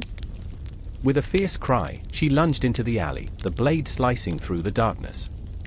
I followed, my feet pounding against the cobblestones, the rhythm a frantic drum in my chest. Each step brought us closer to the heart of the nightmare that had descended upon Eldamir, Anaris, the shadow we had only whispered about in fear, the dark star that devoured everything in its path. Valin! Stay back, she shouted, her voice laced with desperation. But I could feel it, the pull, the hunger of the moment. I had to be there. I had to protect her, even if it meant facing the abyss. In the alley, the air shimmered, thick with dread. Anaris loomed, a figure wrapped in darkness, eyes like burning coals. It laughed, a sound like shattering glass, echoing off the stone walls. The guardian blade. How quaint, it sneered, the words dripping with contempt. You think it can save you? Myra stood tall, her resolve hardening like iron. We are the protectors, she said, voice steady, even as fear coursed through her veins. We will not let you take this place. But I saw the flicker in her eyes, the doubt that mirrored my own. The weight of destiny rested upon her slender shoulders, and I could almost hear the ticking of a clock, counting down to a moment that would change everything. Protectors? Anaris mocked, stepping closer. Your blade is but a trinket in the grand scheme. Look around you, child. This city will be dust before the night is through. And in that moment, I felt it, the cold grip of despair. Our home, our lives, all so fragile, like autumn leaves caught in the tempest. I wanted to scream, to shake the shadows from my sister's heart, but all I could do was stand there, paralyzed by the weight of the world pressing down on us. Myra gripped the blade tighter, her knuckles white. You don't understand, she cried, voice rising with an intensity one had never heard. We are more than just keepers of a weapon. We are the heart of this city. I wanted to believe her. I wanted to clutch her hand, to tell her we would fight together, but then Anaris lunged, faster than thought, and the world erupted into chaos. The blade clashed against shadowy tendrils, a flash of light illuminating the alley like a dying star. Do you see? I screamed, though I was not sure if I spoke to her or to myself. This is madness. But my sister was lost in the maelstrom, the chaos consuming her. I watched, helpless as she danced with death, each movement a desperate gamble against the encroaching darkness. There were moments, fleeting, where our eyes met, and in those glances, I saw her fear, her pain, and the flickering flame of hope. I remember standing there, the weight of time pressing upon us. The clock's hand spun wildly, and I thought of every moment leading to this. The laughter, the warmth, the countless nights spent dreaming of how we would save the world. But dreams can often lead to nightmares. Every clash of the blade against shadow sent shockwaves through me, an electric pulse of life and death, each breath heavy with the taste of iron. I felt my own heart echoing the rhythm of the fight, each beat a reminder of what was at stake. With a primal roar, Anaris surged forward, and for a heartbeat, I saw it, the embodiment of all our fears. It was not just a being of darkness, but a reflection of our own doubts, the shadows lurking in our souls. Myra! I cried, desperation clawing at my throat. You have to believe. And in that moment, something shifted. Myra's grip on the guardian blade tightened, her face set with fierce determination. I saw it, the spark igniting in her eyes, the realization that the weapon was not just forged from steel, but from the very essence of our dreams and fears. I remember the stories, she whispered, and with each word, the shadows trembled. I remember our family, our promise. I am not afraid. The blade glowed, a beacon in the darkness, and as she swung it with all her might, I felt the air vibrate with energy, a force that shattered the night. Anaris screamed, a sound that echoed into eternity, and in that moment, the world held its breath. Time stopped, caught in the web of our struggle, and as the darkness recoiled, I knew this was just the beginning. The battle for Eldamir had only just begun, and as we stood there, two souls entwined in the chaos, I understood that fear could be a catalyst for strength. But the shadows would return, and the blade would whisper again, a guardian's duty, an eternal promise. In the heart of darkness, we would rise, for we were protectors, not just of realms, but of each other. And as the moon loomed high, watching over us, I knew one thing: the fight was far from over. The air crackled with an electricity that danced just above the skin, a raw tension that hummed in the silence. In the heart of the dimly lit chamber, amidst the crumbling stone and shadows, a sword flickered in and out of existence like a dying ember. I could taste the fear, a metallic and bitter, as I fought to steady my breath. My fingers trembled, brushing against the cool steel, yearning yet terrified of the power it promised. Did you hear that? Elena's voice was a whisper, barely breaking the thick blanket of darkness that enveloped us. Her wide eyes darted to the ancient tapestry on the wall, where the threads woven into battle scenes seemed to writhe, alive with secrets long forgotten. She had always been the flame to my moth, fiery and reckless, dragging me into every chaotic moment. But now, as her hand gripped mine, I felt the steadiness of her pulse, a heartbeat that anchored me to reality. I remember, I breathed, but the words caught like smoke in my throat. I remembered so many things, our foolish escapades through dusty libraries, her laughter echoing against the walls. But now, the world had narrowed to the flickering sword and the weight of our choices. The echoes of our past felt like ghosts, hovering in the corners of the room, whispering our failures. The sword, our prize, and our curse, shimmered in response to a distant sound, metal clashing, a haunting melody of battle that stirred ancient instincts within me. I closed my eyes, the vision swirling, knights in rusted armor, blood tracing paths through the mud, shouts of valor turning to cries of despair. I didn't want to think of it. I didn't want to think of anything but the present, the moment we were trapped in. Frank! Elena's voice pierced through the fog of my memories. We have to decide. Her urgency snapped me back. I knew she was right, but the fear rooted me to the spot. The sword was a key, but to what? Power, destruction, or perhaps something darker. My mind raced, dancing between the choices laid before us. The shadows flickered, and I felt a chill crawl up my spine, a warning laced in the very air we breathed. Stop, I said, my voice trembling. Think about what happened last time. Images of betrayal flashed through my mind, friends turned foes, alliances forged and broken, all because of greed. The thought made my stomach churn. The sword was a mirror, reflecting our own flaws. It was beautiful and terrible, a perfect embodiment of our humanity. I remember when we thought we could change the world, Elena said, her tone laced with a bittersweet humor that cut through the tension. Now look at us. Hiding in shadows, waiting for death to come for us like a bad joke. Her laugh was fragile, a flower wilting without sunlight. I wanted to scream that we weren't hiding, we were surviving. We were fighting. But I felt the weight of her words, the burden of the past. The sword became a symbol of our failures, a ghost haunting our every step. A sudden crash echoed through the chamber, rattling the stone walls. My heart raced. They're coming. Panic surged, and all thoughts of glory and honor evaporated like mist. I could hear their footsteps, heavy, relentless, a thunderous drumbeat signaling our doom. Frank! Elena shouted again, her grip tightening around my wrist.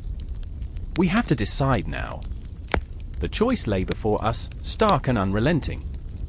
Would we take the sword? Would we dare? I could feel it pulling me, a seductive whisper tempting me to grasp at power. The shadows shifted, and I was engulfed in memories of our shared laughter, of dreams dashed against the rocks of reality. I looked into her eyes, searching for the spark that had drawn me to her all those years ago. What do we do? I choked out, my throat dry, my heart hammering. She stepped closer, her breath warm against my cheek. "We fight," she said, determination igniting her amber gaze. "But we fight together." Together. The words settled over us like a blanket, comforting yet suffocating. I nodded, surrendering to the weight of our shared fate. Perhaps we were damned, but at least we wouldn't be damned alone. Elena reached for the sword, and in that moment, everything shifted. The chamber seemed to pulse with energy, the very walls vibrating with the breath of ancient souls. As her fingers brushed the hilt, a loud crack split the air. The tapestry tore, threads unraveling like the fabric of our lives, revealing a hidden doorway, a portal into the unknown. "Go!" I urged, the instinct to protect rising within me like a storm. "We have to move." But the weight of the sword was heavy in her hands. "It's more than just a weapon," she whispered, her voice cracking with emotion. "It's a part of us now." "Then be part of it," I said fiercely, my heart racing. "Just don't let it consume you." As she took a step forward, the air shimmered, and the shadows screamed, a cacophony of anguish and desperation. The ghosts of our past clawed at us, their hollow eyes begging for release. I felt their pain as if it were my own. Memories coiled around us, tightening like a noose, and I understood then that the sword was not just a blade but a reminder of every life we had touched, every choice we had made. Elena pulled me closer, her breath mingling with mine, and for a heartbeat, the chaos faded. "I remember," she began, but the words were lost in the rising tide of dread. The shadows surged, grasping at our ankles like the fingers of the damned. "We'll remember together," I promised, my voice thick with emotion. In that moment, we plunged forward, the sword glinting in the dim light, a beacon of our defiance against a world that had long forsaken us. The door behind us closed with a finality that echoed in the chamber, a silence that reverberated, promising that this was only the beginning. As the darkness swallowed us whole, I felt the weight of the past and the pull of the future, the cosmos swirling around us. The sword was not just a mystery, it was our last hope, a fragile thread binding us to a destiny we were yet to understand. And then the world fell away, plunging us into the unknown. The air crackled with tension, thick enough to suffocate. A single flicker of lightning split the sky, illuminating the twisted landscape of the battlefield. Shadows danced wildly, a ballet of chaos and dread that clawed at the edges of sanity. I stood there, heart hammering like a war drum, adrenaline coursing through my veins like wildfire, while the thunder roared in angry protest. Around me, the remnants of a once thriving forest now lay battered and broken, a testament to the elemental fury that had been unleashed. I remember the way the wind howled through the trees, a mournful wail that echoed my own rising despair. The sword of elements lay in the center of the chaos, glinting ominously, its very essence pulsing with raw power.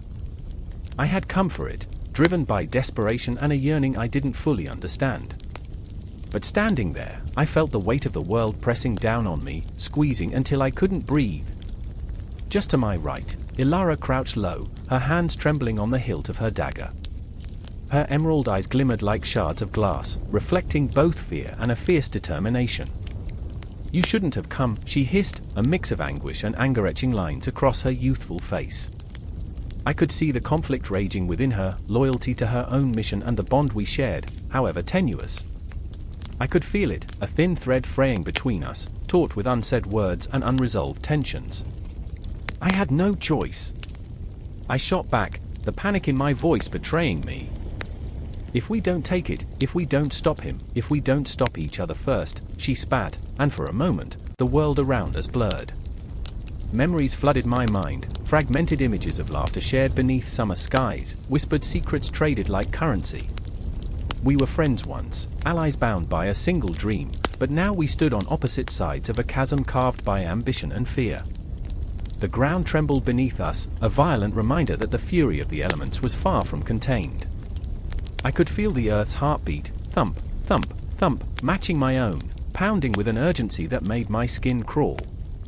A tall figure emerged from the swirling storm, his silhouette monstrous against the roiling clouds. Malika, the self-proclaimed master of nature, his laughter a haunting symphony that twisted the air. "You think you can take it from me?" he boomed, his voice a thunderclap, echoing through the remnants of the forest. "I don't think," I retorted, desperation fueling my words, but doubt lingered in my throat like a bitter aftertaste. Malika's power was palpable, a dark force wrapping around my heart like a vice. I felt it squeezing, crushing my resolve with an iron grip.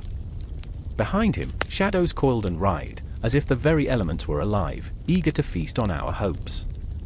"Ilara," I whispered, desperation clawing at my throat, "we have to make a choice. Together." The word felt heavy, almost foreign, twisting in my mouth as I said it. But I could see the flicker of indecision in her eyes, a reflection of the storm that raged within her. "Together," she echoed, as if the word itself was a betrayal. "Do you even know what that means anymore? You were consumed by power, just like him." "I was trying to save us," I yelled, frustration bubbling to the surface, clawing at my sanity. "But I can't do it alone." The ground shook again, a warning. The tempest roared, and lightning licked the air, igniting our surroundings in bursts of blinding light. I caught a glimpse of the sword, glowing ominously, and a shiver ran down my spine. It was more than a weapon, it was a reflection of our souls, a testament to our deepest fears. I understood then, the sword would not be wielded by one who sought to dominate, but by one who could embrace the elements, who could become one with the chaos. "Ilara," I reached out, the distance between us feeling insurmountable. "You have to trust me.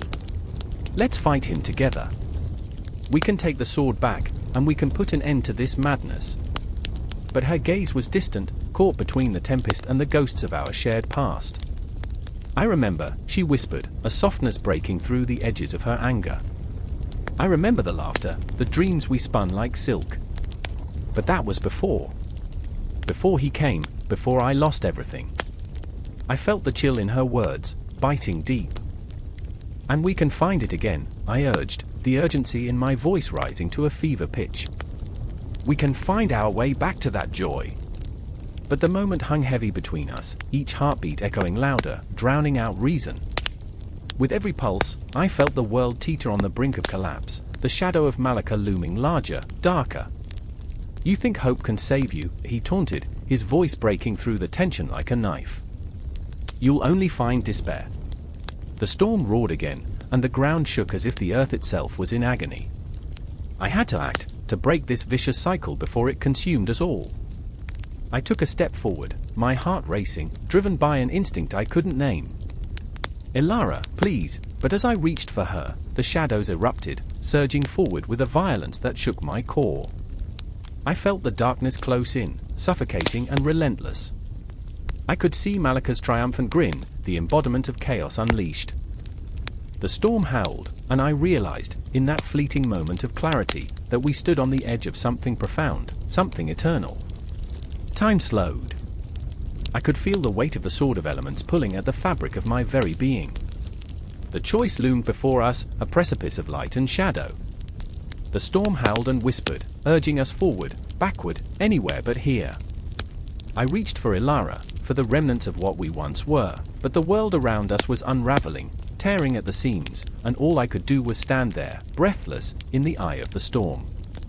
And then, with a deafening roar, the chaos erupted, spiraling into a dark abyss, pulling us deeper into the tumult of our own making, where every choice echoed into eternity, and the fight was just beginning. The moon hung low, a sliver of silver slicing through the darkness, casting jagged shadows across the battlefield where silence was broken only by the soft thud of a soldier's heart, a solitary drumbeat of dread. I remember the air, thick and heavy, pregnant with the scent of sweat and iron.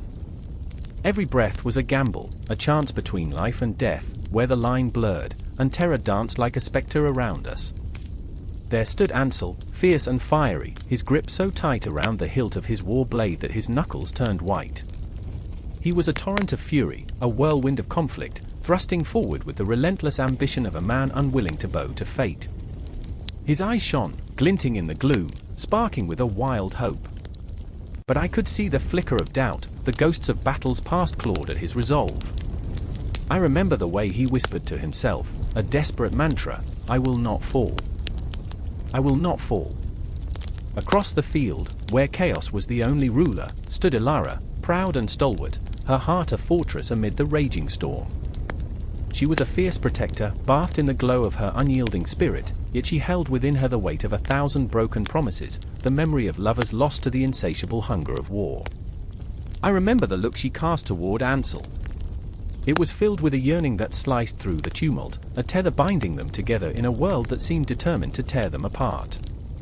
"Come back to me," she had whispered, but the words were swallowed by the cacophony of clashing steel and anguished cries. And there we stood, 3 figures intertwined in the dark tapestry of fate, each of us forging our paths within the storm. I sensed it all, my own heart racing, every beat a reminder of my fading strength. I was a reluctant soldier, an observer caught in the tides of history. The blade I wielded felt foreign in my hand, a weight I wasn't sure I could carry. What am I doing here? I thought, as shadows swirled around me, mocking in their eerie silence.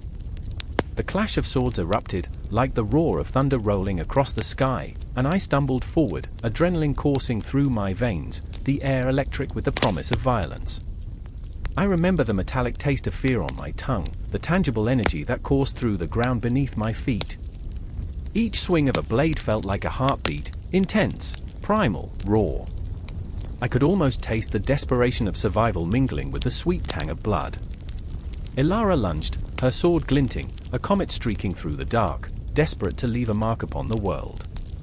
But I saw a shadow creeping, a foe lurking just beyond the flicker of her light. "No!"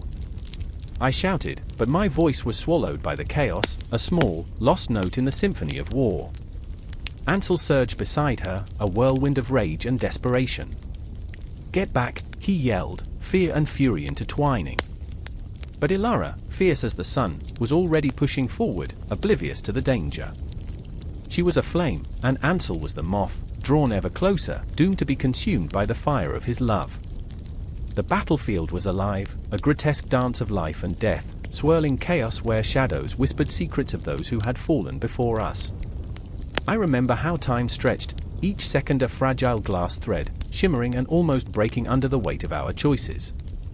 Fight rushed through my mind like an animal trapped within a cage, clawing to get out. I hurled myself toward them, but in my heart, I carried the knowledge that this moment could fracture into a million pieces. I could feel it, the haunting presence of all those who had come before us, warriors, lovers, the lost souls of history. Then it happened, the world exploded. The ground trembled beneath our feet as chaos unleashed its full fury. I saw Ansel, his face contorted in a blend of bravery and fear, charging ahead, a reckless hero plunging into the depths of despair. For honor, he roared, and I could feel the echo of his voice vibrating through my chest, pushing me deeper into the madness.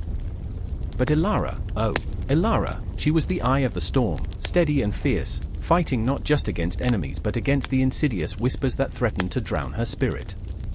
I remember the way her eyes burned with resolve, how she became a warrior shaped by loss, a blade honed on the anvil of desolation. "I fight for you," she cried, and the words sliced through the noise, wrapping around me like a lifeline in a sea of despair. The ground was slick with rain and blood, a potent mixture that rendered the moment both surreal and horrifying. I could feel the pulse of history beneath my feet, a heartbeat of those who had fought long before us, their dreams woven into the fabric of this land. Every thrust of the war blade, every clash of metal, resonated with the echoes of their struggles. Victory and defeat danced in the shadows as we pressed on, each moment poised on a knife's edge. I was caught in that whirlwind, an unwilling participant in a tale that felt both ancient and utterly contemporary. I remember thinking of a time long past, where love was earthy, where the beauty of existence was muddied by the absurdity of life and death. Yet here we were, in this grim theater of war, where the absurd had become our reality. And as the battle raged on, the world around me began to disintegrate. Faces blurred into shadows, cries turned into whispers, and I was lost in the throes of fear, love, and longing. What was left of us? What would remain in the aftermath of destruction? I could feel the crack of fate drawing closer, the inevitable climax of conflict looming like an iron hand ready to strike. Ansel, Ilara, and I were tangled in that dark web, caught in the echoes of our choices, each heartbeat echoing louder than the last, an insatiable drum urging us onward, into the fray. In that moment, beneath the moon's somber gaze, we were not just fighting for ourselves.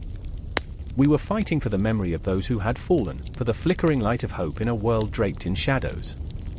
And as the tide of battle churned, we knew the war blade would forever carve our fates, intertwining our hearts, binding us as one with the history of battles fought, and those yet to come. A chill swept through the air, sharp as a blade that had not tasted blood in centuries. The moon hung low, heavy and watchful, casting silver tendrils of light that skated across the cobblestones of the abandoned courtyard. I stood there, heart thundering in my chest, the rustle of shadows wrapping around me like a lover's whisper, thick with the scent of damp earth and forgotten dreams. My fingers brushed against the hilt of the sword, half buried beneath layers of dust and history, the very weapon that could ignite a firestorm or snuff out a life with a single stroke. I remember the stories. Oh, how they haunted me. The forgotten sword, they called it, lost in time, a phantom of a past that twisted and turned like the very blade itself. An artifact of power that promised glory but exacted a terrible price. But standing in this desolate place, I felt only dread. The air thickened, smothering my senses, as if the very ground trembled beneath the weight of what was to come. Beside me, Ilara trembled, a storm of conflicting emotions brewing behind her fierce green eyes. She was fierce, yes, but I knew her fear, the kind that gnawed relentlessly, clawing at the edges of her courage. I had seen her face when she spoke of the sword, a mix of longing and repulsion. "It's just a story," she had said, voice trembling like a reed in the wind. Yet here we were, entwined in the narrative of our ancestors, and it felt as real as the blood pumping through our veins, each heartbeat a reminder of our fragile humanity. "You're sure it's here?" she whispered, eyes wide, reflecting the moonlight like twin stars. I could feel her doubt crackling in the air between us, a palpable tension that threatened to snap. What if it's just a myth? The question hung there, heavy and foreboding, but I didn't have time for myths. The truth was, I needed this sword. We needed it. Our lives depended on it as much as the very essence of our identities. The silence thickened, then shattered. A sound, low and guttural, echoed from the shadows, a growl from somewhere deep within the abyss. My stomach dropped as dread filled my throat like ash. "Did you hear that?" I barely managed to choke out, my voice a raspy whisper. "Let's go," Ilara said, but her feet remained rooted in place, her breath quickening. I could see it in her, the wild dance of fear and determination intertwining, both battling for dominance. She was the child of warriors, yet the weight of legacy pressed down on her like a yoke. Could we handle the power contained within that blade, should we even find it? And there was Marcus, standing a few paces away, his countenance a mixture of bravado and uncertainty. He was a giant, all muscle and bravado, yet I saw the flicker of doubt in his dark eyes. "If it's real," he said, his voice gruff, "we'll be ready." But I could hear the tremor beneath his bravado, the unspoken question swirling like mist, ready for what? For the chaos that could be unleashed? For the havoc that had claimed so many before us? I remember his words, poised as if ready to challenge the very fabric of fate itself. "I want the power," he declared, fists clenched. "I want to change everything." But did he know the price?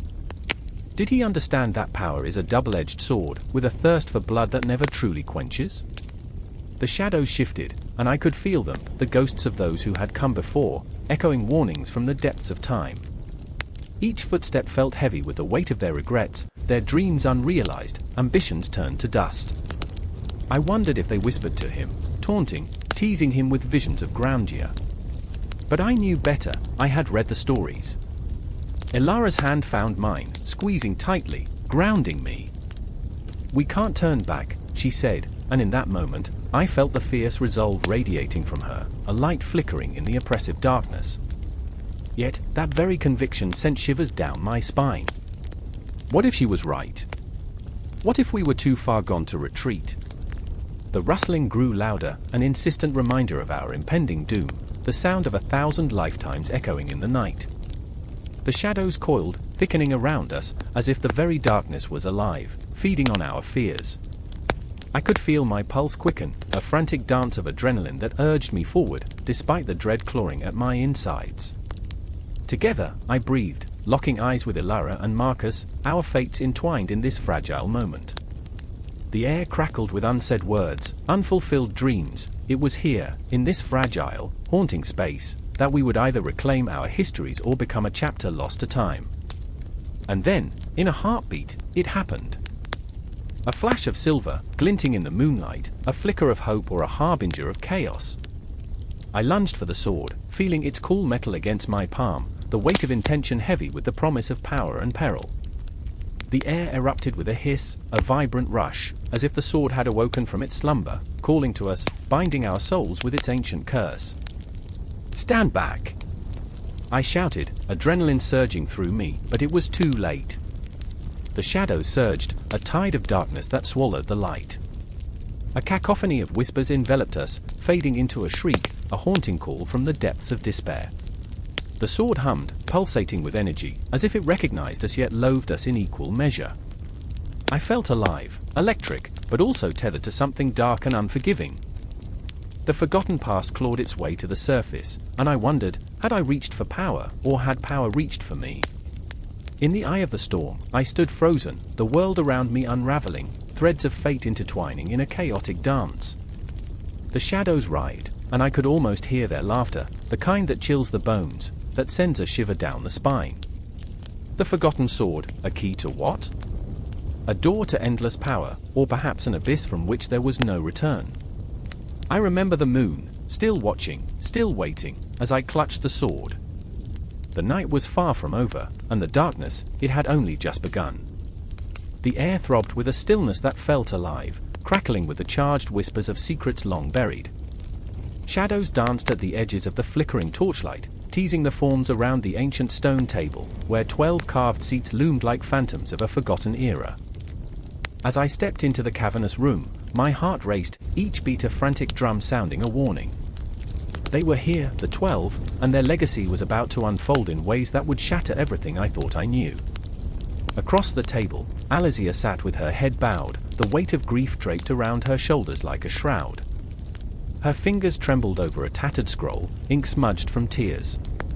I remember the last time I saw her smile, a flicker, a spark, lost in the ashes of betrayal. Now, her eyes were dark pools, reflecting a chasm of despair. "They took him from us," she whispered, voice cracking like fragile glass. The betrayal was a knife, carving through flesh and trust, and I felt the sting in my own chest, a wound reopened. And there was Marcus, his silhouette sharp against the dim light, a tower of resolve precariously balanced on the edge of anger. The scars on his hands told tales of battles fought and lost, reminding me of his relentless pursuit of justice. "We can't let them win," he growled, rage bubbling beneath his skin, palpable and fierce. I could taste the heat of his fury, so close I could reach out and grasp it. Yet, I could also see the flicker of doubt in his eyes, a shadow of uncertainty that gnawed at him in the quiet moments when the world was still. Alizia's gaze lifted, piercing through the darkness like a beacon, and it tugged at something deep within me, a shared pain that bound us together. I remember the laughter we shared under the bright sun, the way we danced like fools among the flowers, oblivious to the storm brewing on the horizon. Now, that laughter felt like a ghost haunting the ruins of our lives. "What will we do?" she asked, her voice barely a breath, haunted by the specters of the past. "Do?" Marcus's voice boomed, breaking through the silence like thunder. "We fight. We gather the 12, forge our bonds anew, and remind them of what they've forgotten." In that moment, I felt the weight of history pressing down. The 12 were not just names carved into stone, they were souls entwined, each one carrying a piece of a legacy too grand to ignore.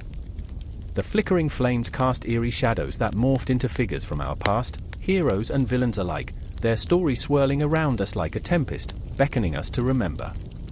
I thought of the tales of old, of kings and queens who battled fate and each other, their desires igniting wars. But this was different. This was personal. I looked at Alizia, and my heart twisted with a memory, her laughter ringing like chimes in the wind, the way her eyes sparkled like stars when she spoke of her dreams. I could feel the weight of her sorrow, the yearning for a time when the world felt safe, when dreams didn't wither under the weight of reality.